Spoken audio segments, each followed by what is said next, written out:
I was originally the son of a billionaire, but I had to grow up in the slums until I died. I have always believed that my life was destined to be abandoned. I was taken away by mistake at birth, and I was supposed to be the son of a rich family, but I became the child of a stranger.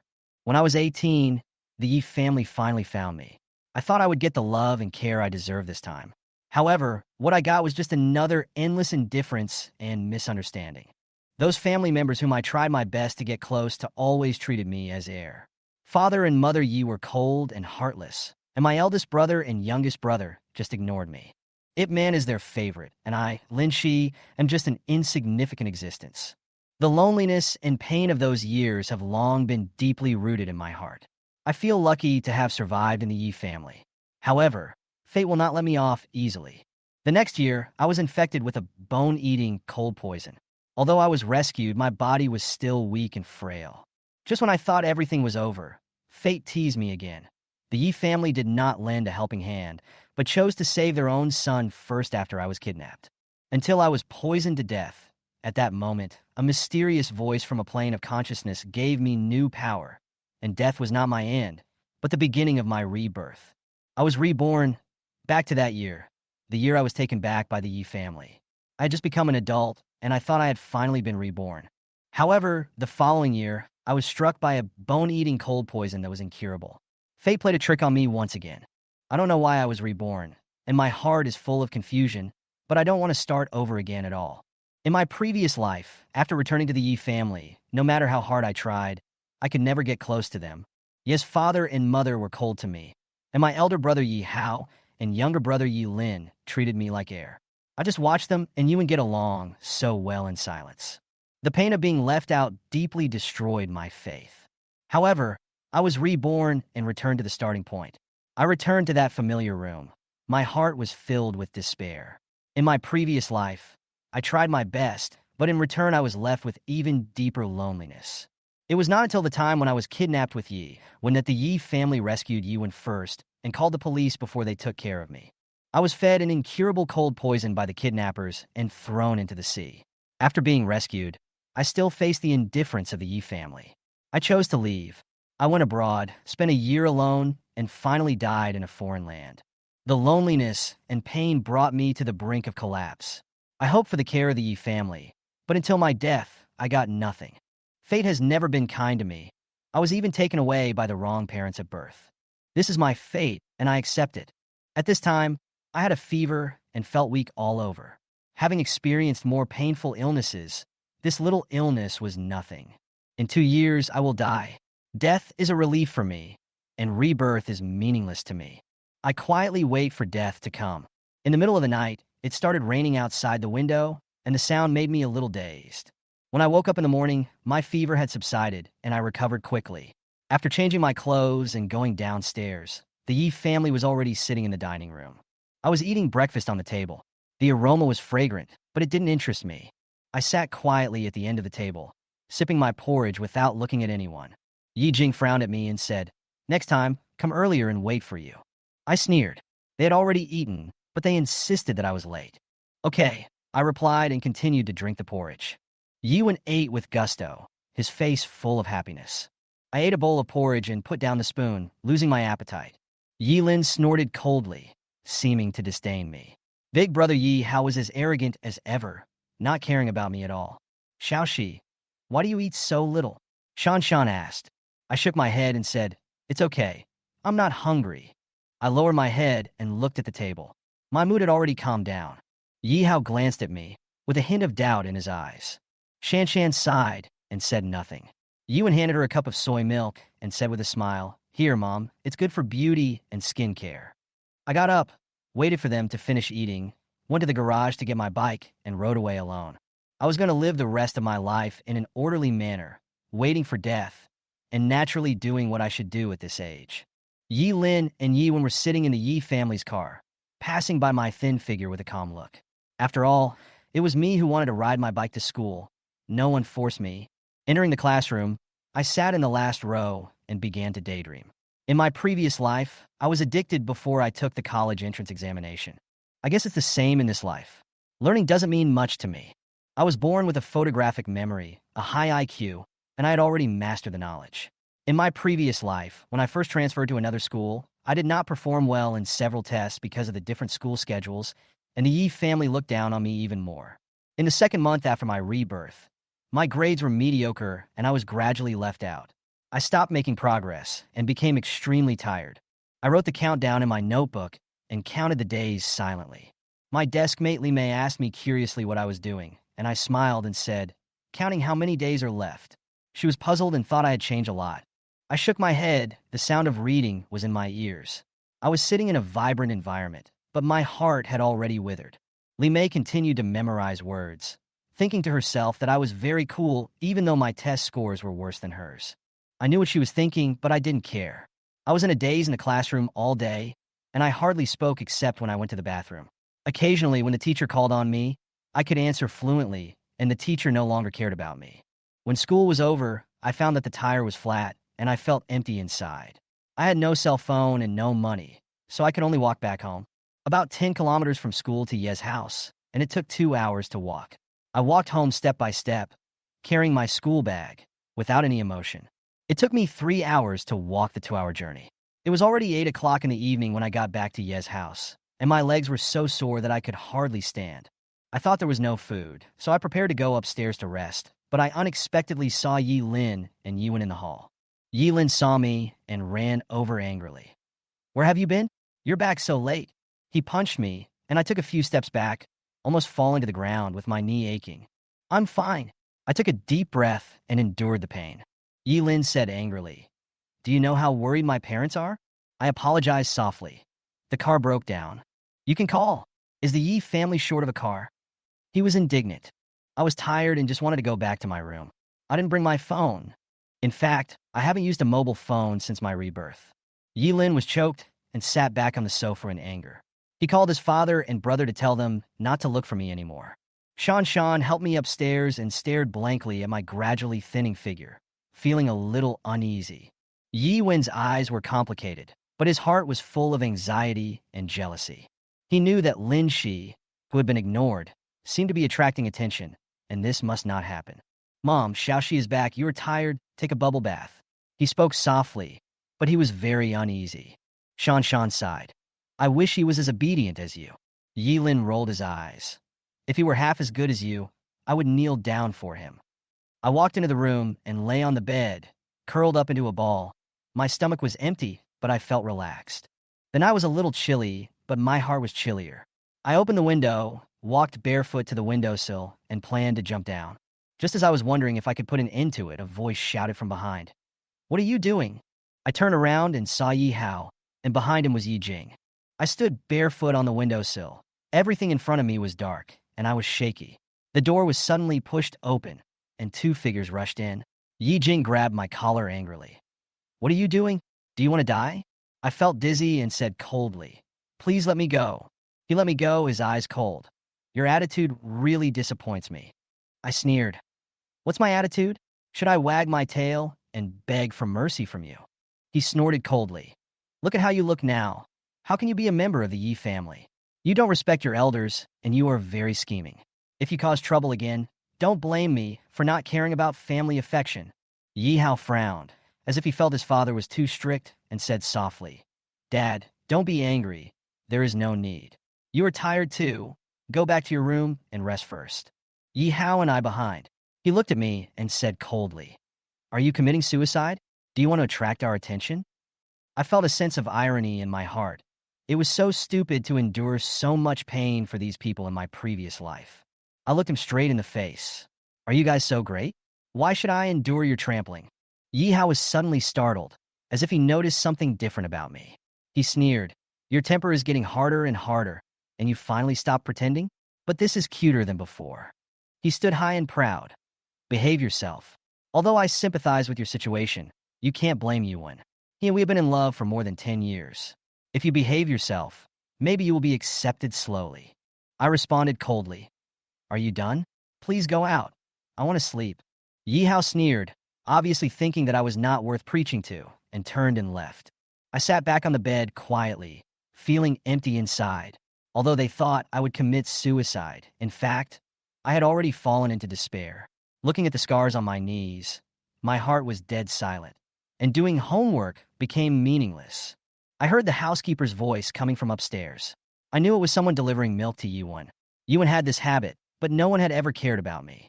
To them, I was just someone they could manipulate at will. I slowly closed my eyes, no longer holding on to any expectations. This time, I just wanted to be free. Suddenly, a deep voice sounded. Have you ever tasted death? I opened my eyes suddenly. Who are you? The voice replied. I am the plane consciousness, the god of this plane. I was a little surprised. You made me reborn? Yes, the voice continued. You died so tragically that a bug appeared in the world. In order to repair it, I pulled you back from the void. I sneered. Did you ask me? I don't want to come back. This is not up to you, the voice continued. Bug affects the balance of the world and cannot be changed. I responded coldly. What does your bug have to do with me?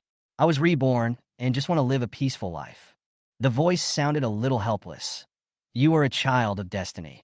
If you don't change, the world will collapse. My heart was moved. Really? Really? The voice said hurriedly. I stroked my chin and thought for a moment. Then what can I change if I take revenge? The voice replied. Cooperate with me, and I will send you to another dimension where you will have everything. I smiled and said, okay, since you are so sincere, I will agree to it. But don't lie. Our God never lies, the voice said in relief. If the plane consciousness had a physical body, it would be very upset. It is the God of the plane. Even if it only has some power, it should not be underestimated.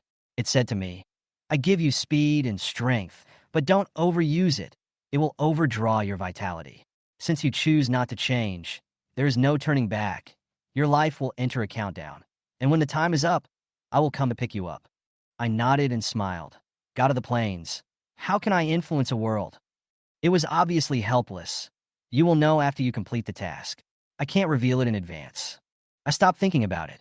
Anyway, no one loved me since I was little, and I died tragically in my last life. I was already disappointed with human nature. Can I die early? I asked. No, it replied hurriedly. The time has not come yet, and the rules of the world do not allow it. If you choose to change your destiny, you can become the pride of the world. It was still trying to persuade me to change my decision. I sneered. Living in a hypocritical world and forgetting the memories of your previous life. Impossible. It sighed. In that case, take care of yourself. I will pick you up in 2 years. It disappeared in the chaos. I was exhausted. Lying on the bed, I sighed. How can I be a villain? The next day, I woke up and found that my body had changed. I crushed the water cup on the table and felt dizzy. It took a few seconds to return to normal. It seems that the price of using it once is not small. Forget it. I will not use it easily unless it is absolutely necessary. Torturing myself. I packed up my bag and went downstairs, sitting in my seat as usual, eating bread and filling my stomach. Yi Jing's face darkened, but he didn't say anything. He wanted to control me, but he didn't want to show too much concern. Shanshan asked about my health, and after I answered that I was fine, she didn't say anything more. After all, she had never been by her side since she was a child, so there was no way she could be close to her. Yilin occasionally glanced at me with some indescribable emotions in his eyes. He might think that I had changed, but I no longer cared. After eating bread and drinking soy milk, I regained some strength, picked up my school bag, and walked out of the house. The sun shone on me, and my mentality became calmer. I am just a boarder. There is no point in saying more. This is my current mentality. Standing at the intersection, I took a taxi to school. My bike was broken, but no one cared. I was used to it. Yi Jing gave me 20,000 yuan in pocket money, which was enough for me to spend, but Yi Lin and Yi Wen had 500,000 yuan a month, and they could get shares after they became adults. I didn't know this until my last life, and I realized that I was treated differently from the beginning. While waiting for the bus, I looked at the sky, the breeze blew, and I smiled faintly. After school today, I decided to get a haircut and tidy myself up so that I could at least die more decently. The course was boring, and everyone was tense under the pressure of the college entrance examination. There were several naughty kids in my class, and Shinjua was the leader. His family had a mind, and he liked to bully his classmates. I was often teased by him, but I was smart and deliberately avoided him, leaving him helpless. I nodded repeatedly and was finally let go. The people in the classroom looked at him with sympathy, but no one dared to say anything. Everyone knew that Shinjua's family had donated a lot of equipment, so the school would naturally not care about these minor incidents. I walked out of the classroom quickly. Shinjua and his followers Qianyu and Wu Feng looked at each other with laughter and followed me triumphantly, as if they were teasing a mouse. But I had already disappeared in the crowd, and their pride became meaningless. Fuck, Shinjua cursed. Where is the person? Did he run away?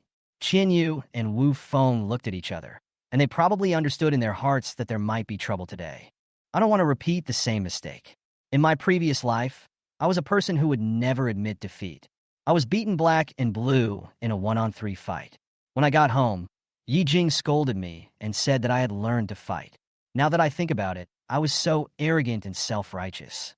But this time was different. I didn't want to fight it head on. I thought of another way. I took a taxi to the city center and found a barber shop to get a short haircut.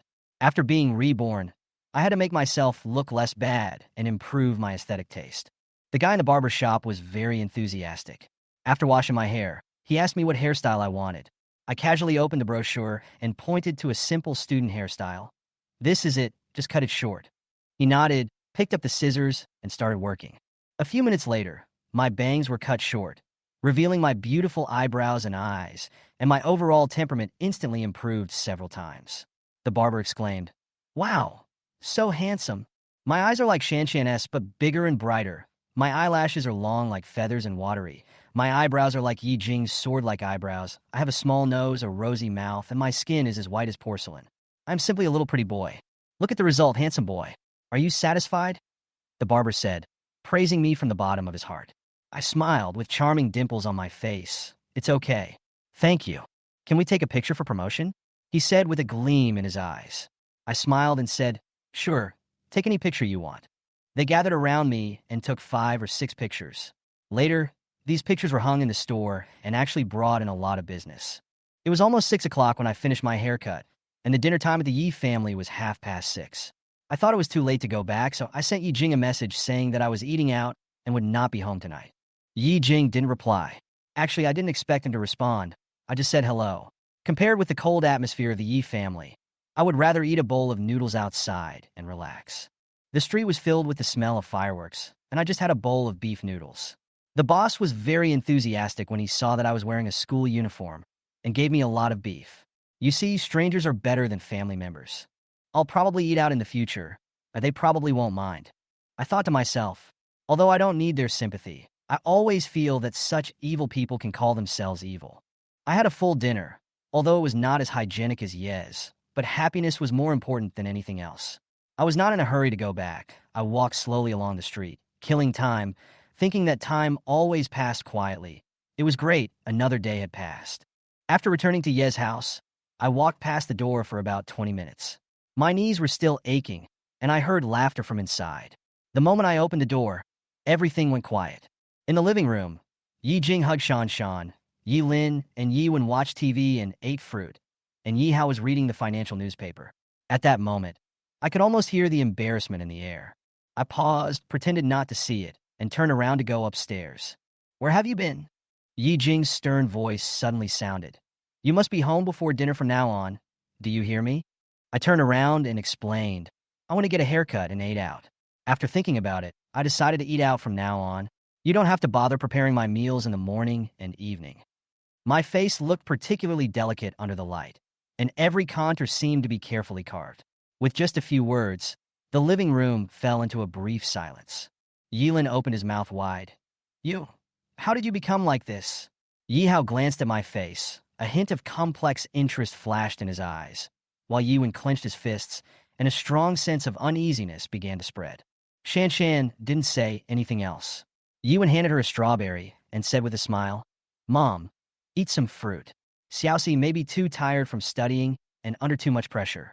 I will give him extra lessons later to relieve his psychological pressure." Shan Shan pinched Yi Wen's smooth face and said, "You are so considerate. Forget it. He was such a troublemaker before, and now he has become cold and indifferent. I really can't stand it. Let him be."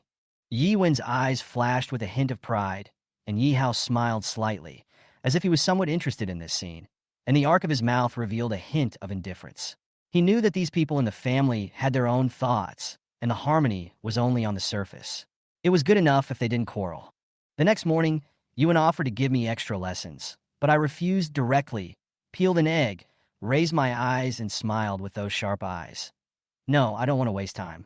As soon as these words came out, Yi Jing's face changed instantly. There is no mediocre person in my Yi family. Don't you know how your grades are? You are a useless waste. I closed my eyes.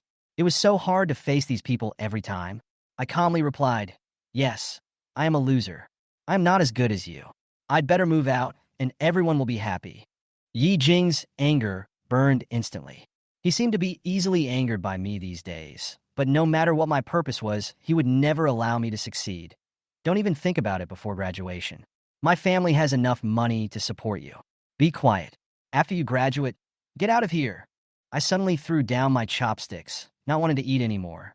I raised my little face and said to him, remember what you said? I won't eat anymore. I feel sick. After saying that, I picked up my school bag and quickly ran out the door. Yi Lin was stunned and cursed in his heart. Fuck. This kid actually dared to challenge his father's authority. You know, at home, Yi Jing is the absolute authority. Except for Shan Shan and Grandpa and Grandma. No one else dared to say a word of opposition. Yiwen was secretly happy. Yihao took a look, picked up a fried egg with a fork as if nothing had happened, and ate it elegantly with his head down. Shan Shan hurriedly comforted Yi Jing. Don't be angry, don't be angry. Being angry is bad for your health. Children are rebellious and difficult to discipline. You can't say he is a waste. After all, he is still your son. Yi Jing was so angry that he was fuming. I was just angry. Look at him. If I don't discipline him, he will probably jump on my head and shit on me. Yi Lin spit out the porridge with a puff. His face flushed. He wanted to laugh, but didn't dare. It was hard to hold it in. After all, I have never heard my father swear. Lin Shi is really capable. This morning's chaos made the atmosphere at home more lively than usual, and it seemed more real. Even Yi Hao put down his fork and handed Yi Lin a piece of paper with disgust. Wipe your mouth, disgusting. Yi Lin took the paper, his heart full of complaints, but he didn't dare to say much. Yi Hao didn't bother to pay attention to him, stood up, and said lightly, I'm going to work. Shan Shan said, be careful on the road. Yi Hao nodded and turned to leave. Shan Shan's voice came from the room. Why are you saying these things at the dinner table? I have no appetite. I am also so angry that I am confused. This bastard really pissed me off. All right, eat quickly, don't bother with the child, adults need to be more tolerant. I was so happy that I went out. Just as I was about to reach the door, the driver Xiao Zhang called me. Master Shi, the boss asked me to pick you up from school every day. Xiao Zhang is the new driver of the family. He was originally used for Yi Wen's class, but now he was temporarily transferred to pick me up. Yi Jing mentioned this last night, and I didn't expect him to keep his word. Anyway, why waste money to take a taxi when there is a car? I'm not stupid. I got in the car and said, let's go. Xiao Zhang is in his 30s and is very talkative. Okay, sit tight, we're going to go. Arriving at school, thanks to Xiao Zhang's skilled driving, I arrived 20 minutes earlier than usual. Walking into the classroom, more than a dozen of the 40 students were already reading or eating breakfast, and some were chatting. Xinhua, Qianyu, and Wu Feng hadn't arrived yet. That's right, these three usually don't show up before the time. My desk mate Li Mei has been studying very hard recently, and she is already reciting in her seat. She looked up when she heard the noise, glanced at me, and asked casually, who are you? I touched my face and wondered if my new hairstyle was that obvious. Your desk mate. Who else could it be? Li Mei asked in surprise. Did you have plastic surgery? I smiled helplessly. Have you ever seen someone recover so quickly from plastic surgery? It's better to say that I have mutated. She stared at me carefully for a while. Okay, I believe you are Lin Shi. You changed your hair, and it looks pretty good. Why didn't I notice it before?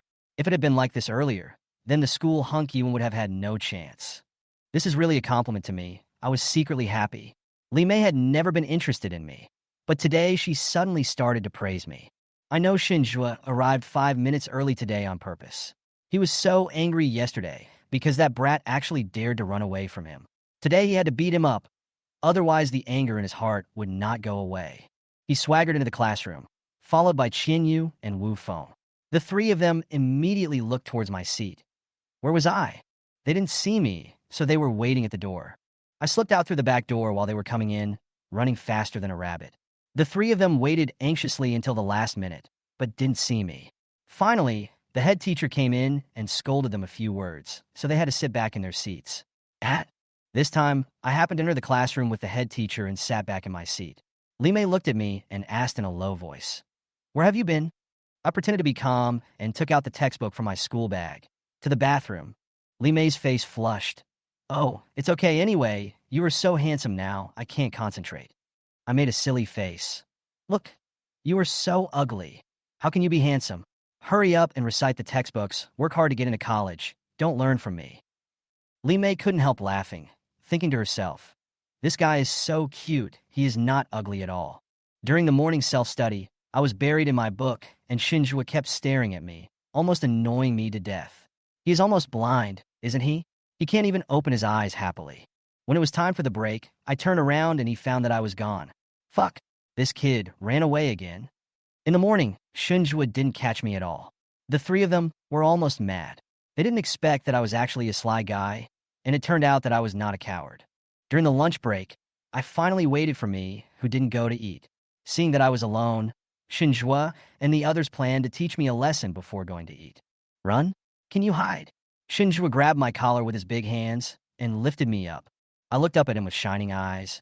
"I'm not running, I just have to pee." Shinjua was stunned. Looking at my charming eyes, subconsciously loosened his hand and swallowed.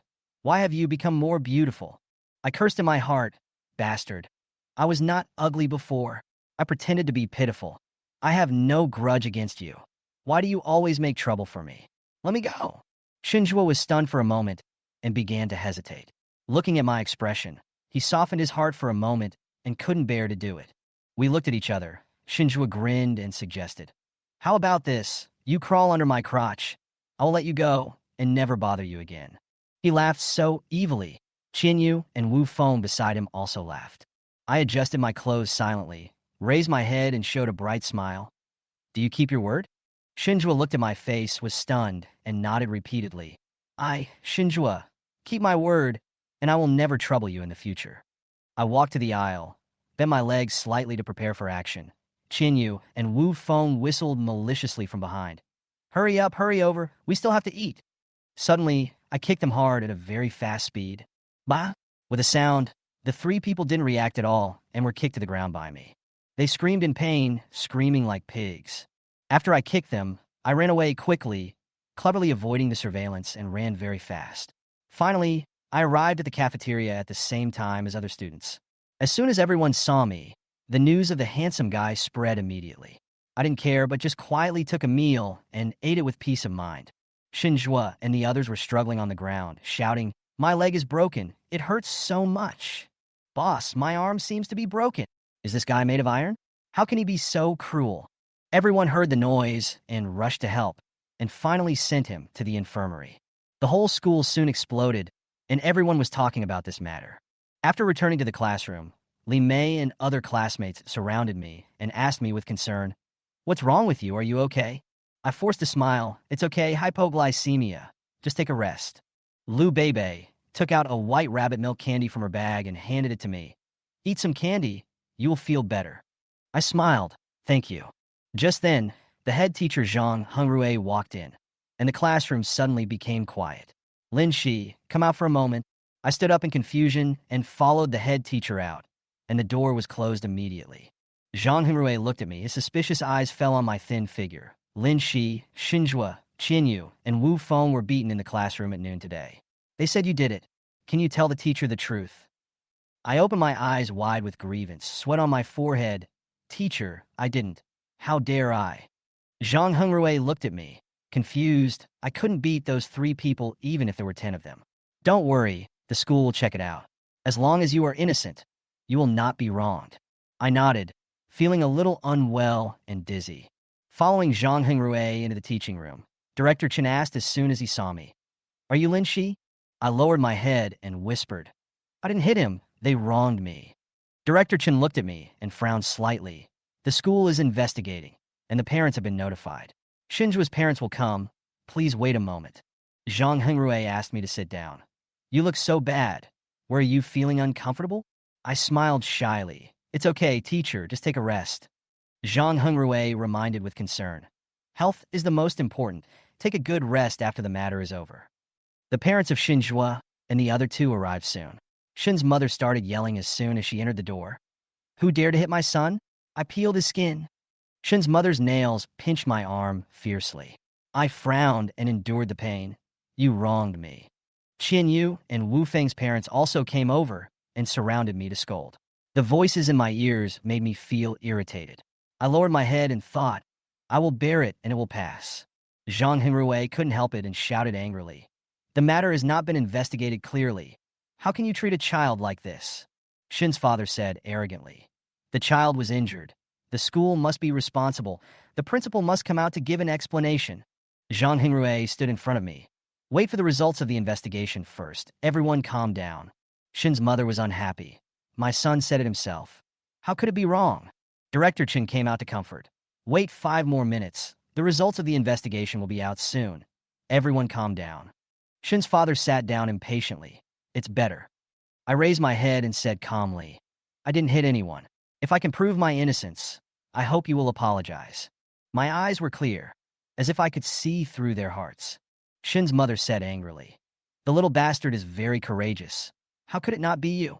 At this time, the deputy director of the teaching department came in and explained, so far, there is no evidence to prove that Lin Shi took action. How could it not be him? You are covering up? Shin's mother was furious. The deputy director patiently explained. The 3 children only suffered external injuries. Lin Shi did not have the time to commit the crime.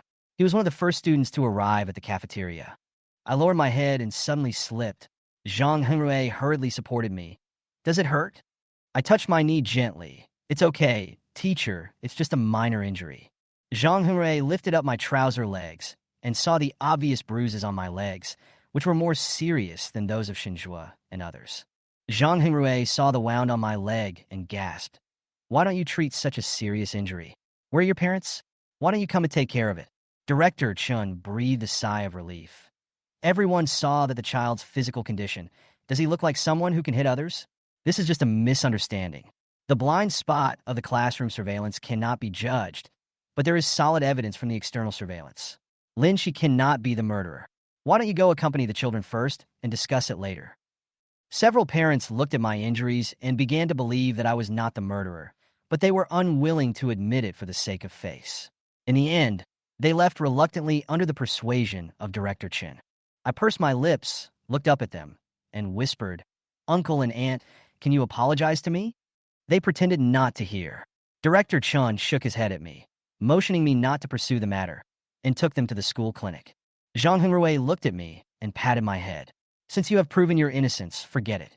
There is no point in arguing with those people. Come, the teacher will take you to the infirmary to treat your wounds.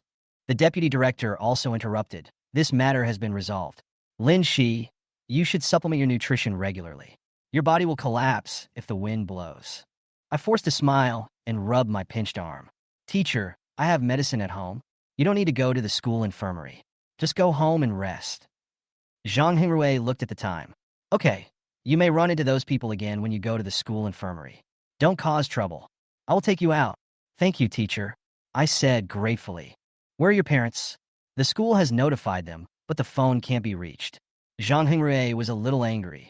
The child was injured in school, and they didn't even show up. I calmly replied, they are very busy. It doesn't matter. The matter has been resolved. Don't bother them. Zhang Hengrui sighed and felt a little angry. Such a well-behaved child. How can you bear to ignore him? He has never seen my family. When I transferred to another school, I came to register alone, and my family never showed up. I took a taxi back to the Yi family. As soon as I entered the door, I was kicked by Yi Jing and fell heavily to the ground. I looked at him coldly, and my eyes became colder. Lin Shi, you actually learned to fight.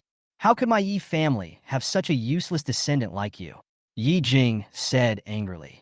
I slowly got up, my blood boiling, and my face became worse and worse. Fighting?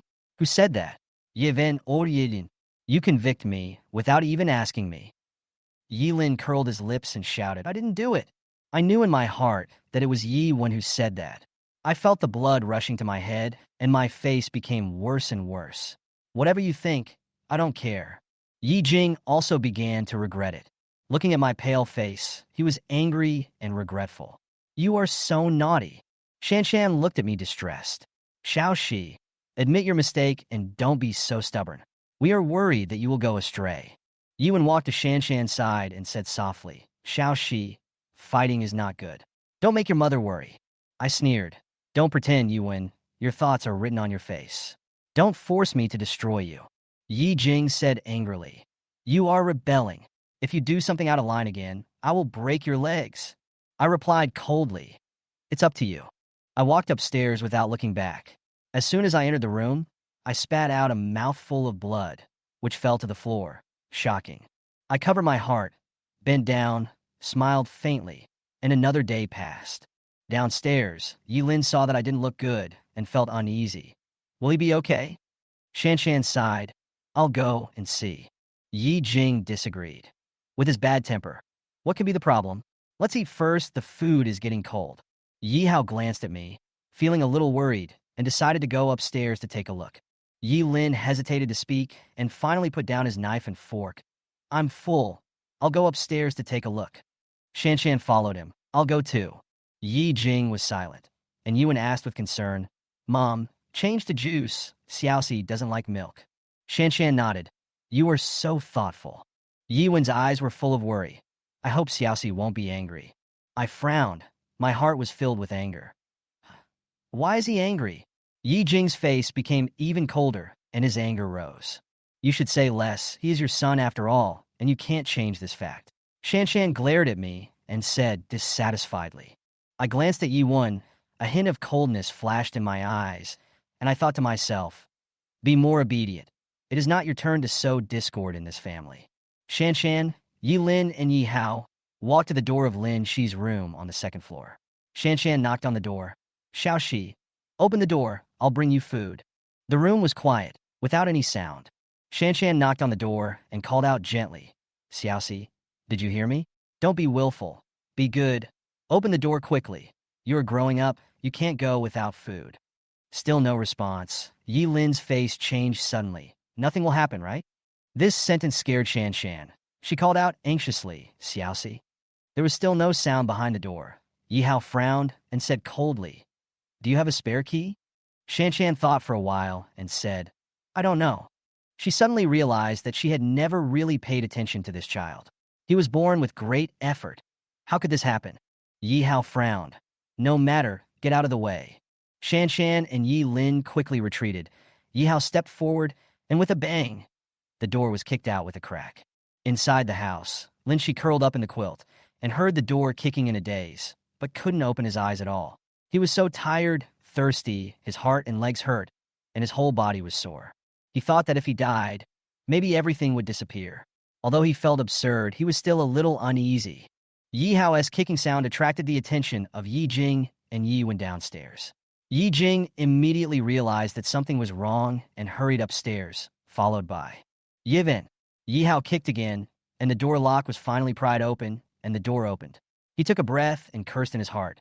Damn it, my leg almost cramped. He saw Lin Shi on the bed. His heart suddenly tightened, looked down, and immediately picked him up and shouted, He is in bad condition. Hurry to the hospital. Shan and Yi Lin were pale and hurried upstairs. Yi Jing also ran to the garage and drove out. How is it? Yi Jing asked in a deep voice while driving. Yi Hao glanced at Lin Shi, frowned, and said, He has a fever, weak pulse, and has been unconscious. Yi Jing calmly instructed, Call the Yangtze River Hospital and arrange for the paramedics to wait. Okay. Yi Hao nodded and immediately started to contact the hospital. I stared at Lin Shi in my arms. His face became colder and colder, and I felt that his life was passing away. I was full of confusion. My brother had just been found. How could he decline so quickly? Speeding all the way, passing through countless red lights. Finally, the Maybach stopped at the Yangtze River Hospital. After receiving the call, the dean immediately arranged for emergency rescue. Yi Hao held Lin Shi and quickly put him in the ambulance. The doctor and the nurse quickly pushed the cart into the emergency room. Yi Hao sat on the bench, his chest still wet, and his heart was full of questions.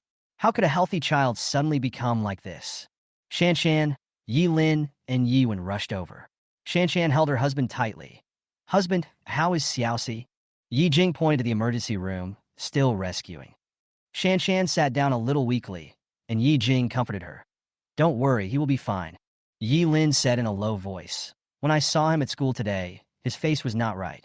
I didn't expect it to be like this. I'm sorry, Mom and Dad. I should have told you earlier. Yi Hao sneered. What if I told you? Who cares? The indifference in his words made the atmosphere even heavier, and everyone was silent.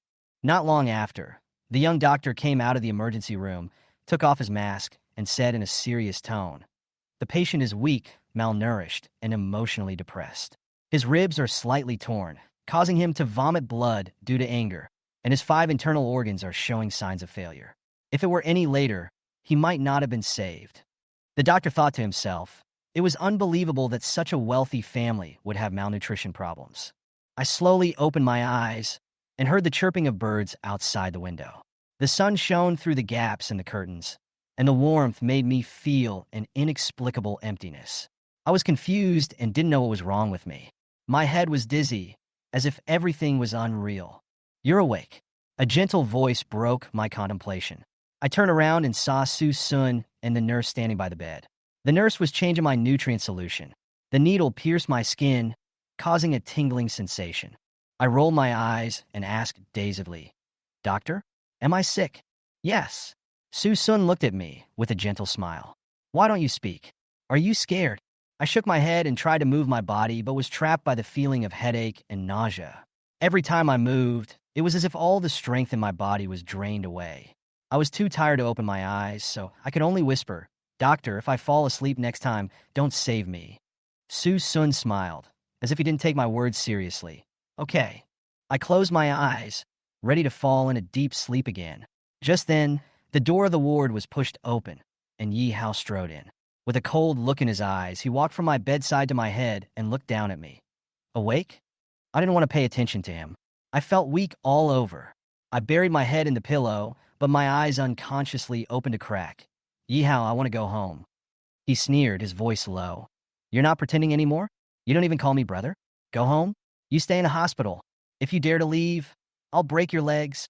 I smiled contemptuously, thinking coldly in my heart, "At least let me die in peace. My mood has become extremely cold. Go ahead and hit me.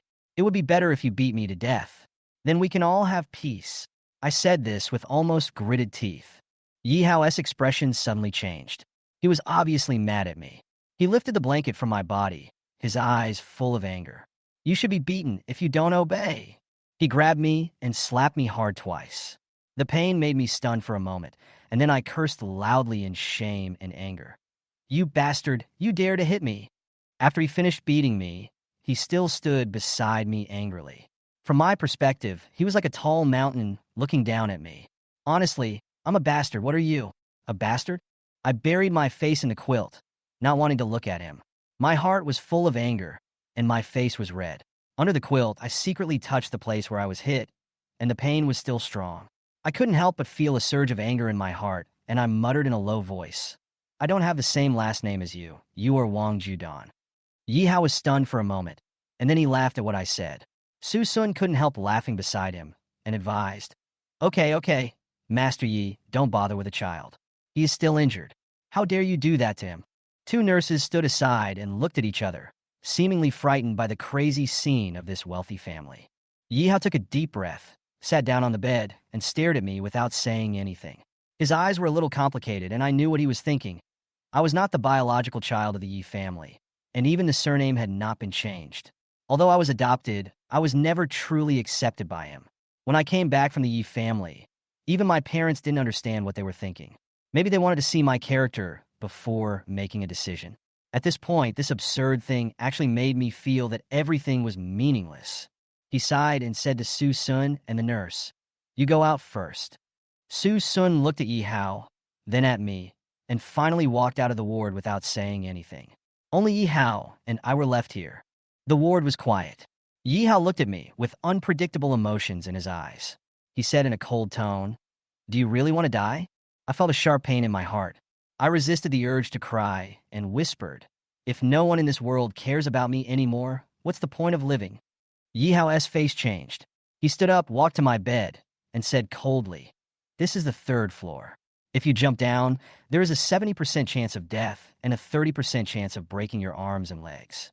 If you want to die so much, you might as well jump down." Hearing this, my heart was like a string being plucked. I suddenly turned over and wanted to jump out of bed. I walked a few steps to the windowsill and prepared to jump down without hesitation. Yihao's pupils suddenly contracted, and he rushed over and grabbed my arm. His voice was full of anger. Fuck, this guy really wants to die. I was hugged by him and stuffed into the bed. His tone was as cold as a knife. What's wrong with you? You have a good life, but there is no one in this world that you care about. I smiled bitterly, feeling helpless. I can't control my life, and my fate is not in my hands. People in this world are cold and heartless. What should I care about? Yi Hao, don't be hypocritical. Since I entered the Yi family, have you ever been nice to me? What do I owe you? You people, do you think it's fun to trample on the dignity of others? Chapter 12. You will soon get what you want. After Lin, she finished speaking. She curled up like a shrimp. His heart ached, and cold sweat ran down his face. Yi Hao had never had such a headache in his life. It turned out that in this child's mind, their family was so unbearable. For a moment, he really wanted to leave. In the end, after enduring for a long time, he still patiently said, "Take care of your health first. I will try my best to satisfy you whatever you want in the future." Lin, she turned her back to him, and Yi Hao was furious. How could there be such a difficult child?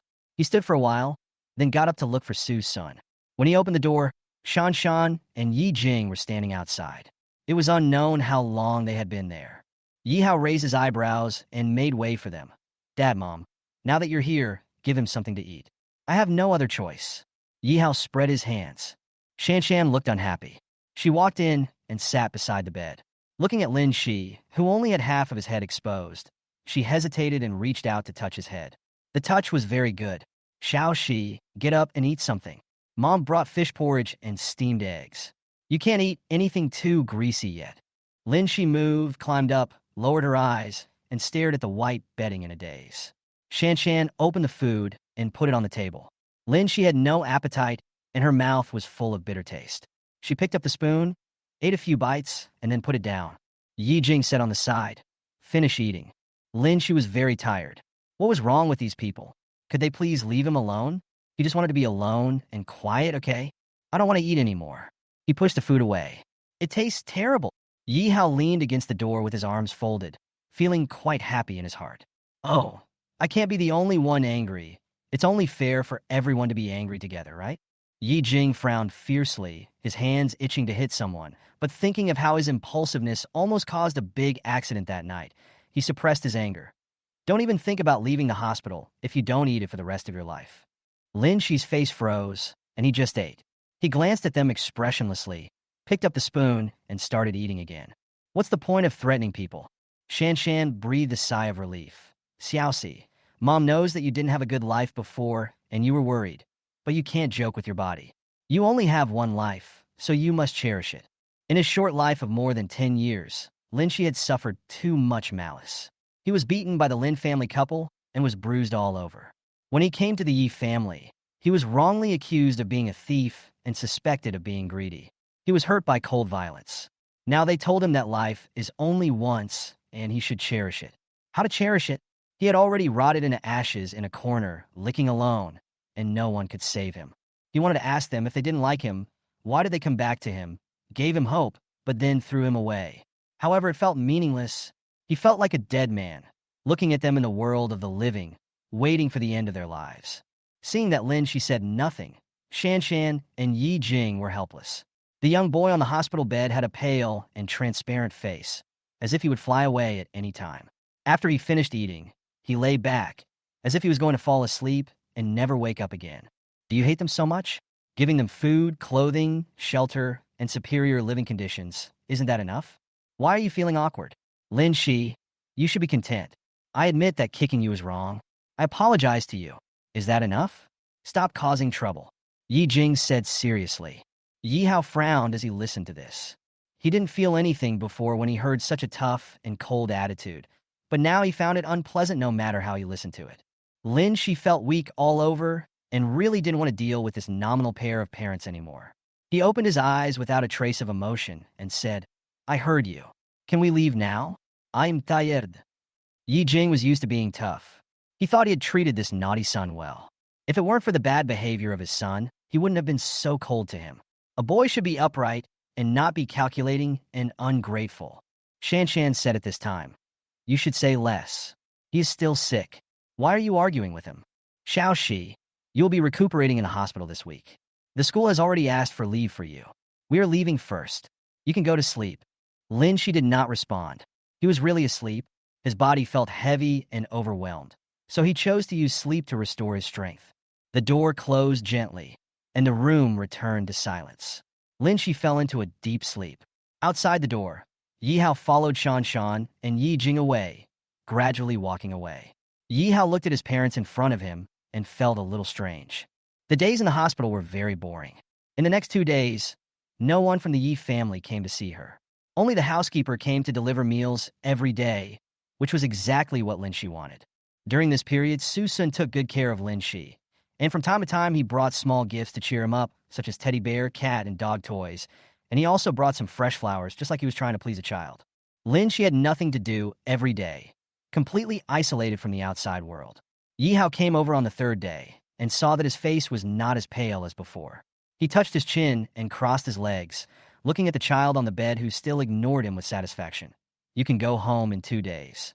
Are you happy? Lin Shi, who was curled up in bed in a daze, had incredibly beautiful eyes. She looked even younger in her loose hospital gown. People would believe she was only 15. He glanced at Yi Hao and said expressionlessly, happy. For some reason, Yi Hao felt terrified. He touched his nose, wondering why it wasn't cute at all. Ahem, Mom and Dad are busy these 2 days. They will come to see you tomorrow. Lin Shi sneered. If you are busy, you don't have to come. You don't have to come tomorrow. You don't have to come either. I want some peace and quiet. Yi Hao felt that he was asking for trouble. He said unhappily, do you think I want to see your ugly face? Don't you want to see if you are dead or not? Lin Shi leaned against the head of the bed. Hearing this, she couldn't help but reveal an expectant look in her dark eyes. You will get what you want soon. Yi Hao regretted the words as soon as they came out of his mouth. He remembered that Su Sun had said that his mental state was not good, and he said hesitantly, I was joking, don't take it seriously. You are younger than me, and I will die first. Su Sun came in. What's the matter with death? Why are you making trouble here? He finally managed to make the kid feel a little better. What was Yi Hao talking about death? Was he his biological brother? Yi Hao shut up and stopped talking. Su Sun examined Lin Shi's body. Lin Shi let him manipulate her. She was handsome and well-behaved, such a lovable child, but no one knew what she had been through to torture her like this. You've recovered well, but you still need to eat more. You're still growing, and if you don't get enough nutrition, you won't grow tall. Su Sun said with a smile. Lin Shi was quite docile to Dr. Su. He said politely, thank you, Brother Su. I will be 1.8 meters tall next year. I won't be shorter. Yehao Sonortet. He was so nice to others, but to himself, he wanted to beat him out. Why did he treat him differently? He said coldly, I was 1.82 meters tall when I was 17, 1.85 meters tall when I was 18, and now I'm 1.88 meters tall. Lin Shi's growth period was full of beatings, scoldings, and hunger. She missed the best growth period, and it was impossible for her to grow up to be like Yi Hao. He seemed not to hear what Yi Hao said. He took out a candy from his pocket and handed it to Su Sun. Brother Su, this is for you. Chapter 13. Did this guy get hit by a bullet? Su Sun took it with a smile. Thank you, Xiaoxi. Do you want to go out for a walk later? The flowers in the garden downstairs are blooming. Going out for a walk will help your body recover. Lin Shi shook her head. No, I'm not interested. Su Sun was discouraged, but he didn't force him, lest it backfire. Then call me when you want to go out, and I'll accompany you. Lin Shi nodded. Okay. Thank you, Brother Su. Yi Hao was feeling sour, especially when he heard the harsh words, Brother Su. The more he heard them, the more uncomfortable he felt. In the past, Lin Shi would call him Big Brother, but now she just calls him by his name. This is such unequal treatment. Who wouldn't be angry? He stood up with a cold face and walked out angrily without saying hello. Su Sun was puzzled. What's wrong? His temper is getting weirder and weirder. Lin Shi peeled a candy, put it in his mouth, and rolled it on his tongue. It tasted sweet. He squinted his eyes. He heard that eating candy would make one feel good, and it was true. Su Sun was like an old mother. He found out that Lin Shi loved to eat candy. As a doctor, he warned her, don't eat too much, or you will get cavities. Lin Shi responded vaguely and waved her hand. Brother Su, go and do your work. I want to sleep for a while. Suksun laf dinanje. Was he starting to chase him away? What a heartless little thing. Okay, I'll go, finish this one in my mouth, and don't eat any more candy today. Lin, she shrank back into the quilt, only stretched out a thin white arm, and waved her hand, indicating that she understood. Yi Hao, who was still standing outside the door with his long legs propped up. The man had broad shoulders and long legs, and he looked like a male model, standing there with a frustrated look on his face. Hey, what are you doing? Are you angry? You're so moody. I finally understand. Your brother has the same temper as you. He's as stubborn as a donkey, and his mind is hard to guess. Su Sun teased him. Yi Hao said sinisterly, "It seems that you are very free. I will call the dean and ask him to assign you more work." No, no, no. Su Sun spat. "I'm exhausted as a dog every day. Who'll want a friend like you? Just being rich is a big deal." Yi Hao was in a bad mood and ignored him. He glanced at his watch and frowned. Why hasn't anyone come to deliver food at this hour? Su Sun didn't notice it. The children of the Yi family, do they still have to worry about not having food to eat? In addition, they're busy every day, so how can they pay attention to these small problems? It was past 12 noon, and they waited for a while, but still no one came. Yi Hao snorted. Damn, are these people here to eat for free? Go out and buy him something first. I've already told you that he's malnourished, and you need to take good care of him. Is your Yi family going bankrupt? You're not even letting people eat? Su Sun said, looking for trouble.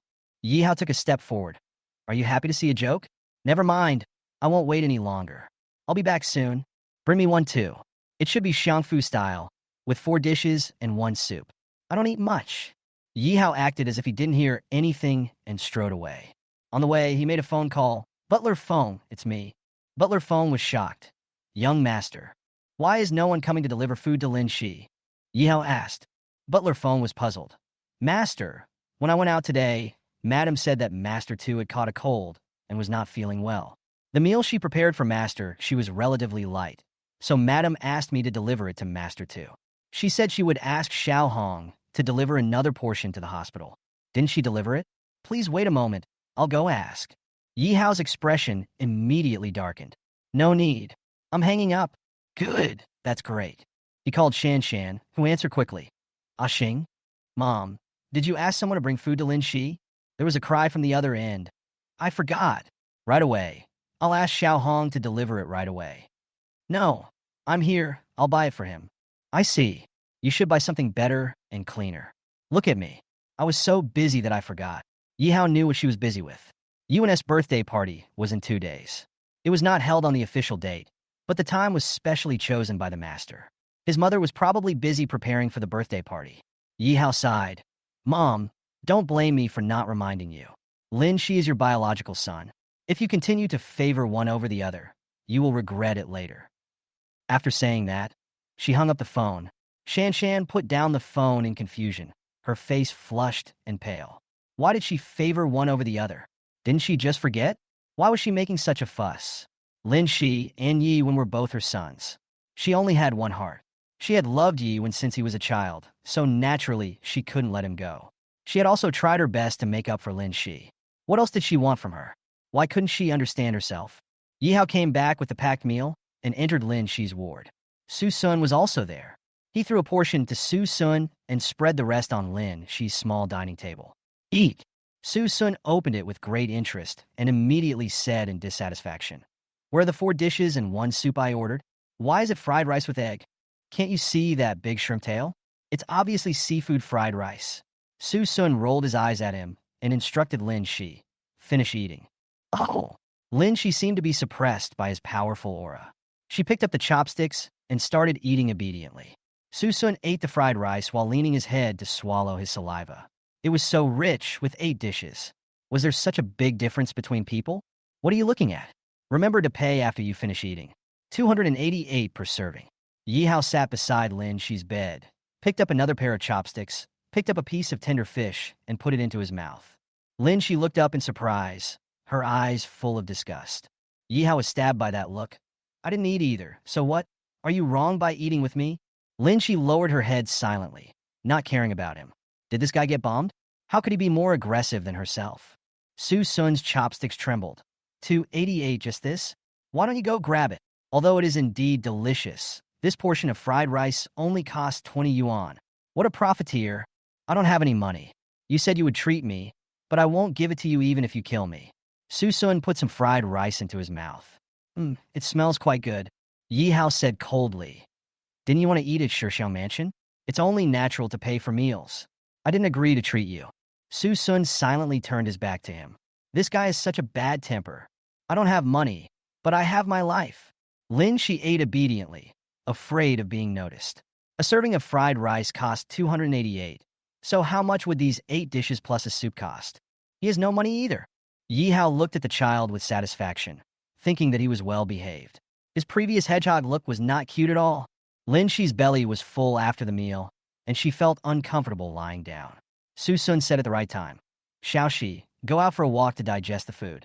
Your brother is here, so you two brothers can take a walk downstairs. I have another operation to perform, so I will come to see you later.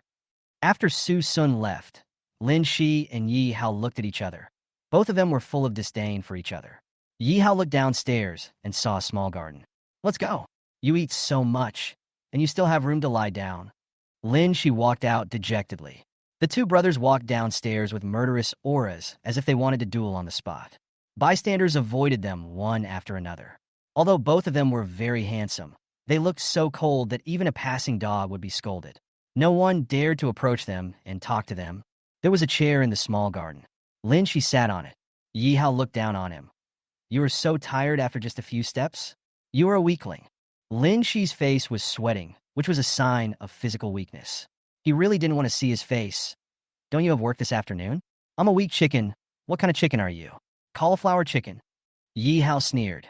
You are so sharp-tongued. Who do you think I am?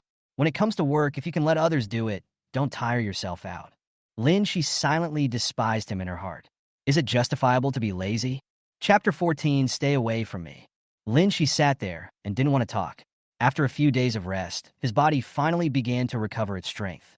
After all this, he further understood the disadvantages of abusing his abilities. He would never dare to act arrogantly again. He was waiting to die, but he couldn't let himself suffer like this. It was because of Yi Jing's kick that made the situation worse. Otherwise, I would have been fine after 2 days of rest. Alas, life is so hard. Yi Hao leaned against a big tree, looking at Lin Shi from time to time. He saw that he lowered his head, and his face was almost transparent. His facial features were much better than Yi Wen's, but his personality was too bad. Lin Shi, is there anything you want? Lin Shi curled her lips. Please return to your indifference. I don't need your concern. Thank you. Yi Hao was choked. How can you be so annoying, kid? Lin Shi smiled without reaching her eyes. Don't you always hate me? What does it matter? I don't care. Yi Hao, I will leave after graduation. It will only be a year. During this period, everyone just needs to be at peace. You go your way, and I go mine. Before, I was greedy and wanted to integrate into you. I thought we were connected by blood and could trust each other, but I found out that I was wrong. Since no matter how hard I try, it's useless, so why not cut the loss in time? Lin Shi stood up and looked at Yi Hao, staring at him with clear and bright eyes without blinking. So, stay away from me. After saying that, he stood up and walked back slowly, leaving Yi Hao pacing in annoyance. What was this bastard talking about? What did he mean by staying away from him? What about stopping the loss in time? He missed the old Lin Shi a little. When Lin Shi first came to the Yi family, his eyes were full of joy. As soon as he saw Yi Shi, he would enthusiastically call him Big Brother and serve him tea and water. The young boy at that time was full of energy every day, as if he had endless energy. He would fertilize and water the flowers in the garden, and would remind himself to bring an umbrella when it was cloudy. When did he become so indifferent? Was he disappointed? What did he do at that time? He was annoying, and he told him to stay away from me. I thought he had some ulterior motives, and I was cold and stern to him. I thought he had bad intentions and wanted to drive him out. Yehaofrunet. Why did he think he had bad intentions? Because he found his mother's necklace and his father's watch in his room. Now that he thought about it, the child's pleadings did not seem fake. Based on what he had learned in the past few days, this child's character did not seem like someone who would do such a thing. Could there be another reason? What was he doing at the time? He was watching coldly, not concerned about anything, looking at it indifferently. Even if he noticed something unusual, he didn't take it to heart. See, he is such a selfish and indifferent person. Lin Shi returned to the ward, stood by the window, and watched Yi Hao's back as he left. He looked away expressionlessly. An ambulance roared over from downstairs, and a man covered in blood was carried down and quickly pushed into the hospital building, disappearing from his sight. There is so much blood. I don't know if he can be saved. Lin, she didn't take it to heart. He went back to bed and counted the patterns on the ceiling. The room was very quiet, and his nostrils were filled with the smell of medicine. He fell asleep just like that. During this time, the nurse gently pushed open the door and looked in. Seeing that the man was asleep, she was afraid of waking him up, so she left quietly. In the evening, Su Sun pushed the door open and came in. Lin Shi had already woken up. He touched Lin Shi's head and asked, "How do you feel today? Are you feeling uncomfortable anywhere else?" Lin Shi shook her head. "I'm fine, I don't feel uncomfortable." Su Sun took out a toy turtle from his pocket and handed it to him. "This is for you. I hope you live a long life." Lin Shi took it curiously and pressed the switch. The little turtle waved its short legs desperately in his hand and stuck out its tongue, which scared him. What a strange thing this is. Lin Shi was speechless for a moment. "Thank you, Brother Su He," Su Sun said with a smile. "You're welcome, as long as you like it." "Xiao Shi, I know a little about your situation. Life is unpredictable. You are lucky to be alive and healthy. I have seen countless families in the hospital who are in agony and separation. Compared to them, you are very lucky. If you feel tired, you might as well find a beautiful place and stay alone for a while to give yourself a chance to breathe. Negative emotions will affect your health and consume your energy. It will be too late for you to regret it then." Lin Shi fiddled with the little turtle, stuffed its tongue back, and raised her pretty face. "Dr. Su, I don't think I'm lucky to be alive, and I'm not depressed. I just hate this place and these hypocritical people. I want to leave as soon as possible." Because of what he had experienced, he had lost his dignity here and could not feel any warmth. When he thought he had been freed, he was pulled back here, and he found it unbearable. Su Sun thought for a moment. "Is it because you don't get love? Is that what makes you feel resistant?" Lin Shi smiled and shook her head. "Whose love do I want? The Yi family? The Lin family? I don't need it. I am cold-blooded. What they do has nothing to do with me. Brother Su, don't waste your energy. Fate is determined by heaven. Everything depends on fate. How can you act so old-fashioned at such a young age? Life is priceless. You should cherish it." Su Sun frowned and said seriously. Lin Shi returned the little turtle to Su Sun. "Dr. Su, I am destined not to live to be 100 years old. You keep this for yourself. I give you the same blessing. May you live 100 years without worries." Su Sun had no way to deal with him. He walked out of the ward, took out his cell phone from his pocket, and called Yi Hao. The call was quickly connected. He said, "Young Master Yi, what has your brother been through? Is your Yi family a den of wolves? How can you force people to the point where they have no desire to survive?" Yi Hao was drinking tea at Yes. Hearing this, he said unhappily, "How should I know? My parents' hearts have turned to outer space. What can I do?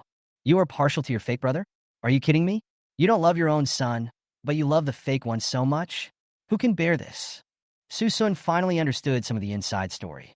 Thinking back to Lin Shi's indifference, the child must have been heartbroken. He subconsciously protected himself and put a lock on his heart. "Okay, I will take care of my own brother and will not let him suffer any more grievances in the future."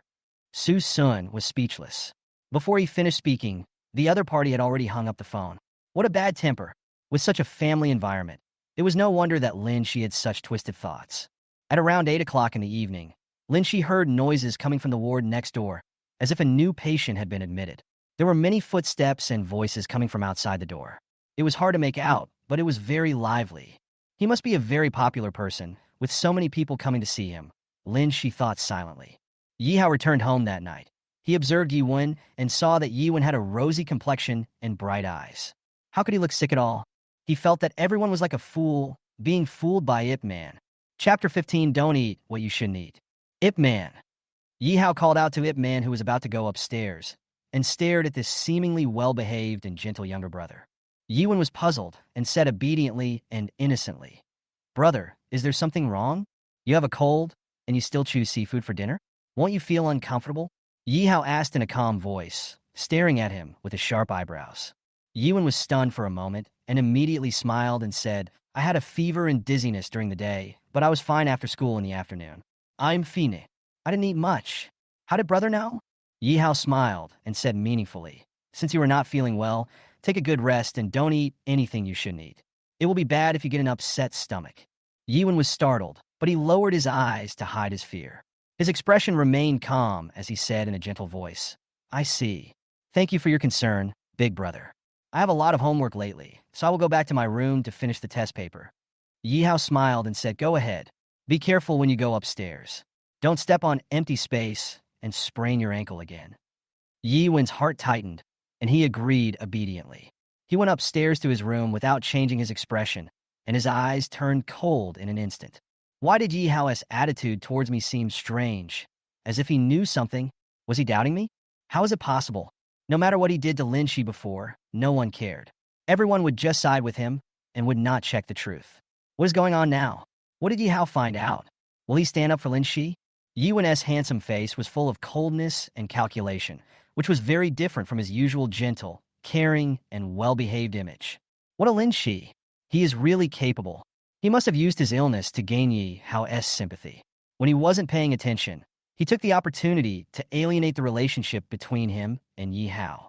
First it was Yi Hao, and then there were others. His face gradually distorted, and his eyes did not look like those of a teenager at all. This is my home. Everything is mine. If you are so restless, don't blame me for making you miserable and get out of the Yi family.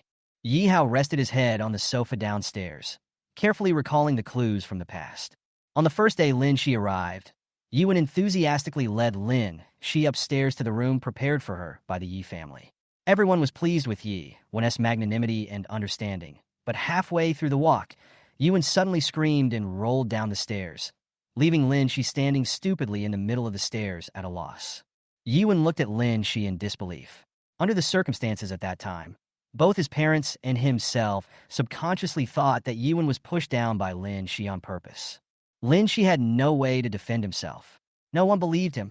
Everyone convicted Lin Shi without asking any questions. Although Yi Wen repeatedly said that he accidentally stepped on the air and fell down, what was the truth? My parents, including myself, felt more pity for Yi Wen, thinking that Lin Shi had a vicious mind and easily sentenced him to death. At this point, Lin Shi was labeled as a person with evil intentions. But what is the truth? Is a person really that stupid? What good does it do him to harm others so blatantly? If it was really what he thought, then what was he doing before he claimed to be smart? How could he believe such a clumsy trick? In fact, it's just a preference for one and prejudice against the other. Yi Hao closed his eyes. Admit it. Yi Hao, you, your parents, and Yi Lin are all treating Lin Shi with a high-sounding sense of superiority and making unfairness justifiable. The next day was Saturday. As soon as Lin Shi woke up, he heard voices coming from next door. He went into the bathroom of the single room to brush his teeth and wash his face. He looked at the time. It was just past 6 o'clock. The housekeeper would not come to deliver breakfast until 8 o'clock. It seemed that many people had come next door, talking and laughing. Lin Shi opened the door and stretched his head to look. Sure enough, the door of the next door ward was wide open and crowded with people. Some were already standing outside the door. They were all young people, both men and women.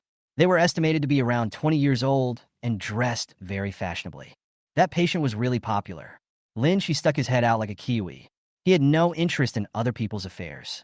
Just as he was about to retract his head, a beautiful girl noticed him. Her eyes lit up and she greeted him happily. Wow, hello, pretty little brother. When she shouted, the people around her also noticed him and greeted him enthusiastically. So cute. Have you had breakfast? Sister will treat you. I brought a lot. Are you alone? Come over and play. From now on, you and our captain will be neighbors. We are all patients, so it would be good to get to know each other and have someone to talk to. It was hard to refuse the kindness. When Lin Shi came to his senses, he had been pulled in and was sitting in someone else's ward. A vegetarian bun and a cup of millet porridge with a straw were stuffed into his hands. He secretly picked his ears. Really, how could people be so noisy? Lin Shi lowered her head and took a bite of the bun, then looked at the man on the bed. He was very young, with regular features, and could even be said to be handsome. He was wearing bandages and had a pale face. He was grinning at her, so Lin Shi had no choice but to greet him. Hello, my name is Lin Shi. A baby-faced boy said. You live next door? Our captain broke his ribs in a car accident and will be hospitalized for several days. You can keep him company from now on. Ha ha. Lin Shi said, but I will be discharged from the hospital tomorrow. I do not wish to keep the company of your captain. The young man on the hospital bed suddenly reached out and touched Lin Shi's head. His hand itched. The head was very cute, just like the big orange dog he raised. Daeju is a cat he raised. It climbs up the roof all day long and is extremely naughty, but very cute. My name is Jingnan. You can call me Brother Nan. Everyone started introducing themselves at once. There were more than a dozen people, and they took turns. Fortunately, She had a good memory. Otherwise, how could she remember them all? He sat there obediently. There were so many people in the ward that the noise could easily get out of control with just one word from someone. They didn't quiet down until the nurse came to check on them. She left soon after for some other business. Jingnan was very energetic, not like a patient who had just finished surgery. After she finished eating the buns and drinking the porridge, she asked, "Are you seriously injured?" Jingnan didn't take it seriously. "It's not serious, just a few broken ribs, no big problem." Shi, "You are an Iron Man. Why are you always frowning, kid? If you want to smile, just smile." Jingnan grinned so hard that his teeth were not visible. Fortunately, he was handsome, otherwise he would look like a fool. Shi grinned, said perfunctorily, patted her, but got up and left. Boring. Jingnan narrowed his eyes. The kid was quite individual. After leaving Jingnan's ward, Shi heard mournful cries coming from downstairs. He stopped, went downstairs, and watched at the stairs. The girl downstairs died. She was smiling sweetly at me yesterday and was begging her mother to be discharged from the hospital. But today she stopped breathing and was covered with a white cloth. Her parents' cries were heartbreaking and painful.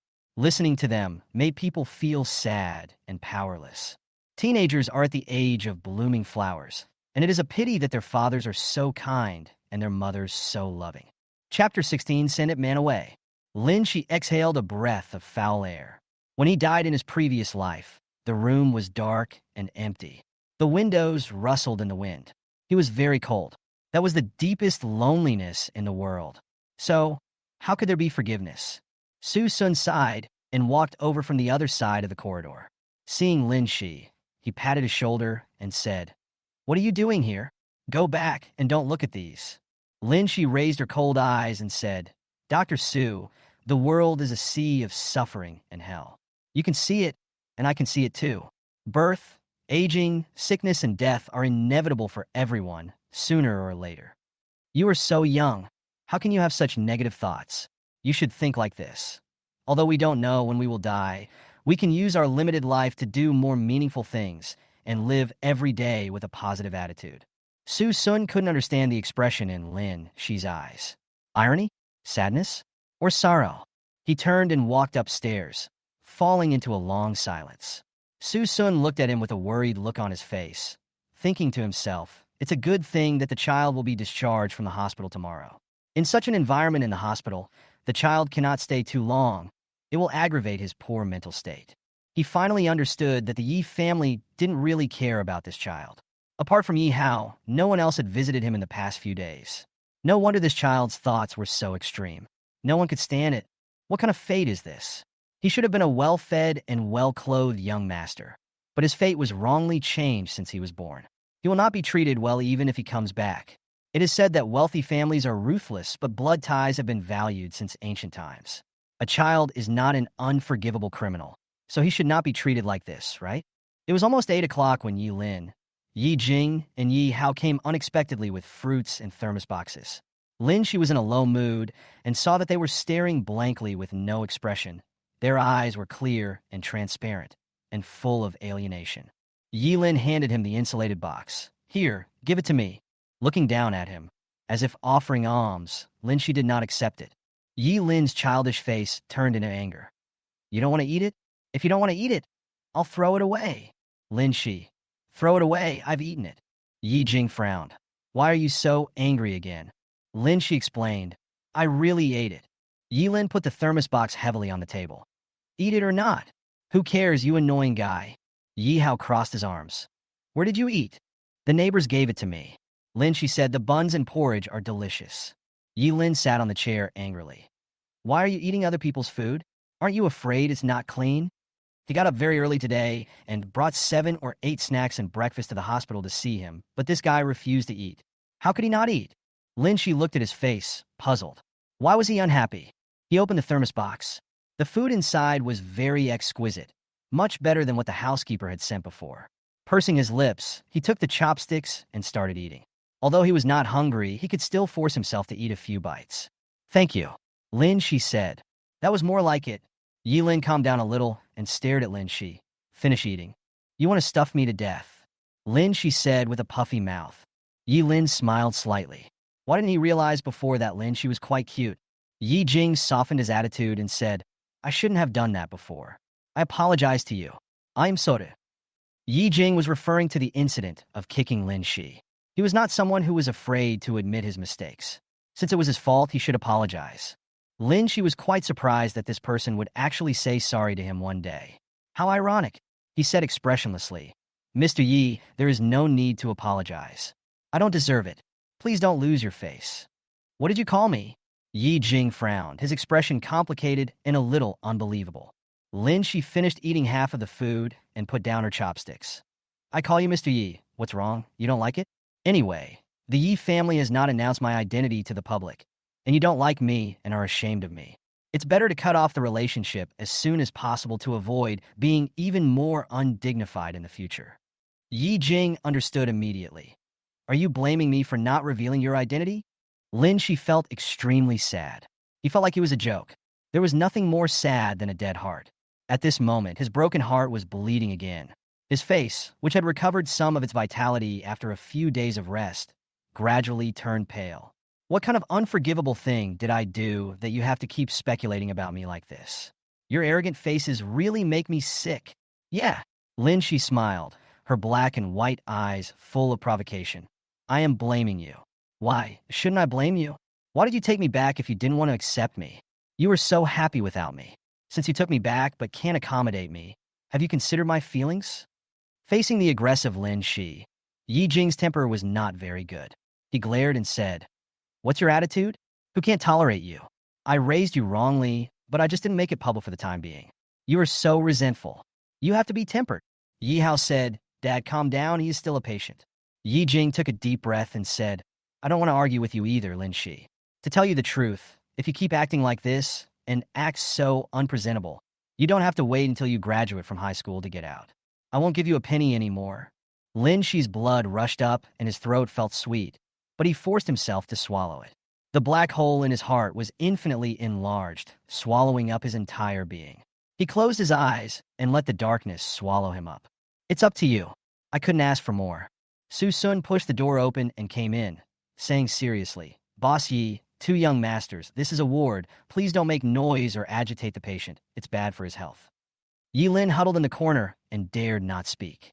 Yi Hao was very dissatisfied with his father. Dad, stop talking. Yi Jing also realized that he had said something wrong.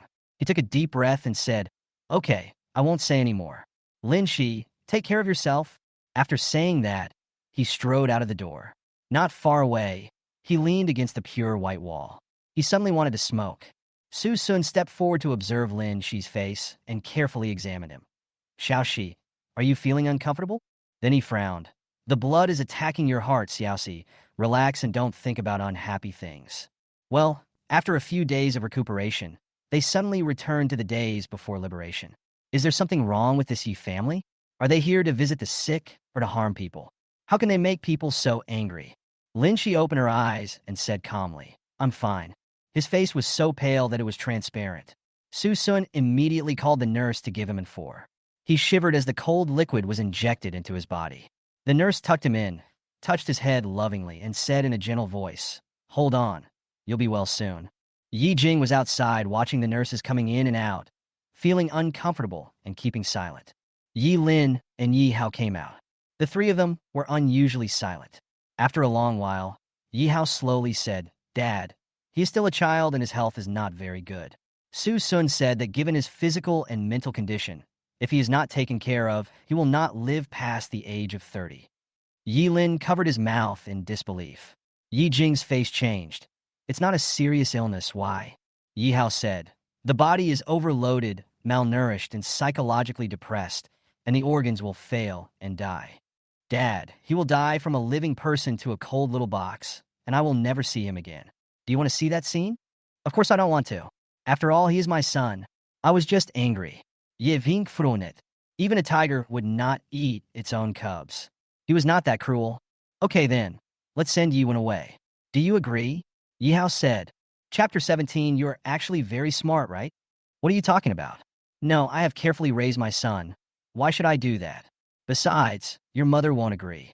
Xiaojiao is very good. You have watched him grow up. He's your younger brother. How can you say such things? Yi Jing immediately objected, seeing that he was powerless to change. Yi Hao could only sigh.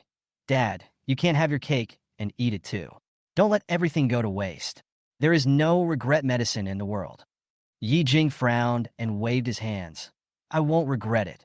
It's not that his Yi family can't afford to support someone. It's just that there are more people. Yi Lin said anxiously, Brother, I don't want my second brother to leave either. The house is so big. It's not like there's no room for him. Yi Hao felt tired. He looked through the crack in the door at Lin Shi, whose half head was visible. For the first time, he felt disappointed with his family. Shan Shan was supposed to come today, but because Yuan said that the custom-made birthday suit did not fit and it was too late to have it remade, she took people out to choose new ones and accompanied Yuan shopping to buy some autumn clothes. In fact, with the financial resources of the Yi family, they could just wave their fingers and someone would deliver the clothes to their door. So why would they need to go in person? He didn't take these trivial matters to heart before, but now it seems that reality is even more ironic than TV dramas. The footsteps of the three people gradually walked away. Lin Shi, who was originally sleeping soundly, opened her eyes, looked at the infusion bottle, moved her fingers, and felt so cold. Jingnan next door was typing on his computer.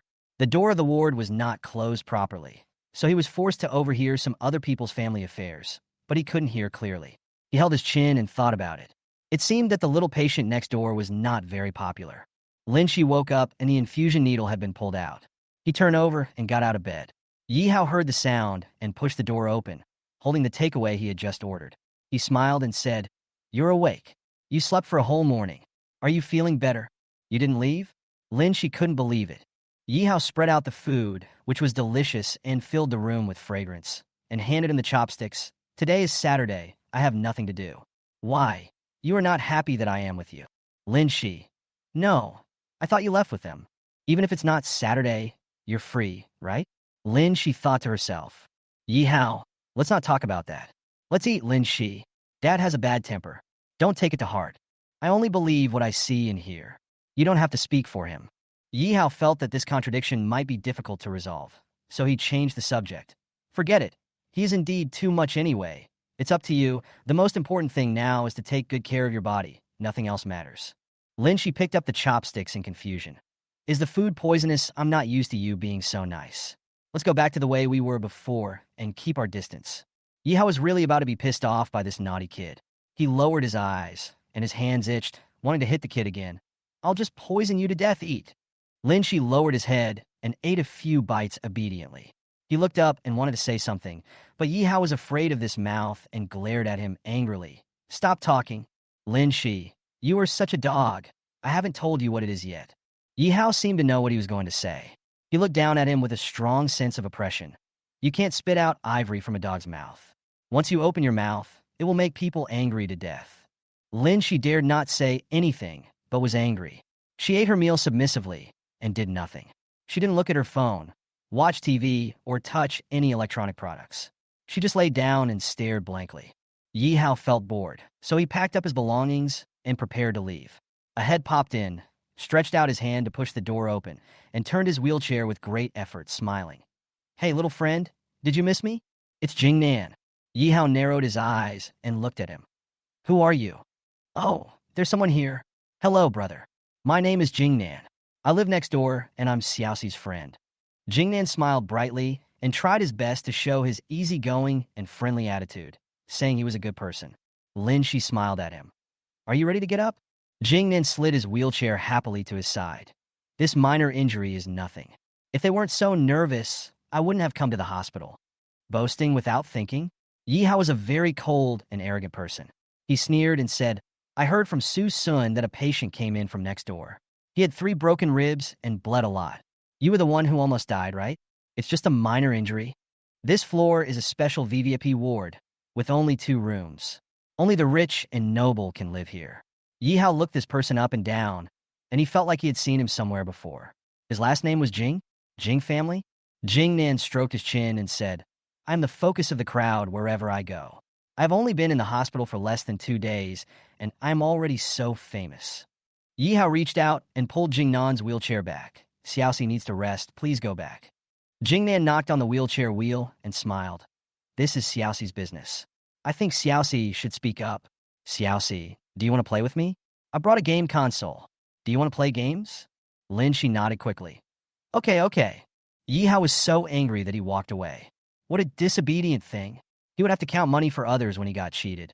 It was obvious that the guy was not an easy person to deal with, like a smiling fox. She didn't care whether the other party was good or bad. He just wanted to piss Yihao off and didn't want to create too many entanglements. He had to repay the favor he owed, which was troublesome. Jingnan played with she for 2 hours with great interest. In the end, he threw the game console away, collapsed in his wheelchair, and looked at the ceiling in frustration. What kind of devil are you? I lost 30 times. Woo. 31 games, he lost 30 times. The only time he won, he seriously suspected that the other party let him win on purpose. His IQ, which he was so proud of, was crushed into pieces. He felt very disappointed, frustrated, and surprised. He couldn't believe that this boy was so smart. She felt a little sorry. He was just in a bad mood and accidentally lost control. Otherwise, how could he have let Jingnan do it a few more times? I was just lucky, he said. Jingnan vomited blood and was almost autistic because of the blow. He sighed, Brother, I admit defeat this time. You were awesome. He gave a thumbs up, and she smiled faintly, realizing that even after winning so many times, he still wasn't happy. There were very few things that could make him happy. Jingnan came in high spirits and left with his head down. Yihao was sitting outside on a chair with his legs crossed, browsing the financial news. When he saw him come out, he felt so happy. You see, whoever meets that little bastard will end up in trouble. It is better to be depressed with others than to be depressed alone. That's great. Jingnan glanced at him as he passed by, but ignored him. What are you laughing at? Am I funny? Ugh. Yihao didn't want to pay attention to him. He shook his long legs, with 3 parts of sarcasm and 7 parts of domineering spirit, showing the coldness and arrogance of a rich young man to the fullest. Jingnan slid into his own ward next door and slammed the door shut. Yihao stood up slowly and went in to look for She was rolling up her trouser legs. The wound on her leg no longer hurt, but it was a little itchy and she wanted to scratch it. When she heard the voice, she raised her head and wondered, You're here again. Yihao looked at the deep red scab on the porcelain white leg. Does the wound still hurt? No, it's a little itchy. She put down his trouser legs. Do you have anything else? Yihao was already used to She's thorny way of speaking, and he didn't bother to argue. He asked, I've always wanted to ask you, where did your leg injury come from? She, I was bitten by a dog. Yihao, speak properly. Won't. Yihao silently said to himself. He is a patient, he can't be violent, he will bear grudge, and finally he managed to calm himself down, sat down and looked at She. You are actually very smart, right? Why are you hiding it? Do you think it's funny? Chapter 18, Shame on You. She was really impressed by the way the Yi family thought. He felt very tired dealing with each of them. Where am I hiding anything? I have never coveted the Yi family's money, nor have I done anything to let you down, let alone have any shady thoughts. Don't use your dirty thoughts to speculate and question me. Do you have any shame? Yihao was stunned by the scolding. He was speechless for a while. After a long while, he said, I'm just used to it. I'm just saying it. Do you have to be so excited? What are you used to? Yihao Frunet. Is he used to looking down on Shi? Was he too much before? Shi turned around and lay down with her back to him. Whatever you want. Why should I argue with you about this? I'm also free. What's the point? I'm going to sleep. You go. Yihao took a deep breath towards the back of the head, closed the door silently, and left. She turned over and looked at a little sparrow on the tree outside the window. It tilted its head and looked silly and cute. His consciousness gradually fell into chaos, and he hoped not to wake up. Unfortunately, Shi opened his eyes after only 1 hour of sleep. It seemed that someone from Jingnan's side came to see him again. Laughter and joy came into Shi's ears from time to time. He could imagine how popular Jingnan was. Seeing that he had woken up, the nurse came in to remind him to take the medicine. He swallowed it in one gulp, and a bitter taste spread from the depths of his throat. Shi confirmed, Sister Nurse, I will be discharged from the hospital tomorrow, right? The nurse was a very lovely lady. She said happily, Yes, Xiaoxi, after you were discharged from the hospital, you still need to pay attention to balanced nutrition and maintain an optimistic and cheerful attitude. You are still young and your body can recover. Come on. Lin Shi smiled reservedly, indicating that she understood. The nurse had no resistance to this handsome young man. She touched his head and spoke softly to him. After cleaning up, she hurried out to do her work. Lin Shi really didn't want to go back to that home. The days he spent in the hospital were a rare time when he felt at peace. He even felt a little nostalgic. Early the next morning, Jingnan brought a large bag of snacks and a bowl of hot wontons and said with a smile, Xiao Shi, congratulations on your discharge from the hospital. These are for you to eat. I hope you will always smile. Lin, she was packing her things. Actually, there was nothing much to pack, just some clothes and some small gadgets given by Su-sun. His eyes sparkled. Thank you, and I hope you won't have to go to the hospital again. Jing Nan laughed out loud, and his hearty laughter infected Lin Shi, who also laughed. Let's add each other as friends. I'll ask you out to play in the future. We can be considered friends now. I like you very much. Jing Nan said excitedly. Lin Shi was embarrassed. My phone is not with me. Jing Nan was slightly stunned. Then I'll write down my number for you. Add me when you get back. Don't forget. Lin Shi nodded. Okay. Jing Nan found a piece of paper, wrote down his number in a flamboyant manner, and gave it to Lin Shi. Lin Shi took it, took a look and memorized it, stuffed it in her pocket, opened the wonton, and started eating. I'll treat you later. If someone does you a favor, you should think about repaying it. He doesn't want to owe anyone anything. Jing Nan, it's a deal. When I'm discharged from the hospital, let's go eat big plate chicken, salted duck, boiled fish, roasted whole lamb, hot pot, barbecued steamed buns, beef noodles. How about that? Lin Shi, all are fine. I'm not picky. You seem to have no desires. You don't care about anything, and you're not very happy. Xiaoxi, you're still young. Don't be so mature. Jingnan made a face to cheer him up. Lin Shi ate the wontons in small bites. They tasted delicious, and the soup was rich. It made his stomach feel warm, and his face turned rosy. He raised his eyes and said, I'll try my best. Thank you. Jingnan had never seen such a person since he was a child, but it didn't matter. He had a warm heart and could warm up even a stone. The Yi family did not come, and it was the housekeeper who handled the discharge procedures. Lin Shi changed his clothes, said goodbye to Su-sun, the nurse, and Jingnan, and when he went downstairs, he saw a little boy of 4 or 5 years old was admitted to the ward of the dead girl. His face was pale, and he kept crying. He sighed and followed the housekeeper downstairs. Master Shi, our family will hold a birthday party for the second master tonight. Madam said that you have just recovered from a serious illness, and it is not good for your health to be too noisy at home. We will take you to the south suburb villa to stay for one night. I have brought your cell phone and some clothes for you to change. As expected, in order to avoid trouble, he was sent away from Yi Wen's birthday party in his previous life. Until his death, the Yi family never announced his identity to the public. This life was no exception. Thinking of how he secretly ran back in his previous life, hid in the corner, and watched Yi Wen crying silently with everyone around him, he sneered. In this life, he would never do such a stupid thing again. Taking the phone, Lin, she wanted to walk around alone, so she said, Butler phone, it's Yi Wen's birthday. You must be very busy. I can go there by myself. You go back first. The housekeeper looked embarrassed. I'd better take you there. I'm worried about you being alone. Lin Shi didn't say anything else. The car drove into the southern suburbs. Lin Shi, who had been silent all the way, said, We're here. I'll go in by myself. You go back. Bye. Butler phone was indeed very busy. He received 4 or 5 calls in just a short while. He nodded and said, Don't run around. Here are the keys. Food has been placed in the villa in advance. You can heat it up and eat it. The driver will come to pick you up for school tomorrow morning. Tomorrow is Monday. Lin Shi has a headache and has to go to school again. He nodded obediently and walked in with his things. This is the suburbs. As there are no permanent residents, the flowers in the garden are unattended and have been covered by weeds. Lin Shi pushed open the door and walked in, startling 3 or 5 small birds that were catching insects to eat. They circled in the air with flapping wings. After observing for a while, they saw that there was no danger and flew down carefully. The villa was fully equipped with daily necessities. Lin, she charged her mobile phone, threw it aside, took a shower, and sat in a daze. That night, the atmosphere around the south suburb villa was bright and clear. The moon was slanting across the sky, the air was indescribably fresh, and Lin, she had no dreams all night. The next day, driver Xiao Zhang brought his school bag and took him to school. After entering the classroom, Xinjue, Qin Yu, and Wu Feng looked as if they had seen a ghost when they saw him come in. The three of them shrank their necks, not at all as arrogant as before.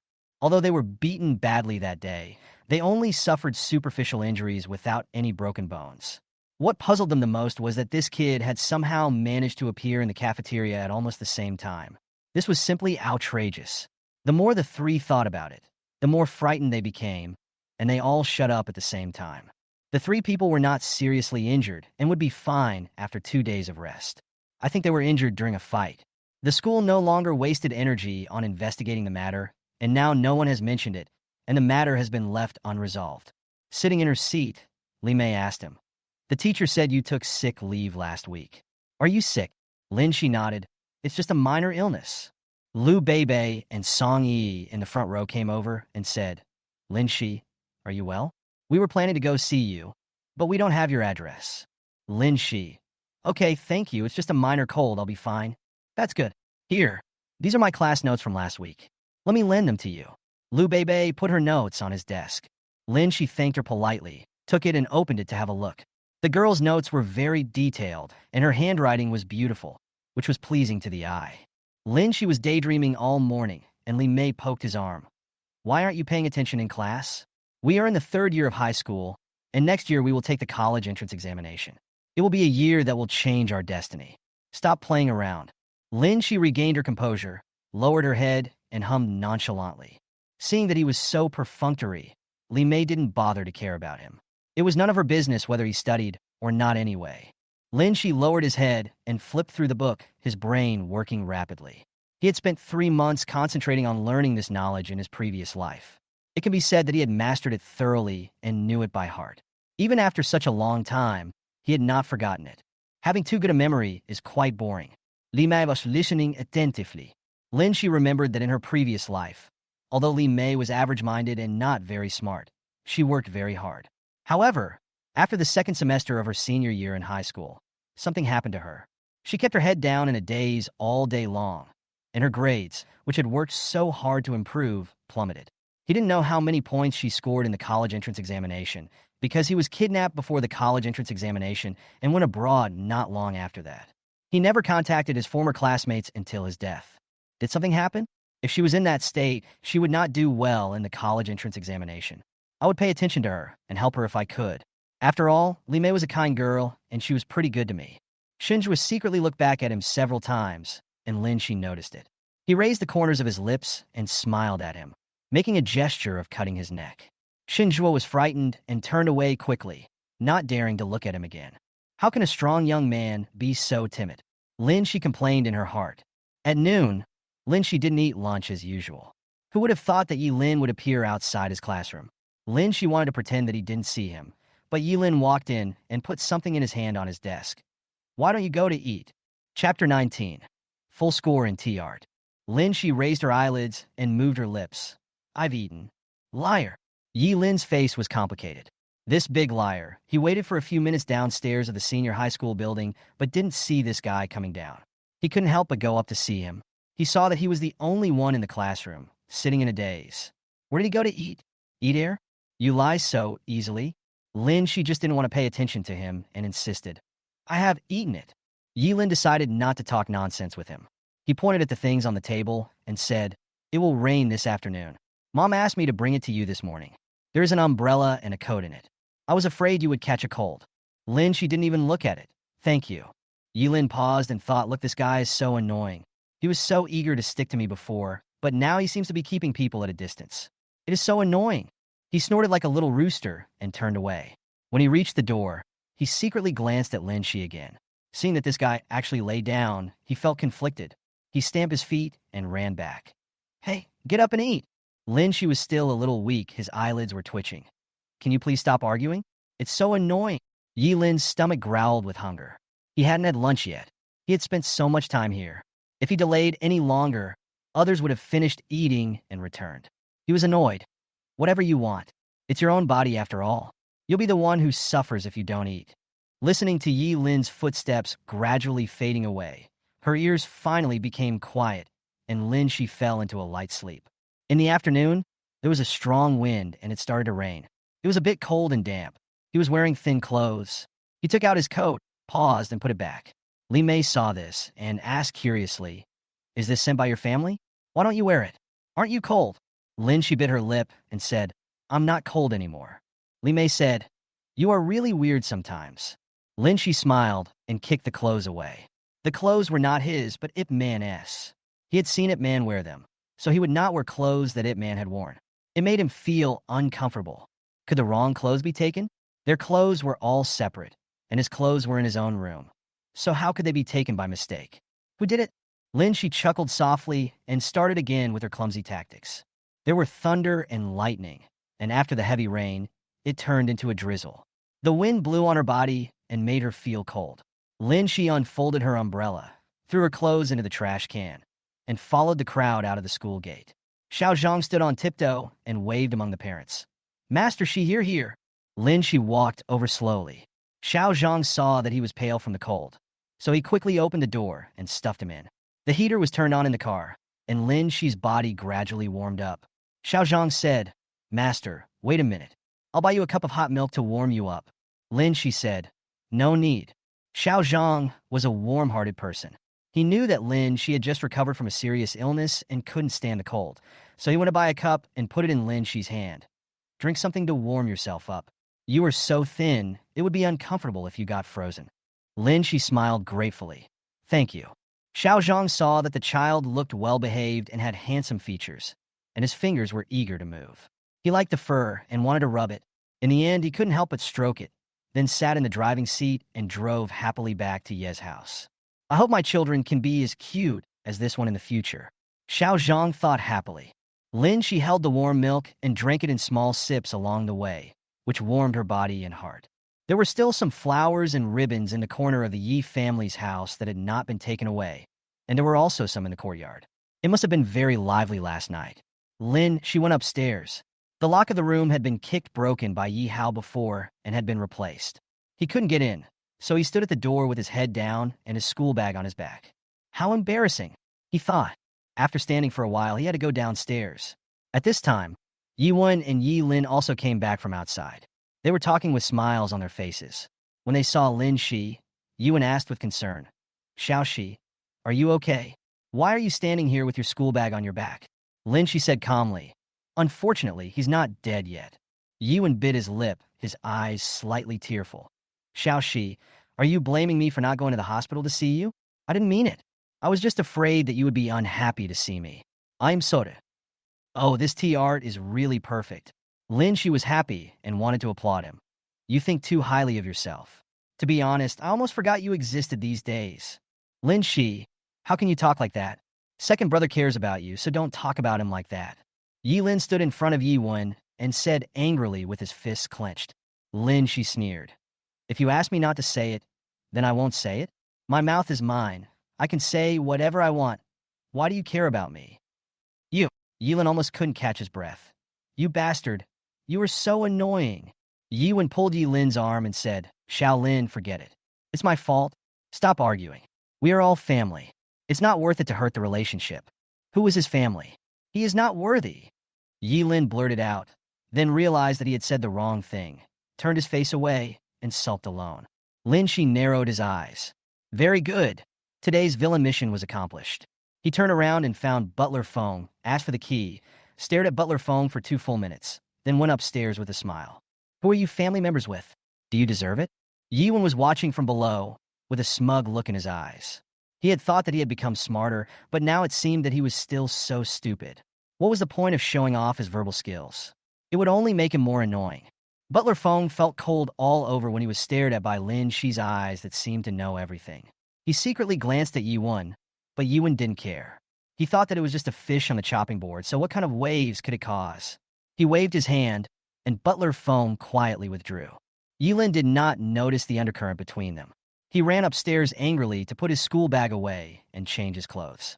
He thought to himself, what a disgusting guy. I will never talk to him actively again. After entering her room, Lin Shi changed her clothes, sat at the desk, took out her mobile phone, and sent a friend request to Jingnan. Jingnan's WeChat name is Daeju740, and his avatar is a fat orange cat squatting on the roof and looking down at the earth, as if he is looking down on the world. He smiled. Jingnan gave him the feeling of a person who lived in the sunshine, had never experienced darkness and suffering, and lived freely and unrestrainedly. He was willing to get along with such a person. Jingnan on the other side quickly approved his friend request and sent him a smiley face. Xiaoxi, I thought you forgot to add me. Lin Shi replied, No, I promised not to break my promise. Jing Nan was lying on the bed, bored, typing quickly. I will be discharged from the hospital in half a month. I will come to see you then and take you out for a good meal. Okay, I'm gonna have dinner. You can have fun by yourself. Jing Nan, okay, go quickly, eat more, and remember to smile and be happy. At the end, he even added a picture of a silly little man laughing wildly. Lin She envied his personality. She put down her phone and saw a box on his desk. She took it and opened it.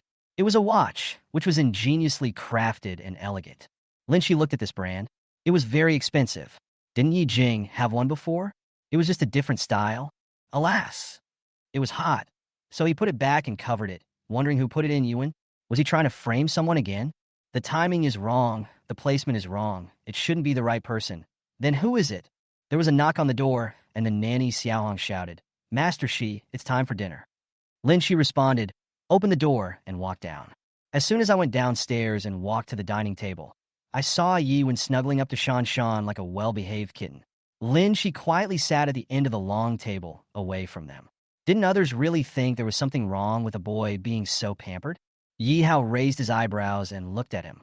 Why are you sitting so far away? Come here and sit next to me, Xiaolin, move over. Chapter 20 Whoever doesn't throw is a cuckold. Yi Hao all along, and he immediately refused to accept it. I don't why. Since you were the third child, hurry up and don't force me to do it. Yi Lin felt aggrieved and looked at everyone else. Yi Jing said calmly, Do as your brother says. It's just a seat. What's the big deal? Shan Shan also said, Xiaolin, be good. Xiaoxi is your brother. He just recovered from his illness. You should be more considerate of him. Yi Lin reluctantly moved aside, and Yi Hao looked at Lin Shi. Come here. Lin Shi. He didn't want it. He didn't want it. Just as he was about to shake his head, Yi Hao raised his voice. The food is getting cold. Are you embarrassed to let everyone wait for you alone? Damn it. At one point, Lin Shi wanted to slam the table. Seeing that Lin Shi was about to open his mouth, Yi Hao suddenly stood up and pulled him to the empty seat next to him before Lin Shi could speak. He realized that this guy was more suitable for a hard approach. Talking to him in a nice way would not work at all. A dog can't spit out ivory, so the best way was to solve the problem with violence. Lin Shi said angrily, I can leave by myself. Yi Hao was too lazy to talk nonsense with him and pulled a pile of food in front of him. Eat. To Lin Shi's right was Yi Hao, and to his left was Yi Lin. He was sandwiched in the middle and didn't look at anyone. He took a small bowl of chicken noodle soup and started eating slowly. After Yi Hao finished the food on the plate, he was still eating the noodles. After drinking a bowl of soup, that guy still had a lot of noodles left. According to this progress, he would only eat a small bowl of noodles tonight. Yi Hao felt that he could finish the small bowl in 2 bites. There was obviously so much rich food. Couldn't he just take a closer look and eat a little more? Yi Hao put down his chopsticks and frowned. Do you know that you are seriously malnourished? I asked you to sit next to me just to supervise you. How can you keep healthy if you eat such a monotonous diet? Shan Shan also said with concern, Xiaoxi, the doctor told us to give you nutritional supplements. These are the foods matched by the nutritionist at home. You should eat more of each and be a good boy. Okay. Yi Wen secretly gritted his teeth. Yi Hao really looked at Lin Shi differently. He suppressed his reluctance and said, Yes, Xiaoxi, being picky about food is not a good thing. We are in the 3rd year of high school. Only with a good body can we have the energy to study and make progress. Don't let your family worry. Picky eater? Lin Shi raised her bright black and white eyes, looked at him with a smile, and then said, I'm not picky about food. I'll eat more in the future. Thank you for your concern. Seeing that he was much more well-behaved, Yi Jing nodded with satisfaction. That was right. It would be better if he was more well-behaved so that everyone would have less worries. Yi Wen lowered his head, and Shan Shan patted his hands under the table, signaling him not to be sad. Yi Wen then blinked and smiled, and picked up some dishes for Shan Shan and Yi Jing, showing his great thoughtfulness. Yi Lin suddenly interrupted at this time. Tisk, eating too much won't keep him healthy. You may not know that this guy never goes to eat lunch at school. If I hadn't run into him when I went to deliver an umbrella and clothes to him today, no one would have noticed. Lin Shi held his forehead and said, Little brother, can you let me go? Oh my God. Why is it so difficult to have a meal? Sure enough, the reproaches and nagging from Yi Hao, Shan, and Yi Jing succeeded in making him surrender. He lowered his head, too tired to cope with the situation. He just wanted them to finish their talk quickly so that he could escape the scene. With Yi Wen occasionally secretly provoking them, Lin Shi had dull eyes and responded with numb responses, but in fact he didn't hear anything.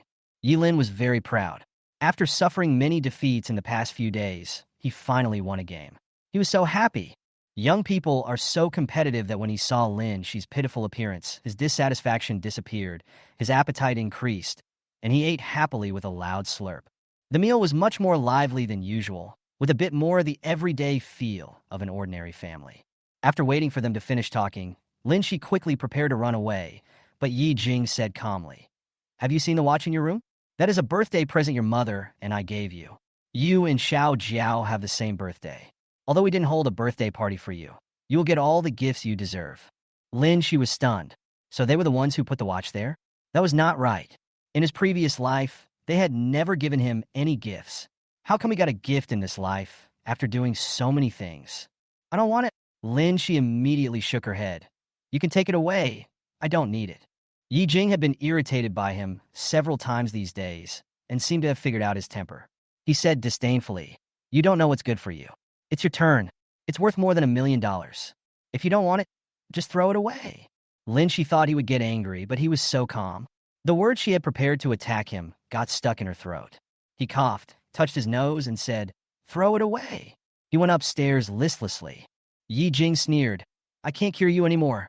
Whoever doesn't throw it is a cuckold." Lin Shi returned to the room and took a shower. She picked up the watch and sat in a chair. She opened the box, took her cell phone, checked online, and it was really worth more than 1 million. She was really rich. Throw it away? What the hell is 1 million? He has suffered the hardships of the lower class.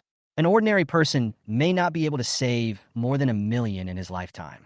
Even if he doesn't want it, he can't throw it away. When he leaves the Yi family, he can sell it and donate it to the children in the mountains. Yi Hao was downstairs admiring Yi Wen's expression of trying to hold back his unhappiness, and said calmly, "It's just a watch. Stop at the right time. It's just a watch.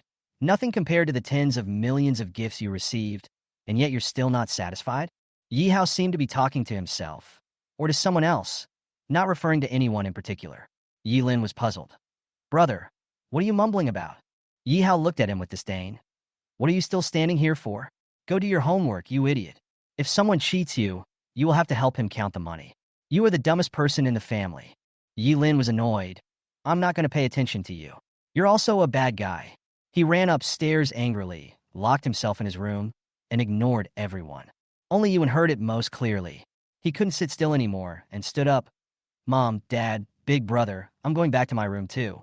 Shan touched his face and said, "Go ahead. Don't stay up too late to study at night. Your health is important." Yi Wen nodded and walked away dejectedly. Shan sighed slightly in the back, and Yi Hao raised his eyebrows. "You see, the water cannot be treated equally. How can the two children get along without any grudges? It is impossible. In the end, the family will be in turmoil, and no one will have an easy life." 2 days later, the school was on holiday. Because of construction work, we had made up the classes on Saturday and Sunday some time ago, but they have not been adjusted back. So we took advantage of Thursday and Friday this week to take a break. Together with Saturday and Sunday, we have a total of 4 days off. It's rare to have such a long holiday. So in order to relieve students' pressure, the school encourages students to combine work and rest. Students can use these days to go out and relax their brains. They were all children who had been locked up for a long time. They loved to play and make noises. Naturally, they were cheering and jumping for joy. Everyone had a big smile on their face. Lin Shi turned the tip of her pen. What should she do with her free time? Why not go see Jingnan? This guy kept saying he was bored and would send her messages almost every day. It was really pitiful. Having made up his mind, he packed his school bag and followed the crowd out of the classroom. However, he did not see Xiao Zhang outside the school gate. He had to wait and wait until everyone had left, but Xiao Zhang still did not come. Lin Shi was puzzled. Xiao Zhang was always punctual and would never be late. Why didn't he come today? After waiting for nearly half an hour, Xiao Zhang finally drove over and said, "Master Shi, I'm sorry. We were delayed by a car accident on the road. You must be waiting impatiently. Get in the car quickly." Lin Shi was shocked. "Car accident?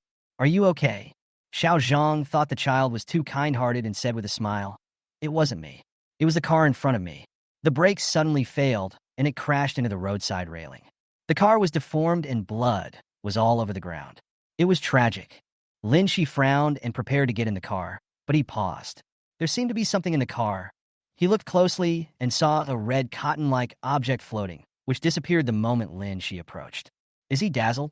Chapter 21, it's actually him.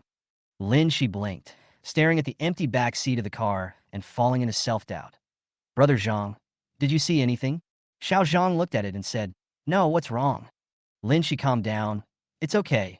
Maybe my eyes are blurry. He got into the car and looked at the empty seat next to him. Why did the world suddenly become so mysterious? Could he finish the story? Xiao Zhang shook himself. Strange. Why do I feel a little cold all of a sudden? Lin Shi didn't feel anything unusual. He attributed it to an illusion. If he didn't think about it, nothing would happen. He could just close his eyes and pretend not to see it. When they returned to the Yi family, it was almost 6 o'clock. Yi Wen and Yi Lin were playing games in the living room to relax occasionally. Yi Jing and Shan Shan would not mind. Besides, their grades have always been very good, consistently ranking in the top 30 in the grade. As long as their grades didn't drop, what was wrong with playing a little? Shan Shan was sitting aside, reading a fashion magazine. She was wearing a light blue cheongsam. Her hair was elegantly tied up behind her head with a jade hairpin inserted diagonally. She was dignified and beautiful, still with charm. She was a rare beauty when she was young. Among the 3 children, Lin Shi's facial features were most like hers, even better than hers, with a little more handsomeness and unrestrainedness of a boy. Yi Jing and Yi Hao haven't come back yet. At this time, Shan Shan saw Lin Shi coming in and put down the magazine. Xiao Shi, why are you back a little late today? Lin Shi paused for a moment. Nothing. There was a glacier between the mother and son, so Shan Shan did not ask any more questions. At this time, Yuan said uneasily, Xiao Shi, on Monday when the temperature dropped, Sister Xiaolan took the wrong clothes and gave my newly washed coat to Xiaolan by mistake, asking him to bring it to school for you to wear. Can you give it back to me? Xiaolan is the new babysitter, so it seems reasonable that she picks up the wrong clothes when putting away the laundry. Lin Shi tilted her head and tried to recall, and seemed to remember. Clothes? Are you talking about that? I threw it away. Yuan exclaimed, his face pale, but he didn't dare to blame, and lowered his head humbly. Okay, it's okay. Shan Shan frowned. Xiaoxi, why did you throw away Xiao Jiao's clothes? Lin Shi pulled a chair over and sat down, took a sip of water, and said slowly. Didn't I take the wrong one? I didn't know it was his. It smelled fishy, and I didn't like it, so I threw it away. It's just a piece of clothing. What's the big deal? Shan Shan's expression suddenly changed. Xiaoxi, watch your words. Yi Wen's face was extremely ugly, and Yi Lin would not tolerate him at this time. Lin Shi, can't you tolerate second brother? Do you have to insult him like this? Lin Shi spread her hands. I'm sorry. I'm just telling you the truth. If you don't like it, I'll say less next time.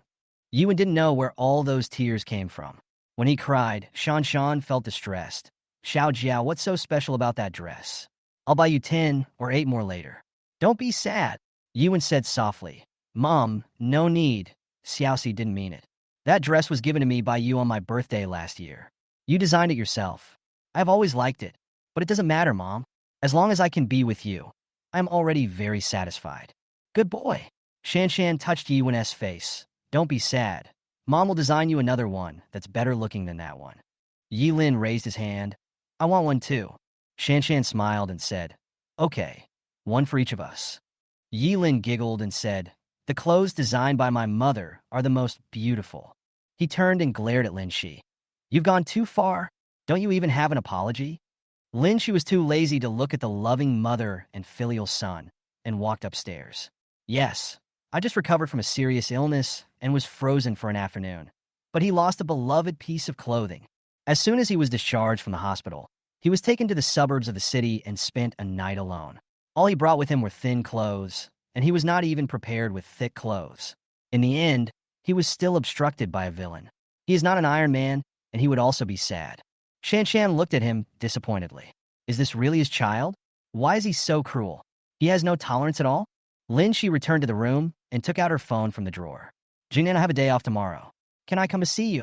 Jingnan immediately replied.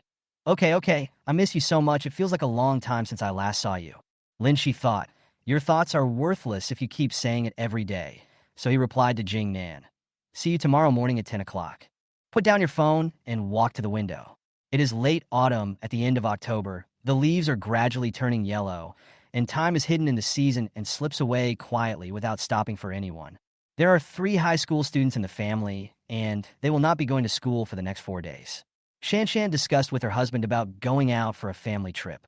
Yi Jing agreed, thinking that this trip could be used to ease the relationship between Lin Shi and Yi Wen.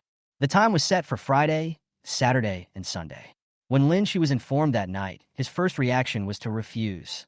The Yi family never took him with them on trips in their previous life. So please don't waste their feelings in this life, okay? I'm not going, Lin Shi said. Yi Jing had never seen such a difficult child before. He said without hesitation, no, the whole family is going. You have to go too. You have no choice. Lin Shi said stubbornly, I won't go. If I say I won't go, then I won't go. You. Yi Jing was upset.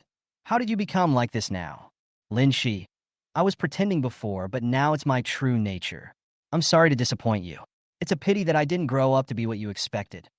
Yi Jing felt like he was going to be pissed off, but he couldn't do anything about it. At this time, Yi Hao watched for a long time and said, it's okay if you don't go. I'll find a tutor for you so that you can make up for the lessons. Lin Shi was stunned. What kind of devil is Yi Hao? He doesn't want to take extra classes. It's boring. Lin Shi obeyed obediently. Who likes to take extra classes? People have to bow their heads under the eaves. He felt very aggrieved. Yi Hao with appreciation. His eldest son was the one who had a way. He was almost mad at this little bastard. When he looked in the mirror recently, he felt that he had lost a lot of hair. Yi Wen's eyes rolled, and he smiled silently. Well, he had 100 ways to deal with Lin Shi. He would take his time. One day, Lin Shi would be despised by everyone and disappear from the Yi family. There can only be one person in a position. The other one is redundant. How can I feel at ease if I don't get rid of him? Early the next morning, Lin Shi took a taxi to the vicinity of Yangtze River Hospital, bought some fruits there, and walked in with them. As soon as Lin Shi entered the hospital, she saw a cotton-like red object jumping out of the window as if frightened, and then disappeared. Lin Shi. What the hell? This time he couldn't deceive himself anymore. It was indeed a thing, and it was alive. He saw it again, but he runs faster than a rabbit. Is he a monster? Calming himself down, Lin Shi looked around and found everything normal. He stood there for a while before continuing to walk upstairs. Before he was sure what it was, he just treated it as air. He arrived at the door of Jingnan's ward and knocked. A young boy in a baseball cap opened the door. He was a head taller than Lin Shi, with handsome eyebrows and bright eyes. He was very handsome and dressed in black. When he looked down at him, the solemn and cold aura was as if it was real and suffocating. Jing Xiao? Lin Shi's face changed slightly. It was actually him. Chapter 22, can you see? Jing Xiao is a singer and the young master of the Jing family, a wealthy family in the imperial capital. His top-tier aura, wealthy background, divine looks, and impressive academic qualifications make him the most dazzling star. Lin Shi liked listening to his songs in her previous life. When she was sad, she would wear headphones and listen to them all day long. Although she didn't know much about Jing Xiao himself, she still remembered what he looked like. I really didn't expect to see the real person here. Lin Shi stared at him blankly. Did the trajectory of fate deviate? Did two strangers who had no intersection meet? Jing Xiao was serious and asked, Are you looking for Jing Nan? Lin Shi nodded. At this time, Jing Nan shouted in the ward, Is that Xiao Shi? Come in quickly. Jing Xiao made way for him, and Lin Shi went in carrying some fruit. Jing Nan sat on the bed, smiled and waved. Xiao Shi, come if you wanna. Why buy any fruit? I have so much food piled up like a mountain. Lin Shi sat over and looked at the table and the corners, which were filled with all kinds of fruit snacks. He had no place to put them, so he simply put the fruit basket on the ground and smiled slightly. You are so popular. Jing Nan chuckled. I have a lot of friends, and they all feel embarrassed to come empty-handed. I can't finish it, so I've already given away a lot. Jing Xiao leaned against the wall with his arms folded, standing there like a statue, looking at them indifferently, his long legs straight, dressed in black, handsome and aggressive, making it difficult to ignore. Jing Nan felt jealous. Xiao Shi, this is Jing Xiao, my cousin, who is cold all day long and not half as cute as me. Lin Shi couldn't help but look up and smiled. Hello, my name is Lin Shi. Jing Nan is actually Jing Xiao's cousin. Well, Looking at Jingnan's food, clothing, and friends, they are all top-notch, so he must have been born in a wealthy family. Jing Xiao nodded, his eyes stayed on him, and he forced a smile, which scared Jingnan. Brother, you should still maintain your cool persona. You look like a fool when you smile. Lin Shi found it interesting and even secretly happy. It turned out that Jing Xiao was even more handsome in person than in the video. I've heard your songs, and I like them very much, Lin Shi said with a smile. Jing Xiao's expression remained unchanged. Thank you. With a cold personality, Lin Shi retracted her gaze. Jing Nan said, Xiao Shi, you've heard his songs? What's so good about them? When I'm discharged from the hospital, let's go sing. I'll sing for you. I'm the protagonist today, look at me. Lin Shi smiled. Jing Nan was such a funny guy. With him around, the atmosphere would never be dull. At Jing Nan's strong request, Lin Shi played the game with him again. Perhaps because he was unwilling to accept the loss last time, Jing Nan was very serious this time. But Lin Shi was very casual. He didn't care about winning or losing. Jing Xiao stood behind him and watched him, gradually becoming more and more focused. Lin Shi held back this time, and the two of them were evenly matched. In the end, Jing Nin cried, Xiao Shi, I can't stand you being like this. Did you lose to me on purpose? Lin Shi said, No, you have improved. You are kidding me. Jing Nan sighed. There are always people better than you. You are better than me. I admit it. Jing Xiao took the game console from Jing Nan and looked at Lin Shi. Let's play a few games. Lin Shi was stunned. Okay. The two played 3 games. Lin Shi won 2 games and lost the last game. She really lost. He showed admiration in his eyes. You are very good. Jing Xiao said. Not as good as you. Lin Shi shook her head. I had a hard time winning the second game. The gap between us is not that big. The 2 top smart guys completely ignored Jingnan. Jingnan consciously shut up during their dazzling operations. The 2 big guys were being humble to each other. How could mortals like us have the right to speak? Jing Xiao said. Continue? Lin Shi nodded happily. Okay, I'll do my best. For the whole morning, the 2 men fought fiercely as if they had met their own kind, and they stopped near noon. Jingnan initially stretched his head to watch the fight, but later he became more and more frustrated. So he simply took out his mobile phone and watched a melodramatic TV series to avoid the damage to his self-confidence if he continued watching it. Jing Xiao and Lin Shi put down the game consoles and smiled at each other. Lin Shi always knew that he was smart and seldom met anyone who could rival him. The Jing Xiao in front of him surprised him. Although he won more in the end, Jing Xiao's IQ was definitely at the ceiling level and very strong. Excellent people appreciate each other. Jing Xiao stood up and looked at Lin Shi with a less cold and unfamiliar look in his eyes. Add me as a friend? Lin Shi said, I couldn't ask for more. Jing Xiao smiled, breaking his cold image and revealing a bit of sunshine and warmth. He is a very charming person. Lin Shi took a deep breath. It was the smell of sunshine. He squinted his beautiful eyes like a lazy cat. Jingnan picked up his phone to capture this scene. Xiao Shi, you are cuter than my big orange dog. Lin Shi shook her head helplessly. How can a boy be called cute? Jing Xiao suddenly said, It's very cute. Lin Shi closed her mouth awkwardly and said, Okay, as long as you guys are happy. Jing Xiao ordered takeout for lunch. The 3 of them ate 7 or 8 dishes together, and the boat of friendship began to row. Jing Xiao had something to do in the afternoon, so he left after sitting for a while. Seeing that Jing Nan looked tired, Lin Shi also said goodbye to him and agreed to go out to dinner together after he was discharged from the hospital. Lin Shi came out of the ward and wanted to say hello to Su Sun and the nurse, but they were all very busy, so he didn't go up to them. He just glanced at them from a distance and left. The red thing did not appear again, and there was nothing unusual around. Lin Shi quickened her pace and walked out of the hospital. She leisurely looked at the scenery on a secluded tree-lined avenue. After walking a few steps, her mouth opened slightly and her eyes were stunned. This time she was completely out of control. Right in front of us, a guy in black clothes and wearing a mask was holding a struggling red object in his hand. He took out a thin iron chain from his pocket, tied it up, and threw it into the car. He was not mistaken. It was the red thing that appeared in the car and in the hospital. He had seen it twice. When the young man in black turned around, it was Jing Xiao, whom he had just met not long ago. Jing Xiao keenly noticed Lin Shi and walked towards him. Lin Shi swallowed and said, Although you are very handsome, why do you look like you want to kill someone to silence him? Is it too late to run now? Jing Xiao stood in front of him. His eyes were as deep as a cold pond. Lin, she was a little nervous.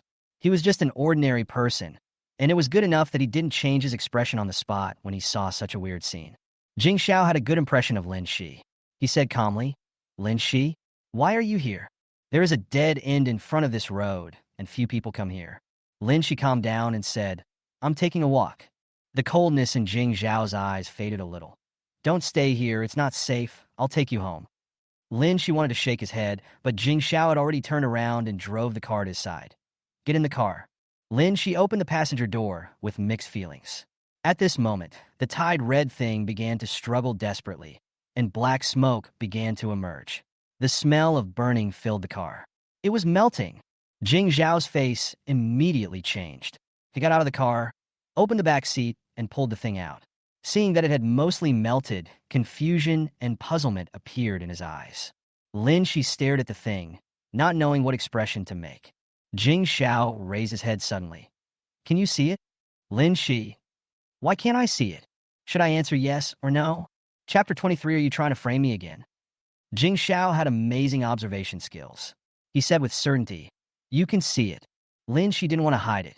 He was indeed curious about what it was, so he nodded immediately. I can indeed see it, a red thing, and it moves. Jing Xiao saw that the thing in his hand was about to disappear. He didn't know the reason for the time being, so he had to untie the chain and let it go. The thing seemed to have been pardoned and immediately disappeared without a trace, as if it was running for its life. Jing Xiao frowned. Strange. What is it afraid of? Jing Xiao looked at Lin Shi suspiciously, wondering the reason. Lin Shi was speechless. How would he know? Don't look at me. It has nothing to do with me. Lin Shi, who are you? Why can you see energy bodies? Jing Xiao asked. Lin Shi heard the new term and asked curiously. Energy body? What is that? I'm just an ordinary person. I've never seen this kind of thing before. I don't know what it is. Jing Xiao saw that he didn't seem to be lying, so he thought for a moment and said, this is the energy body of consciousness left behind after a person dies. Normally, it will disappear within 7 days. Ordinary people can't see it. You can also call it a spirit body. Jing Xiao looked at Lin Shi and said, you surprise me. Lin Shi smiled awkwardly. I was surprised too. Conscious energy body? Spirit body? Isn't that a ghost? Compared with the ferocious ghosts in the movies, the real ghosts are just like Hello Kitty. Jing Xiao asked him to get in the car. As if he had guessed what Lin Shi was thinking, he explained while driving, there are only a few conscious energy bodies among 10,000. Most of them are transformed by the obsessions of humans and animals. They may have unfulfilled wishes, or they may be unwilling to leave. In most cases, they have no attack power. If left alone, they will dissipate within 7 days. However, there are also a few energy bodies with heavy resentment who will turn into ghosts when the time and place are right and bring disaster to the world. The door to a new world has opened. Lin Shi was puzzled. If that red ball is a consciousness energy body and there is no danger, why did you capture him? Jing Xiao said seriously. Because it wants to kiss me. What? Lin Shi suppressed her laughter. It turned out that he was a pervert. Jing Xiao was also helpless. The thing relied on itself as an energy body and stuck to him and didn't want to leave. He had no choice but to tie it up and prepare to teach it a lesson. Since Jing Xiao was able to capture the energy body, his identity must be complicated. Lin Shi did not ask. He was not a person who liked to get to the bottom of things and had no interest in other people's secrets. Jing Xiao had no intention of saying more. He was not a talkative person. Lin Shi told Jing Xiao the address. Thank you for your help. Jing Xiao sent him to the vicinity of Ye's house. When Lin Shi was about to get off the car, Jing Xiao said, Lin Shi, since you can see it, you may encounter other energy bodies or ghosts in the future. If you need anything, you can find me. Lin Shi nodded. Thank you. There are very few people who can see energy bodies. It is basically impossible for ordinary people without spiritual intelligence to see them. Most of them are people from the Xianmen. As for you, an ordinary person who can see spirit bodies, it is even rarer. Lin Shi, this kind of thing has always been kept secret. Don't tell others unless it is necessary. Of course, Lin Shi wouldn't tell anyone else. No one would believe it if she told them, right? I understand. After watching Jing Xiao leave, Lin Shi let out a long sigh. He said to the sky, God of the Plains, are you there? There was no response, and the God of the Plains played dead in the void. Lin Shi had no choice but to give up. He slowly walked back to the Yi family, went upstairs without saying a word, returned to his room, and sat in a daze alone. The so-called child of destiny must be someone like Jing Xiao. Ghost? Would it possess someone? Or would it be a bloody ghost with a green face and fangs? He smiled. Even if it was extremely vicious, he was not afraid. He was already extremely tired. After Jing Xiao left, he made a phone call. Uncle Nan, help me check someone. Yes, team leader. The place that the Yi family decided to visit was a hot spring holiday hotel surrounded by mountains and water. It was decorated magnificently and in a high-end style. She was dragged into the RV by Yi Hao, who held on her neck tightly, fearing that he would run away. She gave up struggling. He slapped Yi Hao's hand away, leaned to the side, closed his eyes, and didn't want to pay attention to anyone. Yi Hao was in a very happy mood and played poker with Yi Jing and Yi Lin. Yi Wen stayed with Shan Shan and tried to make her happy with sweet words. An hour later, they finally arrived at the destination, and Lin Shi followed them with a lack of interest. This place is called Sanliu Mountain. It has picturesque scenery. At first glance, the mountains and water complement each other, making people feel open-minded and comfortable. Lin Shi looked up at the soaring lone bird and the fleeting white clouds. She took a deep breath of fresh air, and the depression in her chest dissipated a little. She put her luggage in her room, sat in the hotel's viewing pavilion, and stared into the distance in a trance. What a beautiful scenery. The Yi family booked the southern area of the hotel, so they didn't have to worry about being disturbed. Yi Hao took his swimming trunks and prepared to go to the hot spring. On vacation, he had to relax completely, and after soaking he planned to go for a massage. He looked everywhere and finally found Lin Shi and shouted, "What are you doing? Go take a hot spring bath." Lin Shi glanced at him and replied, "No, you come here, but don't want to soak in the hot springs?" Yi Hao laughed. "Are you feeling inferior? You're afraid that your chicken-like figure will be seen by everyone. Ha ha." She wanted to hit him so much that she turned her back to him and said, "You are such an annoying person. Go away. I don't want to see you." Tisk. Yi Hao strolled away. "Play by yourself. Don't run around. If I get lost, I'll have to look for you." She had never taken a hot spring bath since he was a child, and he had no interest in it. He just wanted to stay away from it. Yi Wen and Yi Lin also excitedly went into the water. Laughter and joy came from the hot spring pool not far away. Yi Jing and Shan Shan changed their clothes and came over to call Lin Shi. "Xiao Shi, you should go too. It's good for your health to soak in the hot spring more often." She said she would not go, and Yi Jing frowned. "It's a rare trip for you. Can you not spoil everyone's fun?" She was annoyed by the nagging and stood up. "Then I will just watch from the side and not go down." Yi Jing didn't say anything else. She got up and walked over to sit on a lounge chair on the shore. She glanced at their red faces from being soaked in the water and yawned out of boredom. She got up a little early today. There are 7 or 8 hot spring pools in the south. Shan Shan and Yi Jing soaked in one pool alone. Yi Hao chose a small pool for himself, and Yi Lin and Yi Wen soaked together. There were also tea and drinks provided by the hotel, and it was very comfortable. After a while, Yi Wen climbed up and sat on the shore. Shan Shan asked with concern, "Xiao Jiao, are you feeling uncomfortable?" Yi Wen shook his head. "Mom, it's okay. My body is like this. I will feel dizzy after soaking for a while. I will be fine after sitting for a while." Yi Wen had a weak constitution since childhood and was prone to illness. Shan Shan warned him, "Don't catch a cold." Yi Wen sat for a while, then stood up to get drinks for everyone. When he passed by Lin Shi, his foot slipped and he fell to the ground with a thud. Lin Shi looked at Yi Wen, who fell badly under her feet, and didn't know what expression to make for a moment. "Xiao Jiao, second brother." Shan Shan, Yi Jing, and Yi Lin immediately stood up and went over to help Yi Wen up. Yi Wen was also stunned from the fall. His elbow gradually became swollen, and it was extremely painful. "Xiao Jiao, why did you fall? Are you hurt?" Shan Shan asked with concern. Marvin Yi shook his head. "It's okay. Don't worry, Mom." Several people helped Yi Wen to sit on a chair, and Yi Wen's eyes were blurred with tears due to the pain. The hotel doctor came over and checked his injuries and told everyone that it was just a skin injury and nothing serious. Everyone breathed a sigh of relief. Yi Lin looked at Lin Shi and asked Yi Wen, "Why did you fall down on flat ground? Is it?" Yi Wen lowered his head and said, "There is water on the ground. I accidentally slipped. I just need to take a rest." After he finished speaking, he secretly glanced at Lin Shi. To others, the meaning of this action was self-evident. Yi Wen's drooping eyelids moved slightly. God really helped me.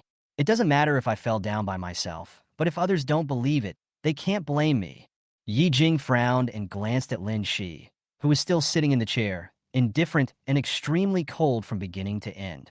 Lin Shi is so smart, but he feels impatient with the looks from these people. Have you watched too many TV dramas? He finally glanced at me and sneered. What are you looking at? Are you trying to wrong me again? It's okay if you fall. You didn't break any bones. Why are you so nervous? Chapter 24. Who the hell are you? Shan Shan looked at him disappointedly. How can you say such a thing? It really chills my heart. Yuan pulled Shan Shan's arm. It's okay, Mom. I'll just take a rest. Don't blame Xiao Shi. Yi Jing also shook his head. Lin Shi, I don't think you can change your character. Lin Shi had long been numb to their prejudice and stupidity. He sat there motionless, turned his head, and said in annoyance, whatever you think.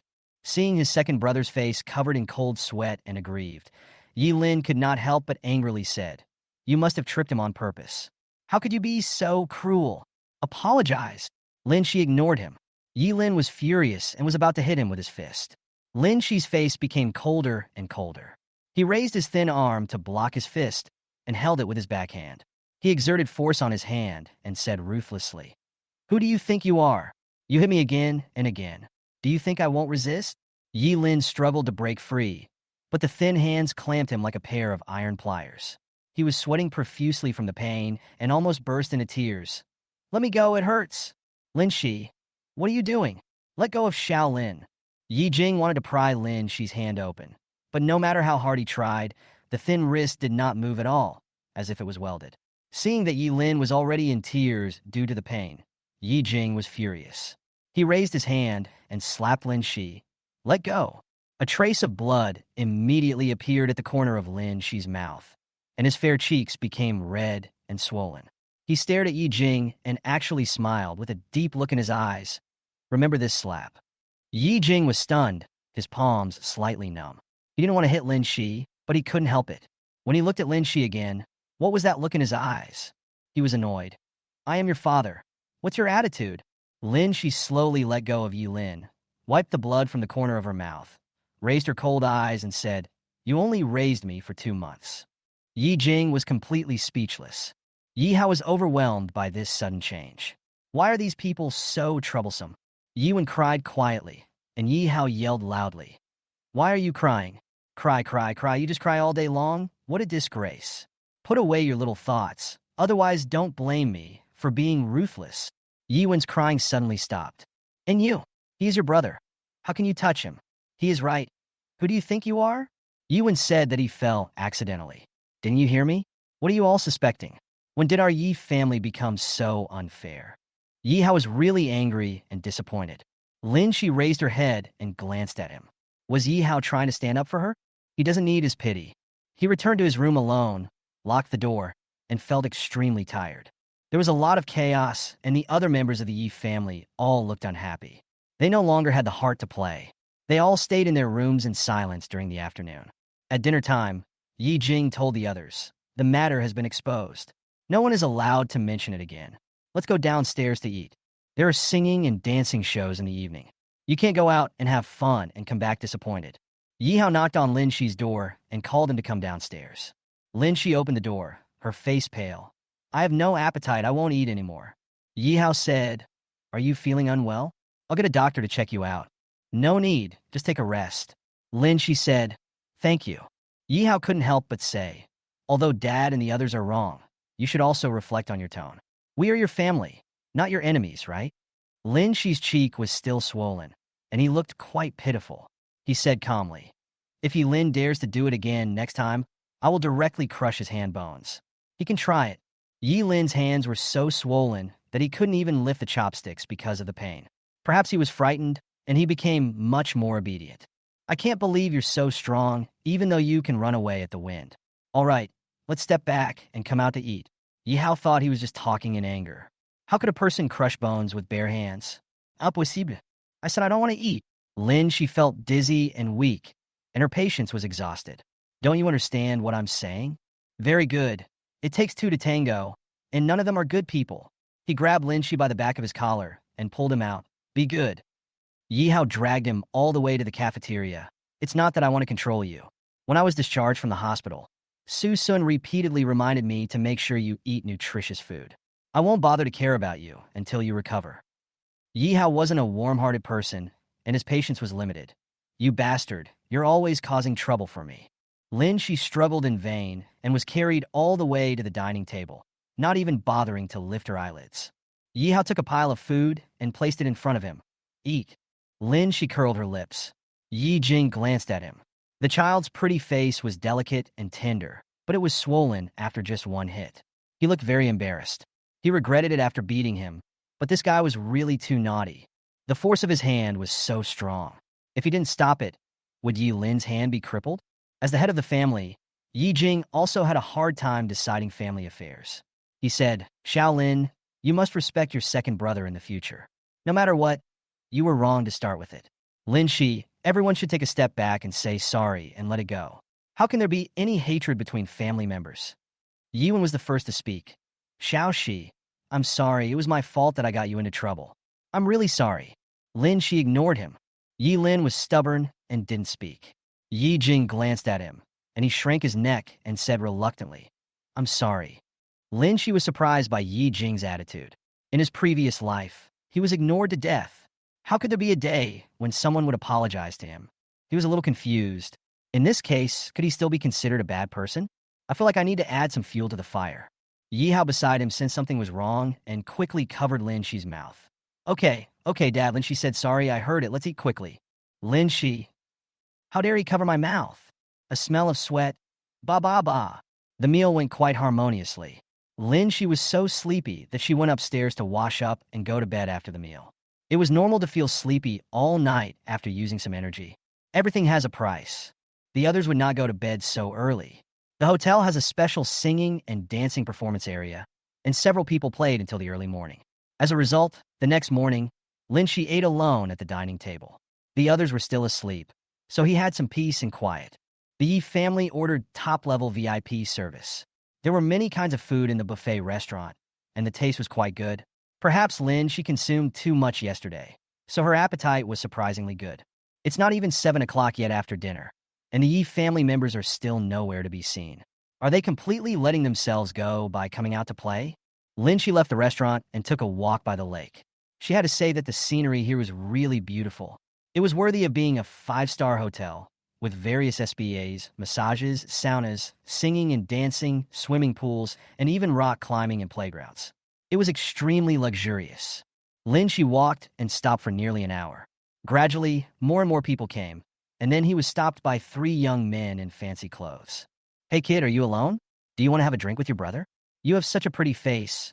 Who is so cruel to hit you? The young man who was leading the fight stared at Lin Shi's face intently. She was so damn beautiful, much more beautiful than the top girl on the West Coast. With a few scars, her lips looked even redder and her teeth were whiter, and she looked so tender. He was itching to watch. The West Coast is a famous place for spending money on the Red Mansion Club. Is this a flirt? Lin Shi immediately refused. No, get out of the way. Don't be like that. It's just a drink. You brothers are so kind. The young man took out a card from his pocket. As long as you nod, you can use this card as you like. How about it? The 3 men stared at Lin Shi in an obscene manner, almost drooling. The young man was dressed very ordinary and probably didn't have any background.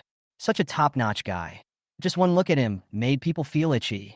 All 3 of them come from wealthy and powerful families, and they spend their days bullying men and women.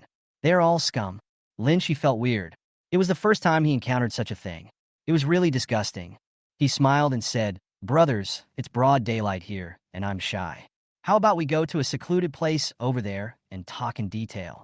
The young man's smile was as ethereal as the bright moon in the sky, easily capturing the souls of the 3 men. The 3 men nodded repeatedly, their eyes fixed on him. Lin Shi hooked her finger and led the 3 people to the back of the rockery. A few dull sounds of pain were heard. After a moment, Lin Shi clapped her hands and kicked the 3 dying people on the ground. Still drinking? The 3 of them didn't even have the strength to shake their heads. Their eyes were filled with fear. Lin Shi smiled gently. Don't tell anyone, of course. No one will believe you if you tell anyone. If you dare to cause trouble for me, I will beat you up every time I see you.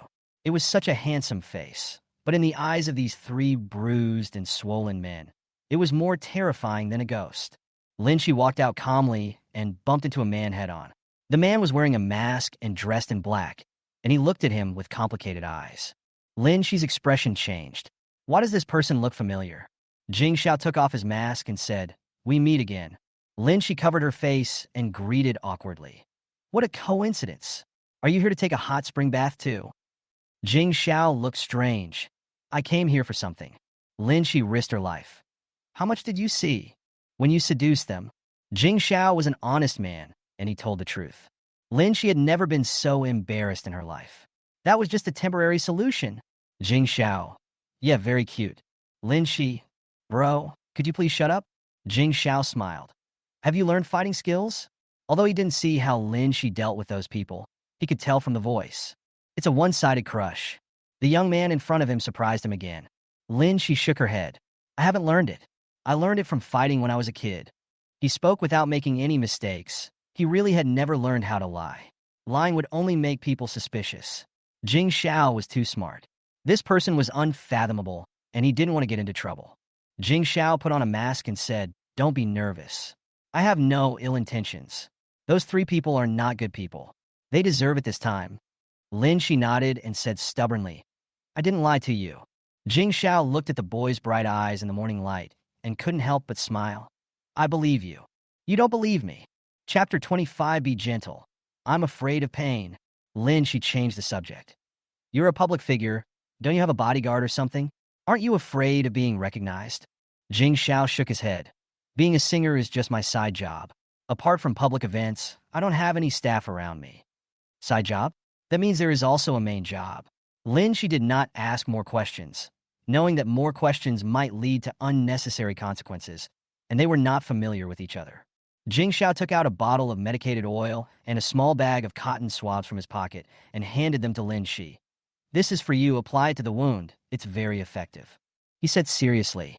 Lin Shi touched the corner of his mouth, which was still a little swollen, but not serious.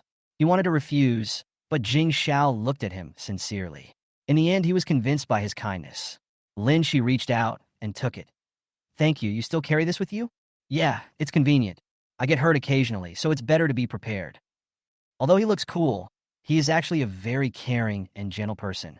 Lin Shi smiled lightly, and when her wound was pulled, she shivered in pain and quickly closed her mouth. Jing Xiao said, "Let me apply it to you, and you won't feel any pain after that." Lin Shi quickly said, No, I can do it myself." Jing Xiao was puzzled. "Why? Are you afraid that I will hurt you?"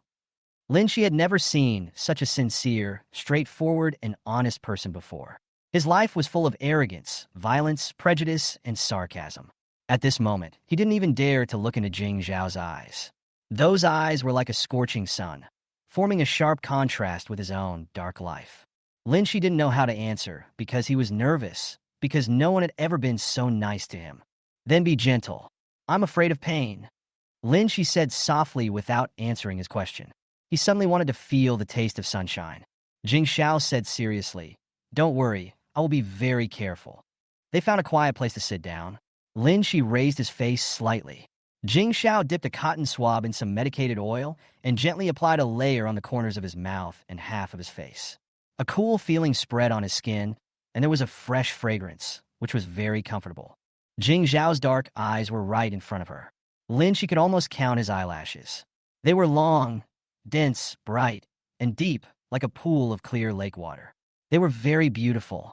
Jing Xiao applied it and blinked his eyes. "Does it hurt anymore?"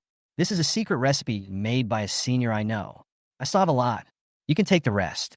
If you get a minor injury in the future, you won't have to endure the pain, and it won't leave scars." Lin Shi felt it, and indeed, there was no pain at all. He said gratefully, "How come you are so good?" Jing Xiao plugged the bottle and put it in Lin Shi's hand. He sat side by side with him and looked at the clouds in the sky. "I just did what I thought I should do. It's just a piece of cake." "Lin Shi, you are excellent.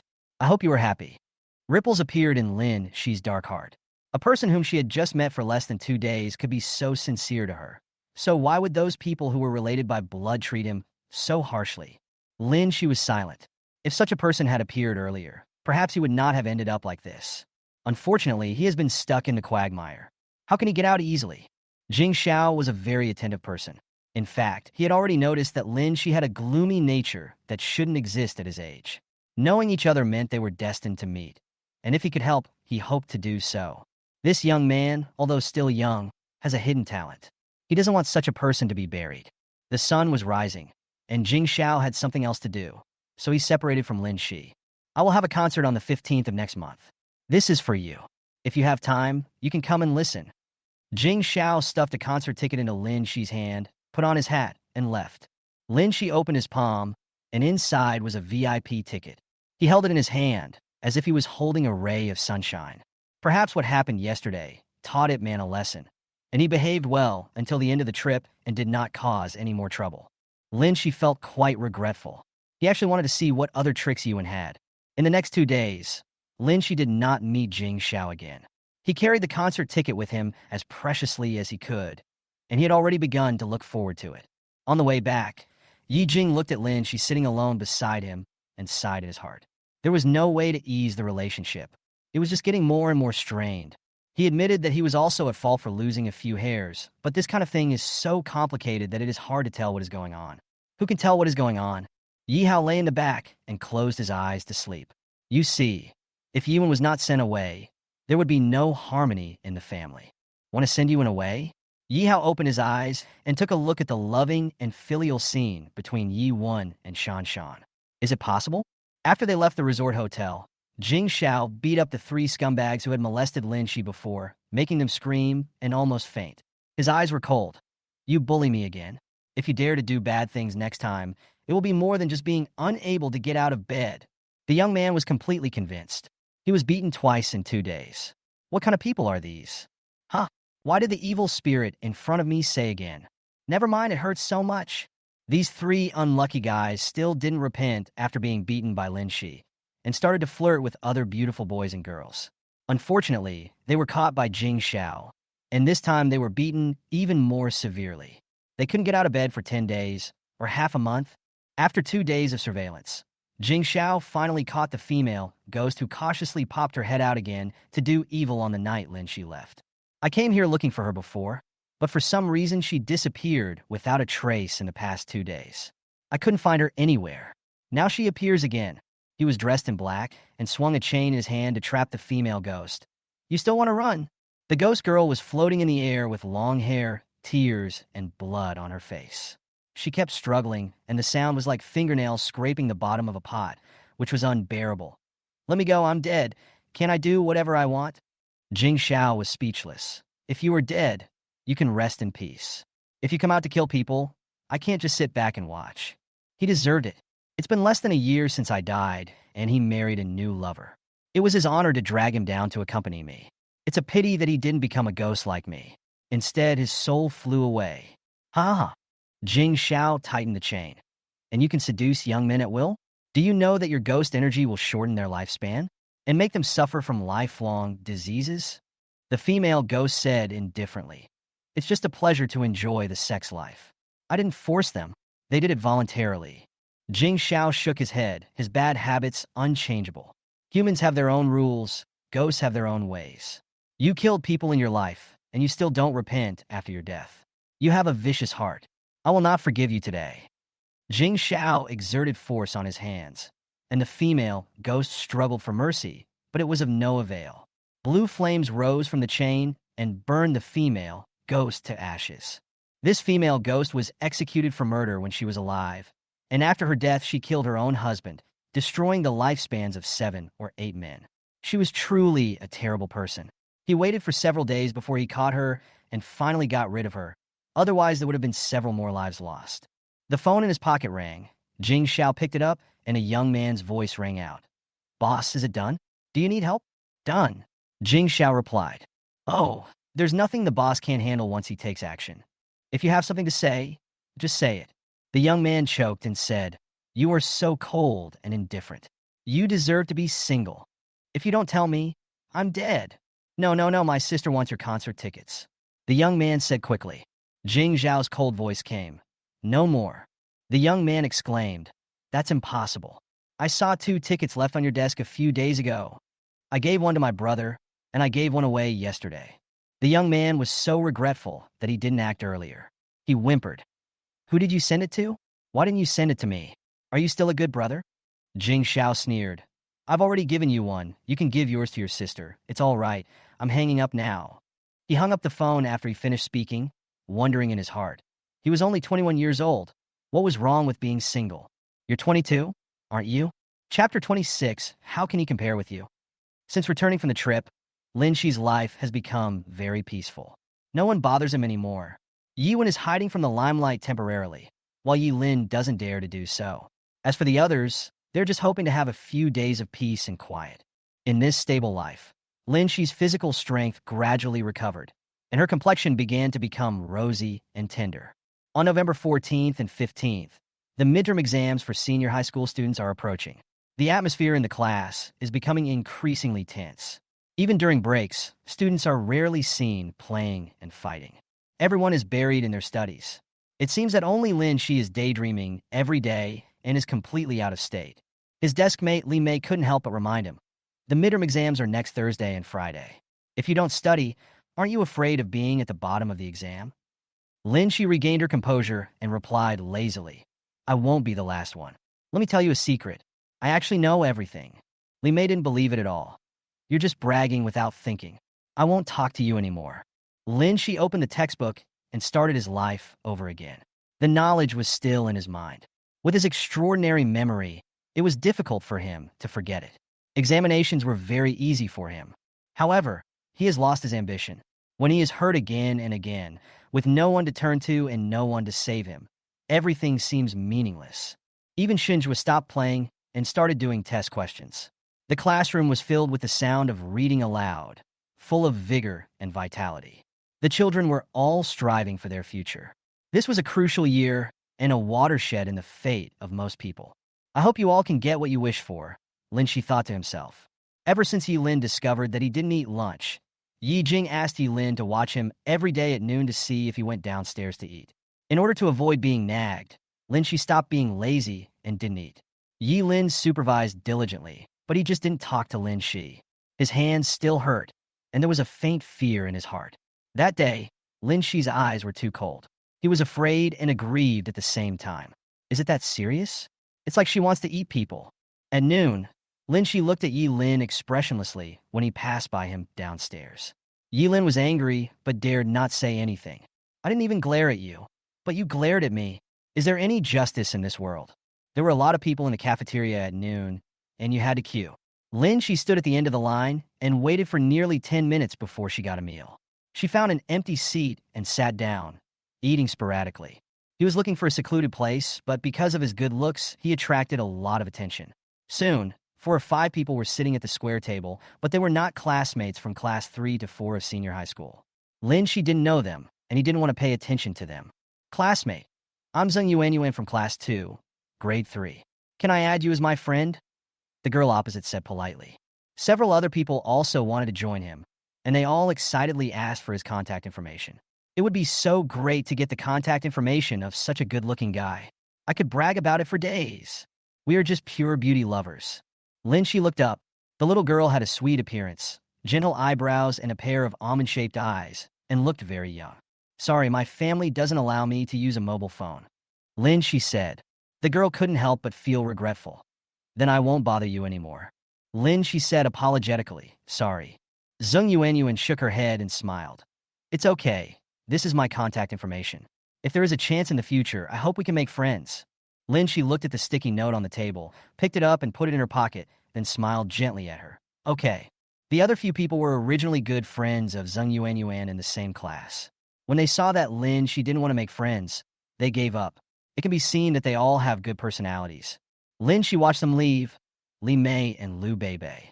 Song Yi came over with a plate in her hand.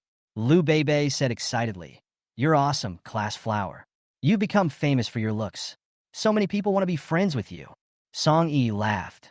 Lin Shi, do you know? Now, you have defeated Yi Wen from class 1 and become the school hunk. Lin Shi. What the hell? It's boring. He doesn't want to be the school hunk. He just wants to be a little hunk. Jiang Xiaoming also said sarcastically. If I look like this, I would walk sideways. Tisk, are you jealous? It's possible that you can be reborn in the next life, Lu Bebe laughed. Lin, she was helpless. Don't talk about me anymore. Whoever wants to be the school hunk can be the hunk. I won't be the hunk anyway. Song Yi covered her mouth and laughed. It's not up to you. Even if you don't want to be the first male lead, as long as you show up, you will immediately become the first male lead. Lin, she took a few bites of rice. It didn't matter as long as she didn't disturb him. Yi Won, who was not far away, gritted his teeth.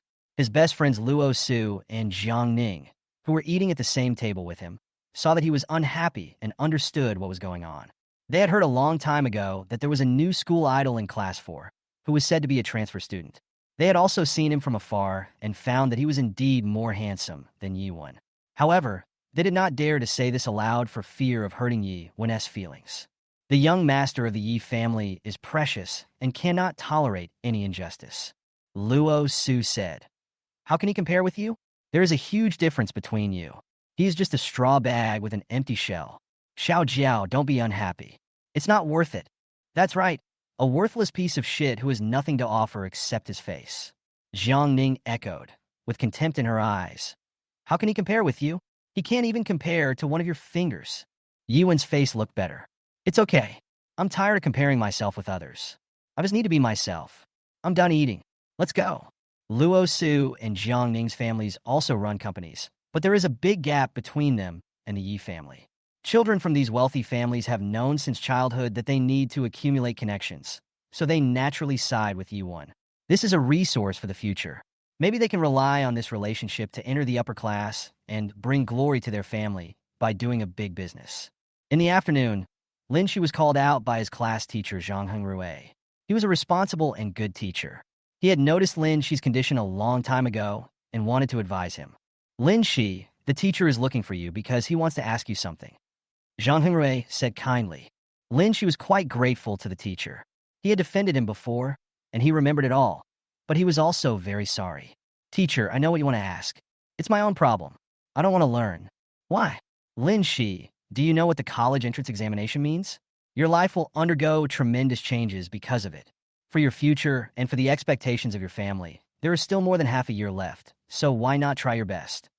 Zhang Hengrui said anxiously. Lin Shi lowered his eyes.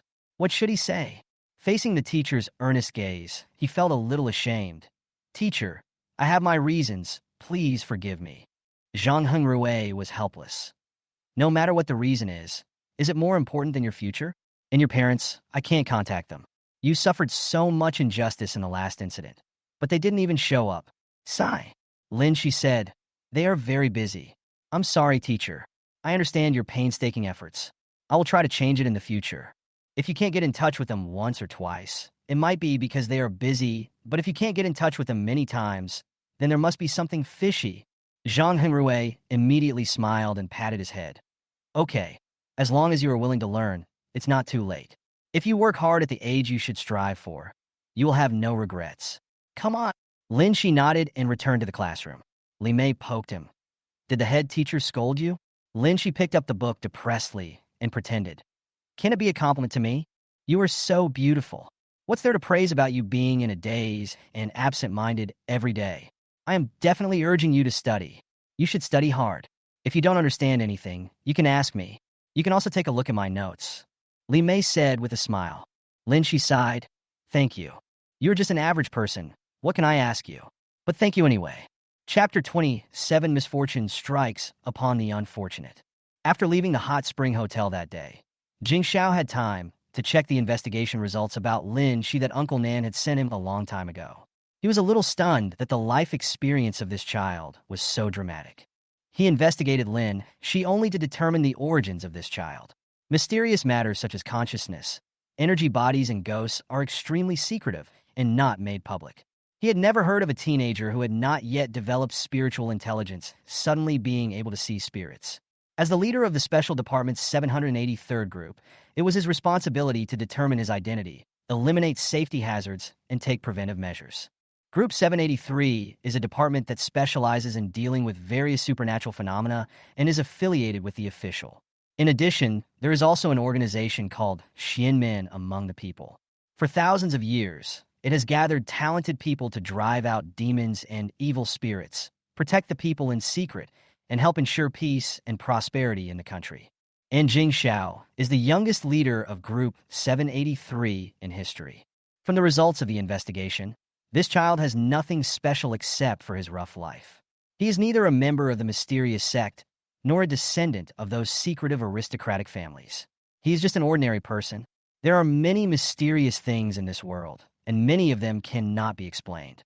Who stipulates that ordinary people cannot see spirits?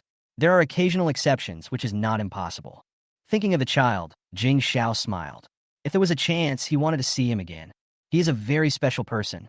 On the second night, after returning to the imperial capital from the Hot Spring Hotel, he stood on the side of a busy road in the city center. In front of him was the red consciousness energy body that was about to dissipate. He asked aloud, "Did you die here?" The spirit jumped, yes. Jing Xiao continued, "Zhang Xiaonan, female, 23 years old, died due to brake failure, right?" The spirit jumped again, yes. Jing Xiao was helpless. "You keep pestering me. Do you have unfulfilled wishes? Or is it a grievance?" The spirit floated to the manhole cover not far away and jumped. Jing Xiao walked over puzzledly and found a very young, white kitten stuck inside, motionless, and it was unknown whether it was dead or alive. Jing Xiao hurriedly moved the manhole cover and took out the kitten. It was so tiny that it looked like it was less than a month old. No one knew when it had fallen here. The cat's body was covered in mud and it was cold, but it still had a breath left, so perhaps it could be saved. "Is it your cat?" The spirit did not move, no.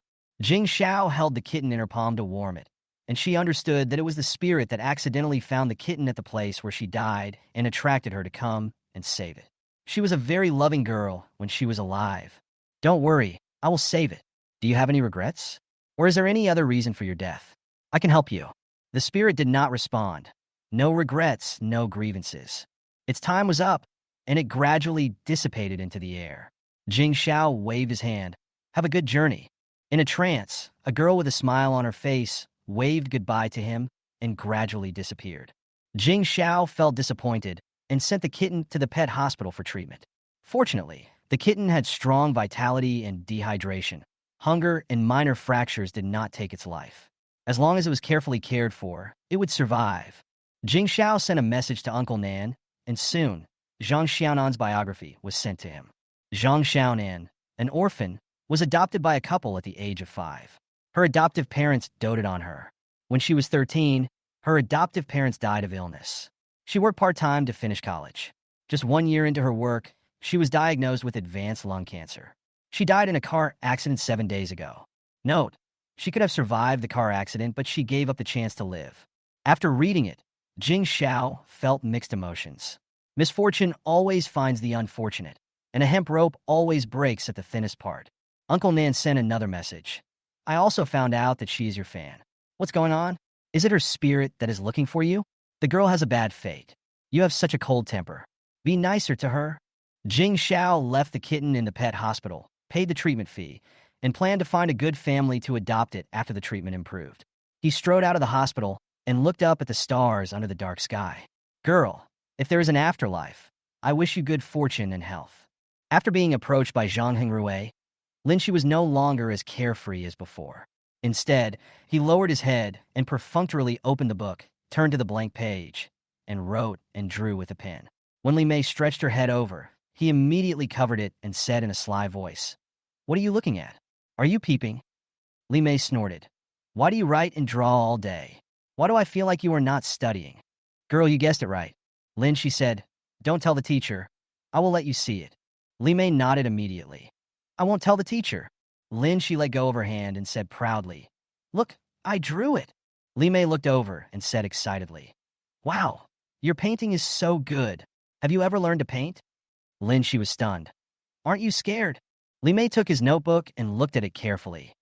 "Is this a haunted house?" 2 big ghosts, a small ghost, and a ghost-chasing boy wearing a mask and holding a chain. "Is that a human child lying on the ground? He looks so cute, and the style of painting is so cool." It was during the break, and other students also looked over and couldn't help but admire her. The class monitor Liang Wei said, "Lin Shi, I didn't expect you to be so good at drawing. How about you drawing this blackboard newspaper?" Lin, she shrank her neck and laughed. "What kind of aesthetics do you have? Don't you think it's horrible and bloody?" "No way. The visual impact is amazing. Lin Shi, it's a pity that you don't take the art exam. Song Yi had learned painting before, but she didn't have much talent and gave up early. She has some art skills, so she can naturally see how Lin Shi's painting is. Lin Shi felt that he didn't understand the aesthetic tastes of these kids. He originally felt that his recent image had strayed from the main theme of a villain. So he deliberately did some dark things so that his classmates would continue to dislike and distance themselves from him. But he didn't expect that they actually liked it. He is just a kid, and he draws such horrific pictures. Isn't it scary? And because of this, he got a job as a blackboard poster. Lin, she smiled awkwardly. Class monitor, I don't have time recently. You know my grades are neither good nor bad. It's hard to get into a good university. I've been working hard recently and have spent all my time studying. I can't be distracted. If I don't improve in the midterm exam, my dad will beat me to death. Liang Wei thought for a moment, and in line with the principle of helping his classmates, he said, How about this? You have just transferred here for a short time, so it is normal that you cannot keep up with many courses. Come to my house this Saturday and Sunday, and I will give you extra lessons. You only need to spare 2 hours on Friday afternoon, and this will not affect your studies. Lin Shi, okay. Lin Shi was about to cry. It's settled then. Liang Wei made the decision happily. I want one too. I want one too. Liu Beibei, Song Yi, and Li Mei also raised their hands, looking at Liang Wei eagerly. Squad leader, it's the same to fill in one person or a group of people, please. Being at the age of youth, Liang Wei could not resist the sweet words of the little girl and agreed reluctantly. Zhang Xiaoming and the English class representative Chu Weidong also joined in. They agreed on a time and were full of fighting spirit, ready to give it a try for the exam next week. Lin Shi smiled bitterly and sighed in her heart. After school that day, Lin Shi asked Xiao Zhang to stop halfway and went to the mall to buy 12 Rubik's Cubes and 3 Legos for no other reason than to kill time. He returned to the Yi family with 2 large bags. It was almost time for dinner. Everyone was in the hall. Yi Hao came over with his hands in his pockets to stop him. What is that? It's bulging. Is this Lego? What's in the other bag? Lin Shi put it behind him. It's none of your business. Chapter 28, A Leaf Blinds You. Yi Hao was immediately hurt. You heartless little brat. Let me see what's wrong. Did you buy something shameful? Yi Hao smiled evilly. Lin Shi spat out a mouthful of blood. Don't put your dirty thoughts on me. We are different. Yi Haoqi asked. What was I thinking? I clearly didn't think of anything else. You were the one who got it wrong, right? Lin Shi didn't argue with him. Get out of the way. Yi Hao blocked his way in front of him and refused to let him go. Let me see what it is, and I'll let you pass. Lin Shi looked down on him. What does this have to do with you? If you don't get out of the way, I'll bump into you. Yi Hao stretched out his hand and pressed his head. Come here. I'm not afraid of you. Lin Shi was upset. Is being tall a big deal? I can grow taller too. Yi Lin sat quietly aside, feeling sour in his heart. His elder brother was always strict with him, but so casual with Lin Shi. It seemed that his elder brother treated Lin Shi better than him. He actually had a day when he envied Lin Shi, which was really annoying. Lin Shi accepted his fate. He didn't want to be a monkey being watched, so he stretched out the bag and said, Look, what's so good about it? Yi Hao glanced at it and said, Magic cube? Do you think you are stupid and want to improve your IQ? Lin Shi pushed him aside and went upstairs. I'll use it to smash you to death. Yi Hao sneered. You can try it. Hey, give me one. Lin Shi took out one and threw it to him. I can't kill you. Yi Hao's nose bridge was almost hit. He just managed to grab it with both hands, tossed it up and down. It was quite heavy. Such a fierce, vicious child. Yi Lin took a look and said, 17th level Rubik's Cube, it's so difficult. Who can solve it? Yi Hao said, No matter how difficult it is, there is always a way. Let's have some fun. Well, put this Rubik's Cube here. Whoever can solve it will be the one with the highest IQ in our family. You can all try it if you have nothing to do. Yi Hao put the Rubik's Cube on the table in the hall. I'm starving. Let's eat. Yi Lin kept his distance. Level 17. It's almost close to the ultimate Rubik's Cube. I can't do it. Yi Jing smiled and said, It doesn't matter if you can't spell it out. Just think of it as exercising your memory and brain thinking. Lin Shi went upstairs to put down his things, washed his face, changed his clothes, and went downstairs to sit between Yi Hao and Yi Lin. He lowered his head to finish his meal and patted his, but to go upstairs to build Lego. Yi Hao grabbed his collar and pulled him back. Lin Shi was almost annoyed with him. What are you doing again? I'm not a good person. Don't bother with me. Yi Hao laughed. How can you say that about yourself? It's still early. Don't you feel bored hiding in your room all the time? You bought so many Rubik's Cubes, take a simple one down. Let's compete to see who can solve it first. If you win, I'll give you 10,000 yuan. And if I win, you have to call me Big Brother from now on. How about it? Lin Shi looked at him as if he was mentally retarded. He held up 3 fingers and said, 30,000. Why don't you go and rob? Yi Hao looked down on him. You're just a money grubber. Fine, 30,000 is 30,000. Yi Hao is a master at making money. Not only does he work for Ye's company, he also runs his own investment business. He has a unique vision and makes a lot of money. In a word, he has 800 ideas in mind. Lin Shi went up and took out a level 3 Rubik's Cube and threw it to Yi Hao. You go first. Yi Hao was proud. He knew how to solve the third-order Rubik's Cube. Yi Lin, who was about to go upstairs, stopped and watched silently. He also wanted to play. Yi Wen poured a cup of tea for Shan Shan and Yi Jing and said with a smile, I wonder who will win between Big Brother and Xiaoxi? Shan Shan smiled and said, It should be Ah Xing. I remember he played it in elementary school. At that time, it seemed to be 6 seconds or 5 seconds. I admire this kid. Yi Jing was very satisfied with Yi Hao. The boss is good, his IQ is as good as mine. Shan Shan chuckled. My son's IQ is from his mother. It has nothing to do with you. Yi Jing took a sip of tea with a proud look in his eyes. That's also due to my genes, and half of the credit goes to me. Yi Wen smiled obediently. Xiaoxi is also very smart. Yi Jing thought of Lin Shi's grades and shook his head. I'd be very grateful if he could work harder. Lin Shi prodded them. It's not so big here that I can't hear you guys talking, aren't you? You guys are smart. I'm just dumb. Yi Jing was about to get angry again, and Yi Hao hurriedly said, Okay, let's start, Xiaolin. You start the timer. Yi Lin agreed happily. Yi Jing's anger was stuck in his throat. He coughed and decided not to argue with the smelly kid. This kid's temper is really getting worse and worse. Yi Hao waved his hands and finished the puzzle in the blink of an eye. Yi Lin looked at the stopwatch and said, Brother, 6.5 seconds, amazing. Yi Hao was pleased.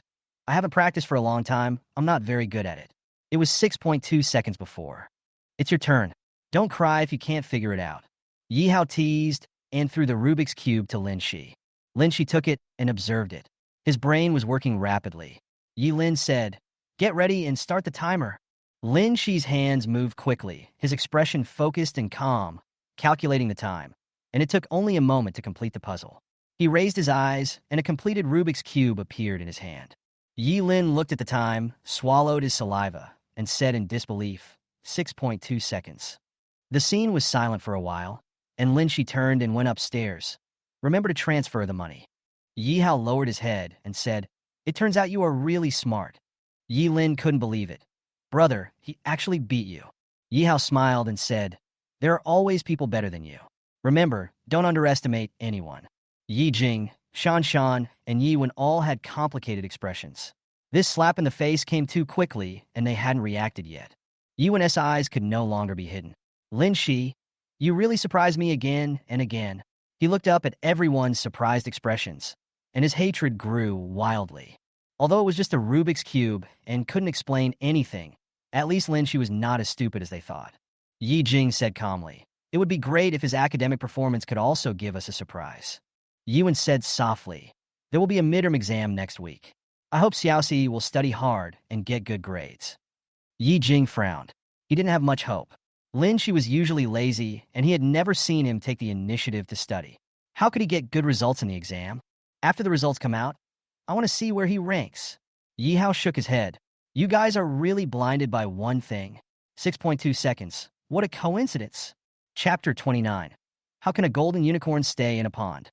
Lin Shi became Zhang Henrui's main focus and lost the opportunity to slack off. The learning atmosphere in the class became more and more tense. There were endless test questions and papers to be done.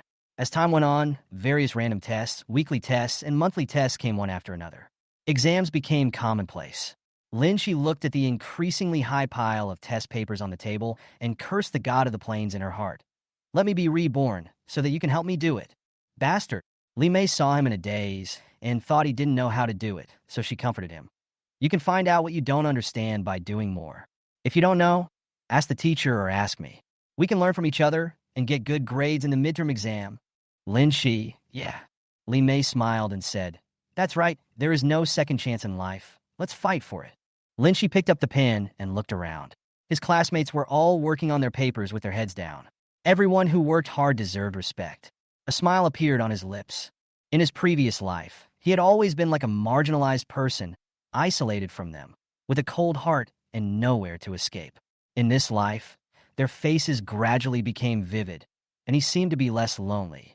Of course, there are also some more troubles. Zhang Hengrui stood outside the window and looked around.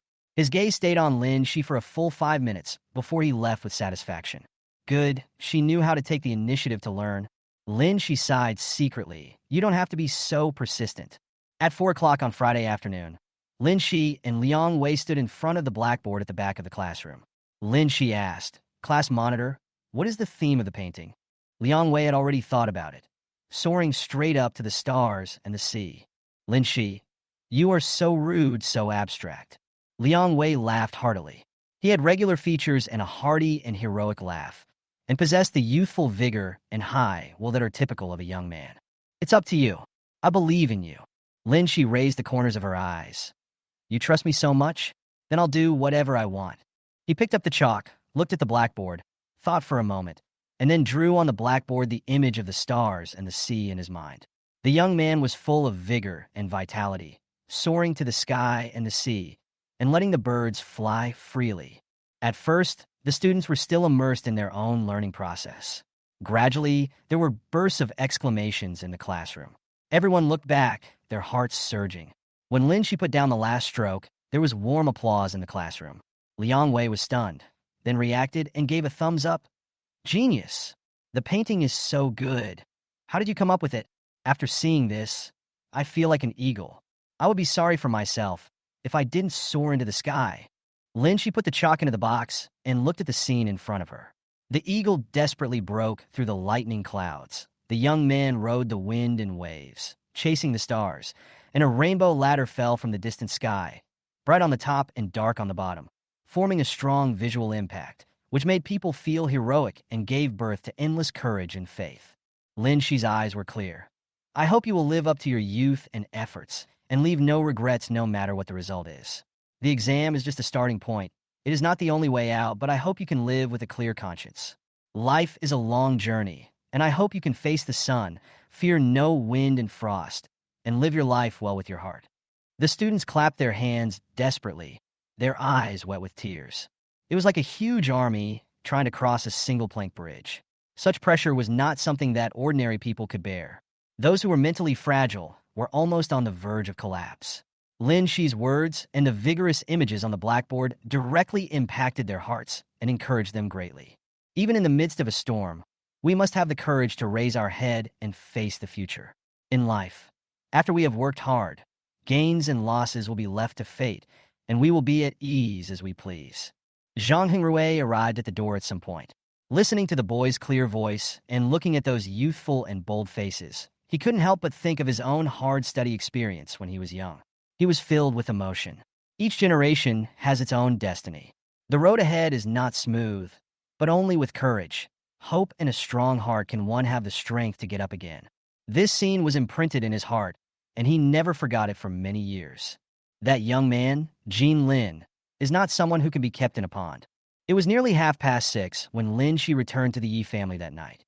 She received a message from Jing Xiao. Lin Shi, have you seen any spirits recently? Lin Shi replied, No, I haven't seen any recently. Jing Xiao, okay, if you have any problems that you can't solve, you can come to me. Lin Shi, okay, thank you, Brother Jing Xiao. Jing Xiao's eyes were filled with joy. Brother Jing Xiao, why are you a little happy? Are you coming to my concert next Friday? Lin Shi smiled and said, Well, I will go. Good luck with the concert, and everything goes well. Putting down his phone, Jing Xiao was in a visibly good mood. Teammates Yang Fan and He Lingfei from the opposite team, 783, were both wondering, who was their boss messaging? So happy. Is this still their stern boss? Yang Fan jumped up with a cry. Boss, you made new friends behind my back? Jing Xiao looked at him coldly. Boring. Jing Xiao warned seriously. He is my new brother. He is very clean and innocent, don't guess. Yang Fan was startled by his gaze. Okay, I won't say anything. It was just a joke. Why are you so fierce? Jing Xiao was helpless. Put more energy into improving your abilities. We are facing dangerous and bizarre events. If we are not careful, our lives will be in danger. You are too lazy. Yang Fan nodded hurriedly. I understand. He Ling Fei's long hair was like a waterfall, and her red lips were swaying. She mocked Yang Fan. You are lazy and incompetent. The last time you encountered an evil ghost, if the boss hadn't arrived in time, you would have become a wandering ghost. Yang Fan was so excited that he couldn't sit still. I'm going to the training ground to practice now.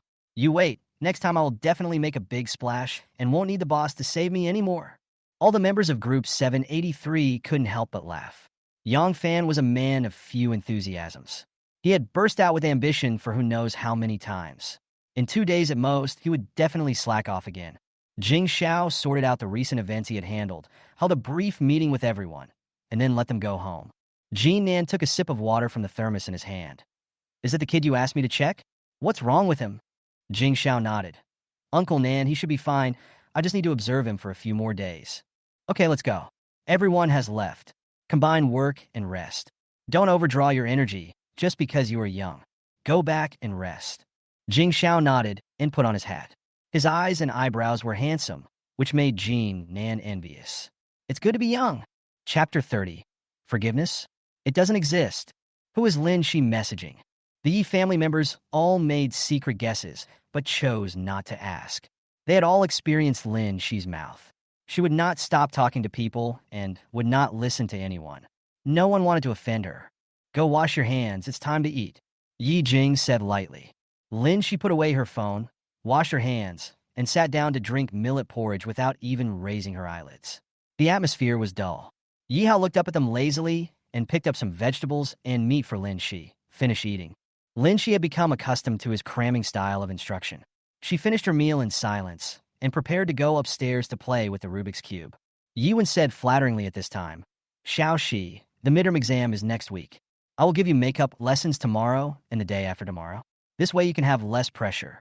Lin Shi had no affection for this green tea girl, and he rejected her immediately. Are you a good student? You are so shameless. I have no pressure. Don't talk nonsense. Oh, by the way, I have appointments with classmates for tutoring tomorrow and the day after tomorrow. I won't be back for lunch. I told you already, don't come back to trouble me. Lin Shi said arrogantly and unruly. Like this? Yi Jing waved his hand, numbly. Whatever you want, whatever you want. Oh, you know how to study now? Yi Jing realized belatedly. Not bad. At least you haven't fallen to the point of no return. Lin Shi chuckled. You're overthinking this, sir. I was just invited, and I couldn't refuse. To tell you the truth, I don't know any of that knowledge, and I don't plan to learn it. Don't expect me to learn it well. You know, I'm stupid and can't learn it. Yi Jing was furious. You bastard. You feel uncomfortable if you don't make me angry for a day. What do you mean by this, gentleman? I am your father. Seeing Yi Jing looking left and right, Lin Shi thought he was looking for something to beat him up, so he quickly turned around and ran upstairs to avoid him. Grumpy old man, unreasonable. Fool! Yi Lin really wanted to give Lin Shi a thumbs up. Sooner or later, his dad would be pissed off to death by Lin Shi, right? Yi Jing almost choked on his breath. Shan quickly calmed him down. Don't be angry. Being angry is bad for your health. Xiao Shi is really getting more and more disrespectful. He has no manners. After all, he came from outside. I don't think he can change his stubborn character. Shan also frowned.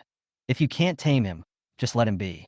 It will only make people upset if it goes on like this. Just keep it for a year. Yi Jing panted heavily. You little bastard, you really make me worry. Ip Man lowered his head and looked aggrieved, but he was actually very happy in his heart. Yehao Fronet. He was puzzled. During this period of time, he clearly felt that his parents' feelings towards Lin Shi had begun to improve. Why did Lin Shi always deliberately provoke their anger? What does he want to do? Lin Shi ran into the room panting, locked the door, and sat on the ground with his head down. He admitted that he was a coward. He was afraid of being entangled by the secular world and betraying his original intention.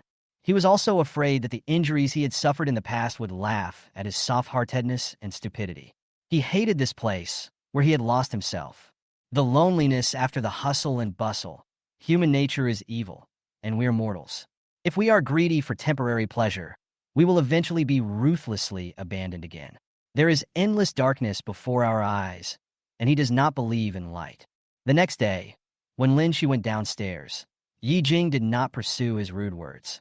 He just glanced at him calmly and said, "You should take care of yourself in the future. Your mother and I are extremely disappointed in you. After 1 year, you will move out." Lin Shi laughed sarcastically. "I couldn't ask for more. Don't use this to threaten me. I don't want to live here in the first place. It's you who won't let me leave. You see, this is human nature. Hypocrisy is easily defeated." Thinking back to the moment before, he actually wavered in his heart. Fortunately, he braked in time, otherwise he would have become a joke. "I won't waste my words with you. You are so sharp-tongued that no one can argue with you. Your life is your own and has nothing to do with others. You are not motivated, you don't respect your elders, and you have evil thoughts. Even though we are your biological parents, we are powerless to discipline you." Yi Hao frowned fiercely. "Dad, he is related to us by blood. Why do you have to say such hurtful words?" Yi Jing waved his hand to signal him not to say anything more. Yi Jing is a conservative person at heart. He can't stand Lin Shi's attitude and wants to teach him a lesson. Lin Shi looked gloomy. "As you wish." Lin Shi walked out of Ye's house with her school bag on her back, looking up at the sky, trying to stop her tears from falling. Forgiveness? Not possible. Liang Wei's home is nearly 20 kilometers away from Ye's home. It is still early, so Lin Shi did not bother Xiaozhang and chose to take the bus by herself.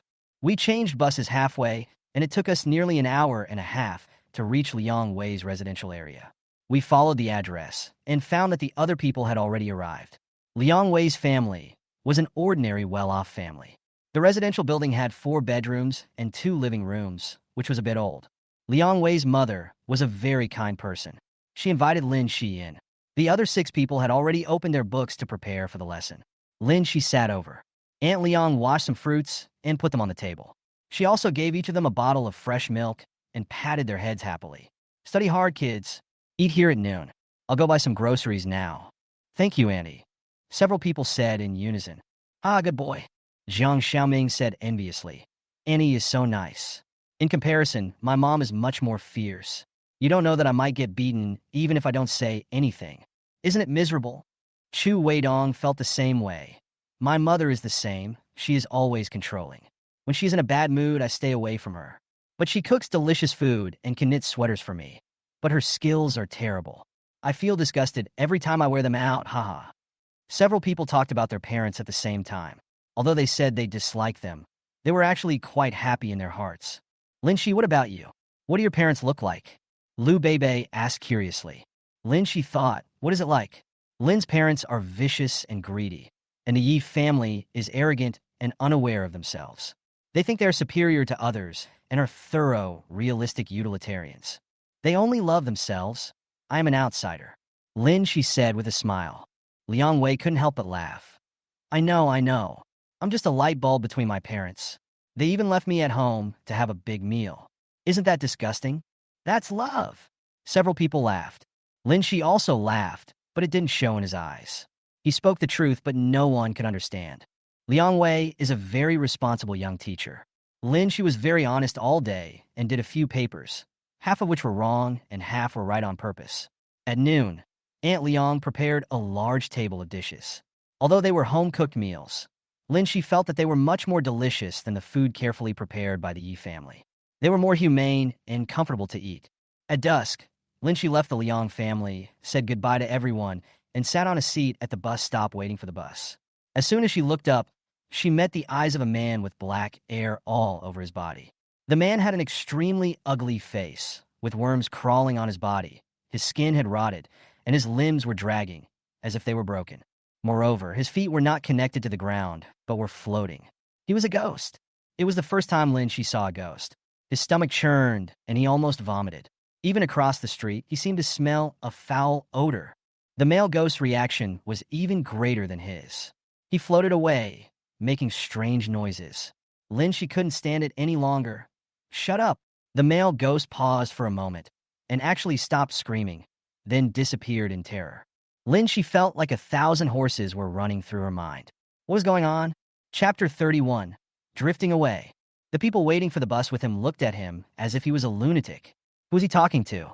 Several people quietly moved away from him. Lin Shi retracted her gaze and rubbed her brows. Damn it. Exciting. It was drizzling when he changed trains. He ate a bowl of wontons at a restaurant. It was nearly 7 o'clock when he returned to the Yi family. He walked in cold and wet. Only Yi Hao was in the hall. He looked up at Lin Shi and asked, "Did you eat? Why did you come back so late?" Lin Shi said, "I have eaten." He went upstairs, took a shower, changed his clothes, and when he stood in front of the window to close it, his eyes suddenly became complicated. On a tree several meters away, the male ghost was floating and grinning at him, and the maggots wriggling on his body fell off as he moved. Lin Shi felt sick. This ghost actually followed him all the way here. "What do you want to do? Get out of here!" Lin Shi yelled. The ghost shuddered and carefully hid behind a tree, revealing a tattered sleeve. Lin Shi, this ghost doesn't seem to have a very high IQ. He closed the window, drew the curtains, and pondered for a moment. This thing seemed to be afraid of him? Why? After sitting at the desk and playing with the Rubik's Cube for a while, there was a knock on the door of the room. Lin Shi was surprised. Few people would come here to see him. Even the housekeeper and the nanny rarely came. The other members of the Yi family lived on the upper floor and basically never came here. He put down the Rubik's Cube, opened the door, and it was Yi Hao. Yi Hao was holding a school bag in his hand, smiling. "What are you doing? Today is Saturday. You can go downstairs and play for a while." Lin Shi was suspicious and asked instead of answering, "What do you want?" Yi Hao handed him the school bag in his hand. "This is for you. I saw that your original one is old, so I bought a new one for you. Do you like it?" Lin Shi took a look, but didn't reach out to take it. She shook her head and said, "I don't want it." Yi Hao guessed that he would not accept it, so he stuffed the school bag into his arms. "Just take it if it's given to you. Don't refuse it. Are you stupid?" He squeezed into Lin Shi's room and took a look. The room was very clean and tidy. There was not a wrinkle on the bed. There were 3 Rubik's Cubes on the desk and some Lego pieces underneath. "Are you playing with Rubik's Cubes? Let's play together. My parents, Yi Wen and Xiao Lin, have gone to the banquet. It's just you and me at home. Don't be so stern on Saturday. Don't hit a smiling person." Lin Shi looked at him depressedly. "I don't want to play with you." Yi Hao was quite hurt. "Don't be like this. I'm bored. Just think of it as keeping me company." Lin Shi watched him pick up his Rubik's Cube and sit down, then came in with his school bag and closed the door. "If you're bored, you can go find a girlfriend to chat with. I have nothing here worth seeing." Yi Hao was solving a Rubik's Cube in his hand and laughed. "I love freedom. My girlfriend will only restrict me. You know nothing." Lin Shi sat next to him. "Actually, you don't have to do this. I don't need comfort." Helplessness appeared on Yi Hao's handsome face. "Lin Shi, you are too smart. With your intelligence, it is easy to change their minds. Yi Wen is just a scum in front of you. I can't understand it." Lin Shi took another Rubik's Cube from the table and played with it in her hand. "You are wrong. People's prejudices are the hardest to eliminate. Besides, why should I change? That's me. What they think of me and what you think of me are all me. Yi Hao, what's the difference between you and them? Since the first day I came to the Yi family, didn't you look at me with prejudice? Even if I change, I can't forget the prejudice, disgust, speculation, defense, and injustice I once had. What happened cannot be changed. I don't want such a relationship." Sadness appeared in Lin Shi's eyes. In his previous life, they were always heartless and indifferent. No matter how he approached them, it was useless. In this life, when he was heartbroken, even if they had some changes, it would only make him more disgusted. Yi Hao was silent. When Lin Shi said this, he knew that this young man in front of him would become a stranger to them sooner or later. "I'm sorry. Although it's late, I apologize for my previous malice towards you, Lin Shi. Although it's difficult, we are connected by blood. If possible, if they can come to their senses in the future, can you give them a chance to make amends?" Lin Shi quickly put together a Rubik's Cube and said calmly, "It's impossible." Yi Hao couldn't tell what he felt in his heart. "What about me? Can you give me a chance?" Lin Shi looked at him, feeling disappointed. "Is your change of heart towards me due to my transformation? It was me who tried to get close to you before. How could I be qualified to give you a chance?" "Yi Hao, actually I had countless opportunities to expose Yi Wen, and so did you, but I was disdainful, and you couldn't. Compared with Yi Wen's 18 years and my 2 months, even if he did something wrong, he would not be driven away as long as he didn't touch the bottom line. This is the reality. Favoritism can defeat blood ties, right?" Lin Shi smiled self-deprecatingly, and the sadness in her eyes seemed substantial. Yi Hao was shocked at Lin Shi's insight. This child saw too deeply that he could not find any words to refute. He was so wise that he was like a demon. The Yi family was not worthy of having him. After leaving Lin Shi's room, Yi Hao's eyes were filled with a thick haze that could not be dissolved. In the past, he played around with the world, was content with the status quo, and just wanted to maintain superficial calm. But now he found that he was too powerless to face the current situation. He gritted his teeth and worked hard to change it. Even if the final result was unpredictable, he had to give it a try. Lin Shi opened the curtains and saw the evil ghost hanging on the tree with its head down, swinging. And it hadn't left yet. In the middle of the night, with that deadly feeling of terror. Who can remain calm? Lin Shi. Yes, he closed the curtains, lay on the bed, and slept soundly. The next morning, Lin Shi opened the window and found that the ghost in the distance had disappeared. After the initial shock, he was able to remain calm. He had already died once, so there was nothing to be afraid of. Carrying his school bag, the boy went out, took a deep breath of the morning air, and walked towards the distance with steady steps. Behind him, the atmosphere in the Yi family was unusually silent. The people they once avoided were now drifting away from them. But why were they feeling so depressed? Yiwen clenched his fists, his eyes were dim, and he was burning with anger. It was obviously he who won, but in fact he lost. Lin Shi became a thorn in the hearts of the Yi family. Liang Wei explained the same math problem to Lin Shi for the nth time. Lin Shi had an innocent look in her eyes, but she still couldn't do it. Teacher Liang was so angry that he jumped up and down. I've explained it for the 4th time, Lin Shi. Even a pig would have figured it out. I'm going crazy. Lin Shi bowed her head apologetically and admitted her mistake. I'm sorry, I can't remember. How about you take a break? Liang Wei took a deep breath and said, Student Lin Shi, I'll tell you again. If you can't remember it, I'll slap your palm. Lin Shi et que lim. Ah. Why is there corporal punishment? He poured a glass of water for Liang Wei and handed it to him with both hands. I know, drink some water. The look was innocent, and the eyes were beautiful and clean. Liang Wei felt embarrassed to be angry again. He sighed and said, I finally understand why teachers always get angry. They really can't control themselves. Chapter 32 Murder. The others laughed. Jiang Xiaoming said, Lin Shi, you are awesome to make the squad leaders so angry. Lin Shi was very proud. Who asked you to find trouble for me? Wouldn't it be nice to lie in bed and live a life of drunkenness and dreams on Saturdays and Sundays? Liang Wei patiently explained it to Lin Shi again. Lin Shi finally understood it after stuttering. At that moment, Liang Wei felt that the world was brighter, and he felt a great sense of accomplishment. He patted Lin Shi on the shoulder and said with great relief, Good, good. Lin Shi has made progress. Lin Shi covered her face, as if crying with joy, and muffled a sound through her fingers. Woo-woo. Thank you. Others were busy comforting and encouraging him. Read more, write more, and memorize more. The questions will get easier the more you do them. Just keep working hard. Hard work can make up for lack of talent. Don't cry. Only Li Mei had a complicated look. She always felt that this guy wouldn't be so fragile. He usually looked so calm and mean, but now he has become a kitten? At noon, Liang's mother made delicious dumplings. Everyone was very satisfied with the meal because they were so delicious. The boys and girls ate until their bellies were full, and they worked harder on their homework in the afternoon. They gained a lot in 2 days.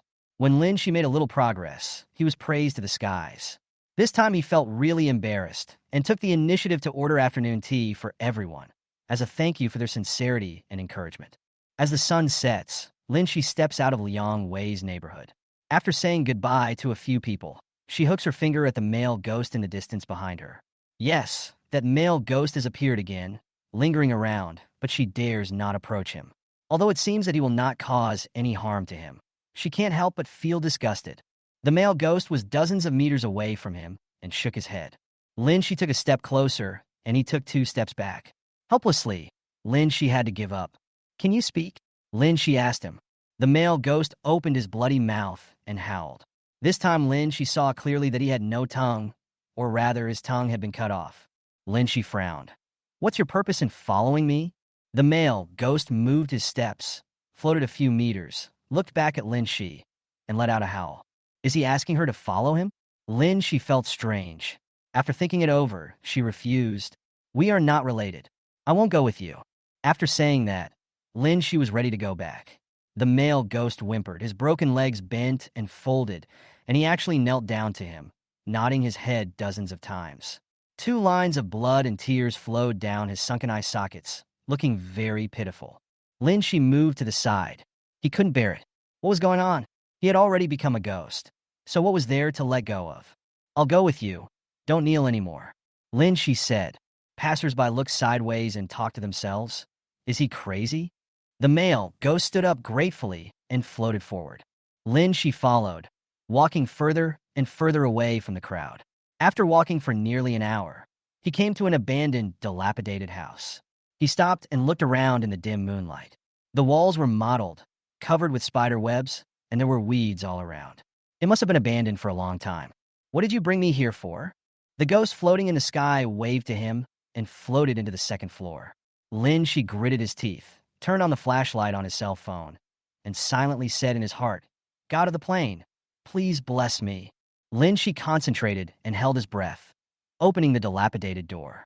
The surroundings were pitch black, empty, deep, eerie, and terrifying. The sound of rats squeaking came from the corner of the wall. He walked forward step by step and suddenly felt a sense of oppression on his shoulders. Lin, she used the light from his cell phone to see a hand on his shoulder.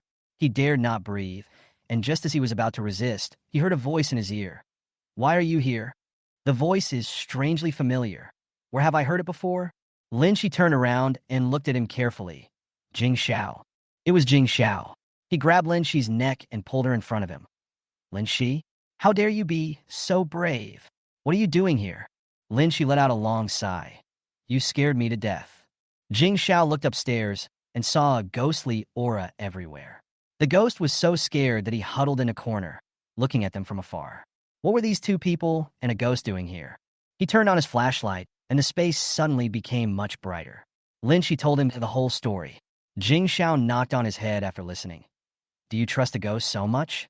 Do you know the idiom of talking nonsense? You don't have any safety awareness at all. Don't high school teachers teach this now? The ghost whined, looking somewhat aggrieved. Lin, she touched his head and defended himself. I have the ability to protect myself. If you can come, I can come too. Jing Xiao didn't believe him. I have the ability to catch ghosts. Do you have it? Lin, she was depressed. I felt sorry for him and thought I could help him. I wasn't scared by the ghost, but I was almost scared to death by you. Jing Xiao was so angry that he laughed. Okay, now that we are here, let's go up and take a look. Lin, she followed behind Jing Xiao, looking at his handsome profile, feeling very safe. Jing Xiao walked and said, My soul searcher can detect the breath of ghosts. The ghost energy is spreading here. I came here because I was worried. I didn't expect to run into you. Is your main job catching ghosts? Lin, she was curious. It's one of them. Lin, she thought to himself. Is there anything else? Singer, ghost hunting, and other things, he is not afraid of being exhausted. Jing Xiao said to the ghost, Since you are dead, the worldly affairs are over, and everything has nothing to do with you. What else is there to let go of? The male ghost didn't dare to approach them and stopped in front of a pile of debris on the second floor. Lin, she looked over and asked, What's there? Jing Xiao walked over, and Lin, she followed him closely. The male ghost retreated far away. Jing Xiao looked at Lin Shi, who was looking around curiously, as if thinking about something. Lin Shi used his hands to pull it away and was choked by the dust that blew in his face, and he kept coughing. Jing Xiao pulled him away and took out a mask from his pocket and put it on him. This place has been abandoned for many years. There's a lot of dust. Breathing it into your lungs is not good for your health. Lin Shi was a little embarrassed. It was too close. Jing Xiao's hand scratched his ear, causing an itch. Jing Xiao carefully put the mask on him and said, Let me do it. You light the way for me. Lin Shi nodded obediently, took the flashlight, and held it up. Jing Xiao pulled open a wooden board, reached his hand inside, and paused. What's wrong? Lin Shi held the flashlight forward, and Jing Xiao slowly pulled his hand out. In his hand, he saw a dried human foot bone. As he shook it, a few pieces of the bone fell off, making a creepy sound when they landed on the ground. Jing Xiao looked like he had lost all hope in life, and Lin Shi was stunned. He moved away from him with sympathy. I smelled a strange smell when I was digging just now, and I thought it was a dead mouse. I didn't expect it. Fortunately, there is ventilation in all directions, otherwise it would stink to death. Jing Xiao put down the bone and looked at the male ghost. Is it your body? The male ghost nodded, sobbing in grief and anger. Jing Xiao continued to move all the debris away, and a broken corpse appeared before them. Lin Shi couldn't help but frown as she looked at him. His hands and feet were broken. His skull was shattered. Was he tortured to death? Murder?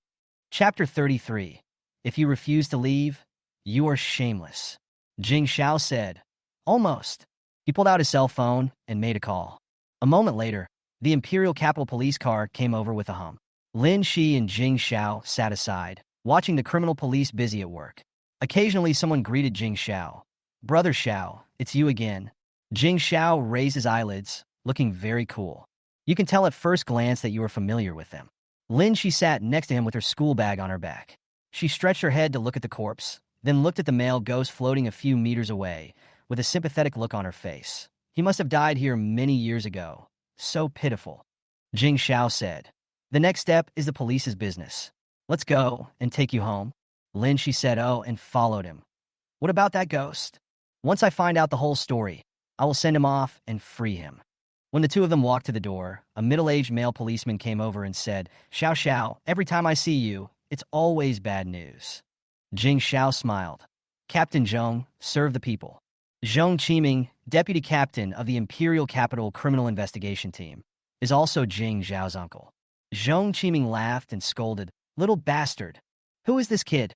He's carrying a school bag. He's a high school student. Zhong Qiming looked at Lin Shi curiously. Wow, he's so handsome. Lin Shi held the strap of her school bag tightly. Hello, my name is Lin Shi. Zhong Qiming said kindly. Aren't you scared when you see this, little boy? Your family must be worried if you don't go home so late. Go home quickly. I'll leave this to the police, uncle. Jing Xiao looked at this uncle who was obsessed with children. Then let's go. I will send the details to your phone. Zhong Qiming waved his hand. Go away, little friend Lin Shi, goodbye. Lin Shi waved obediently. Sitting in Jing Zhao's car, Lin Shi took out her cell phone, which contained messages from Yi Jing and Yi Hao. She asked him where he was and why he hadn't returned home so late. Lin Shi looked at the time. It was a little after 8 in the evening, not too late. He replied to them one by one. I'm on my way home. It's okay. Seeing that he was tired, Jing Xiao said, If you are tired, you can close your eyes and rest. We will be there soon. Lin Shi said sleepily. Then I'll take a nap. Brother Jing Xiao, thank you for your help. He had been busy all day and was extremely tired. He was already very sleepy. Jing Xiao looked at Lin Shi, who fell into a deep sleep in a second, took a thin blanket and covered him, and drove as smoothly as possible. The car drove to the outskirts of the Yi family's villa. Lin Shi was sleeping soundly. Jing Xiao couldn't bear to disturb him, so he parked aside, wanting him to sleep a little longer. The child didn't seem to be in good health. At this moment, Yi Hao, who had been waiting at the gate of the Yi family because he was worried, strode over and looked at the car. Jing Xiao opened the door and got out. Yi Hao raised his eyebrows. Who are you? He didn't often read entertainment news and didn't know Jing Xiao. Jing Xiao said calmly, Lin Shi is in my car. Yi Hao's face changed. He opened the car door and saw Lin Shi sleeping soundly. He bent down and gently carried Lin Shi out. Why is he in your car? Jing Xiao replied, On the way. Yi Hao looked at him suspiciously. I think you look familiar. Jing Xiao, you are mistaken. I don't know you.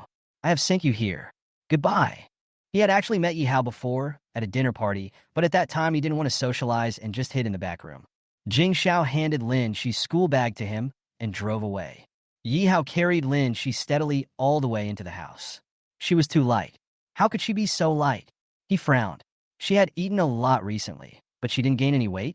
In the hall of the Yi family, Yi Jing saw him carrying Lin Shi in and frowned. What's wrong?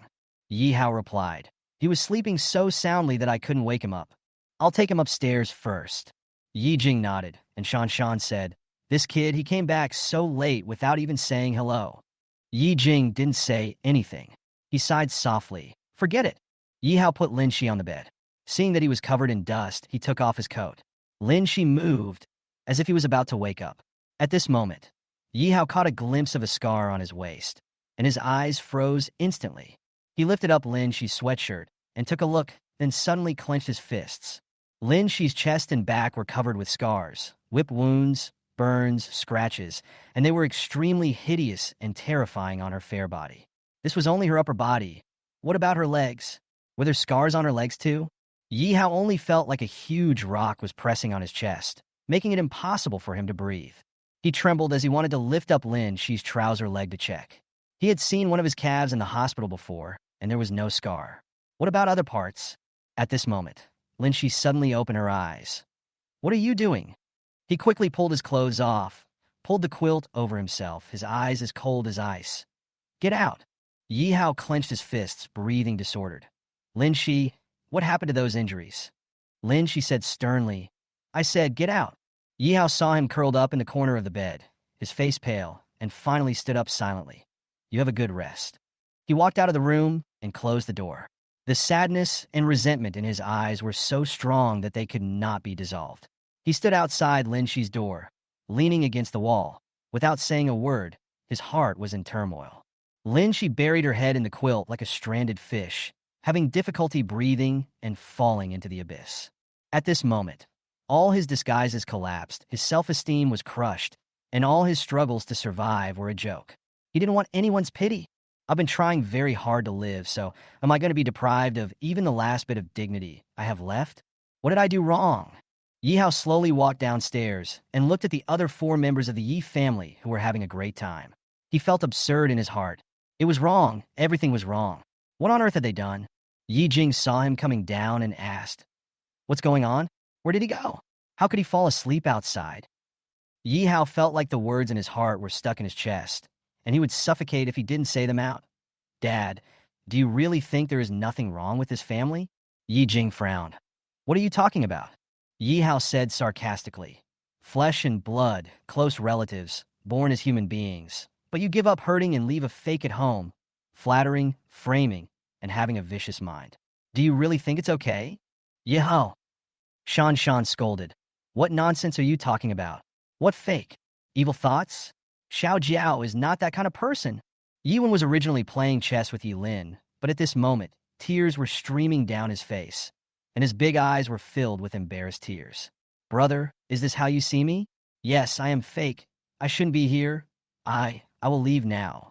He was about to walk out in despair, but Yi Lin grabbed him and said, second brother, no. Don't leave.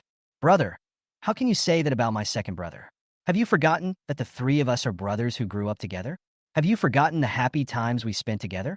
We have been together for so many years. Yi Hao said coldly. So what? I just kept forbearing because of our old friendship. But, since it's fake, he should go back to his own home. If he refuses to leave, he is shameless. Yo, shut up. Yi Jing roared. Did you take the wrong medicine? When is it your turn to talk nonsense in this family? I'm also a member of this family. Why can't I say it?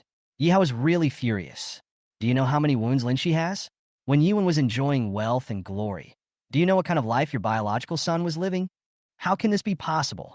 How can this be possible? Is this reasonable? Mom and Dad, what did the doctor say when Lin Shi was sick last time? Did any of you take it seriously?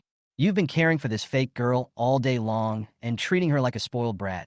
But do you know how that couple from the Lin family treated Lin Shi? Yi Hao decided to just go for it. Anyway, the situation couldn't be any worse than it is now. Chapter 34. My fate is bad. Yi Hao's words made the Yi family look extremely ugly. After a long time, Yi Jing said in a cold voice, he brought this upon himself. He was disrespectful to his elders and spoke ill of them. I know he didn't have a good life in the Lin family. What kind of person can be raised in such a poor and vulgar family? I have tried my best to make up for it, but this is not Yiwen's fault, and it is not a reason for you to wrongly accuse Yiwen. Yi Hao glanced at Yi, one who was constantly comforted by Shan. His aura exploded, and his tall figure pressed down. He asked coldly, Yiwen, did I wrong you? Think about it before answering. If you admit your mistake, I might let you go for the sake of our old friendship. Otherwise, there will be no turning back for you. Yiwen trembled all over, lowered his head to hide the coldness in his eyes, and raised his pitiful eyes. Brother, I really don't know what you are talking about. I haven't done anything bad. What do you want me to say? Very good. Yi Hao's eyes were filled with chills. He took a deep breath and said, Dad, do you want to see the scars on Lin Shi's body? The injuries you think are not the same as what I see.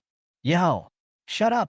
At this moment, Lin Shi appeared at the stairs without knowing when. Her face was pale, and her eyes were filled with boundless indifference. Don't mind my business. Yi Jing raised his head and stared at Lin Shi above him. What is the scar he mentioned? Where is it? Lin Shi said coldly, I don't need your concern. You said that you would let me go as far away as possible after a year. In this case, there is no point in saying more. Or, I can leave now. Yi Jing looked at the stubborn face of the young boy, a face that combined all the advantages of him and his wife, but there was still a hint of fear on it. Is he scared? As their eyes met, Yi Jing could no longer utter any more heartless words. As a father, how could he be so heartless? Forget it, go back to your room and rest first. Yi Hao, come with me to the study. Others, please do not cause any more trouble and go and rest. Lin, she dug her nails into her flesh, her voice hoarse. Yi Hao, if you dare to say anything more, I will die now. I mean what I say. Yi Hao was silent. Okay. Lin, she glanced at the others, turned back to her room expressionlessly, her steps unsteady as if they weighed 1,000 pounds. Fate starts over again, but each day becomes more and more tormenting. What is the meaning of such a life? To do good, one's heart will turn to ashes. To do evil, one will not be cruel enough. In the end, I was left with bruises all over my body, and nothing could be changed. I am powerless to change it, so let it be. Lin, she sat on the floor of her room, playing with Legos. She would take them apart after she finished putting them together, and then put them together again, all night long. After Lin, she left. Yi Lin was annoyed, and Yi Wen kept crying. He lost the heart to comfort her, and went back to his room silently. Shan patted Yi Wen's shoulder and said, "You should go back and rest as well. You still have to go to school tomorrow." Yi Wen's big eyes speak. "Mom, if my presence will cause discord in the family, then I'd better leave. Otherwise, my eldest brother will be unhappy." Shan felt powerless. Yi Hao's words lingered in her mind. As a mother, she was also flesh and blood with a heart. That was the child she gave birth to after 10 months of pregnancy. He was her own flesh and blood. Even if she didn't grow up with him by her side, the blood relationship could never be changed. "Let's go back to the room first. I'm tired." Ewan forced himself to calm down and said obediently, "Okay, good night, Mom. Don't think too much. It's not good for your health. Everything will be fine." Yi Hao followed Yi Jing to the study. Yi Jing had always valued this son and didn't understand why Yi Hao was so ruthless today. His words today were equivalent to tearing apart the superficial peace maintained in this family, leaving no room for turning back. "Explain." Wrinkles appeared at the corners of Yi Jing's eyes, and his energy was not as good as before. It was already late at night, and he rubbed his temples tiredly, feeling weak all over. Yi Hao thought of Lin Shi's stubborn and resolute eyes and hesitated. He was afraid that speaking out would cause unbearable consequences. His intuition told him that the child would do what he said. But the person in front of him is his own father, the father who has been as reliable as a mountain and has protected him since he was a child. "Dad, Ewan is not a kind person. On the contrary, Lin Shi is the one with a clear mind. Believe me, I have never asked you for anything since I was a child. This time, I beg you to use your wisdom in the business world and think outside the box to see clearly what is right and what is wrong." Yi Hao almost pleaded. If these were not his family, he would have stayed away from them long ago. How could he be so worried and depressed? Yi Jing's heart was moved. He had been irritated by Lin Shi several times during this period, but if there were no feelings, how could he be angry? Is there really a hidden story? Do you have any evidence? Yi Hao replied, "As long as you have done it, there will be no clues." "Dad, please open your eyes and I will prove it to you." Yi Jing nodded and sighed, revealing a hint of weakness and helplessness. "He is my son, so why shouldn't I hope that he is a good boy?" "Did you see his scars?" Yi Jing asked. "You were stimulated by them, right?" Yi Hao thought to himself that it was his father who guessed it, not that he broke his promise. Seeing that Yi Hao refused to say anything, Yi Jing understood. "A lot? Very scary?" Yi Hao breathed heavily. "Dad, I think he has already used all his strength to live until the day he is taken back to the Yi family." Ice gradually formed in Yi Jing's eyes. He waved his hand to signal Yi Hao to leave, and he sat in the study for a long time. After a long time, a long sigh dissipated into the night. A night of silence. The next day, Lin Shi did not come downstairs on time. Yi Hao knocked on the door for a long time before Lin Shi opened the door. His face was normal. He had already washed and dressed. He looked at Yi Hao with dark eyes. "Why, are you afraid that I will die in there?" Yi Hao instinctively felt that something was wrong. The boy in front of him seemed to have lost all vitality and turned into an empty shell. He was so cold and indifferent that he had almost no emotional fluctuations. "Are you okay?" Yi Hao said apologetically. "I'm sorry, I was impulsive and didn't think it through." Lin Shi was carrying her school bag and actually smiled. However, That smile was frightening no matter how you looked at it. It has nothing to do with you. It's just my bad luck. No, Lin Shi, you now have the opportunity to change your fate. Yi Hao. Lin Shi interrupted him. Thank you for your kindness, but it's getting late. I'm going to be late for school. Yi Hao had no choice but to move aside to make way for him. Lin Shi went downstairs carrying her school bag, sat back at the end of the table, drank a bowl of porridge, then got up and left. As the sun began to rise, he could only see stars flickering before his eyes. After taking a few steps, he began to stagger and fell into darkness. He fainted in the early morning sun, and in the moment when he became conscious, he wanted to die and sleep forever. Chapter 35, I'm tired. The moment the boy's body fell limply, Yi Jing rushed over, helped up Lin Shi, whose eyes were tightly closed, and said to Yi Hao, who was running over quickly, he fainted. Send him to the hospital.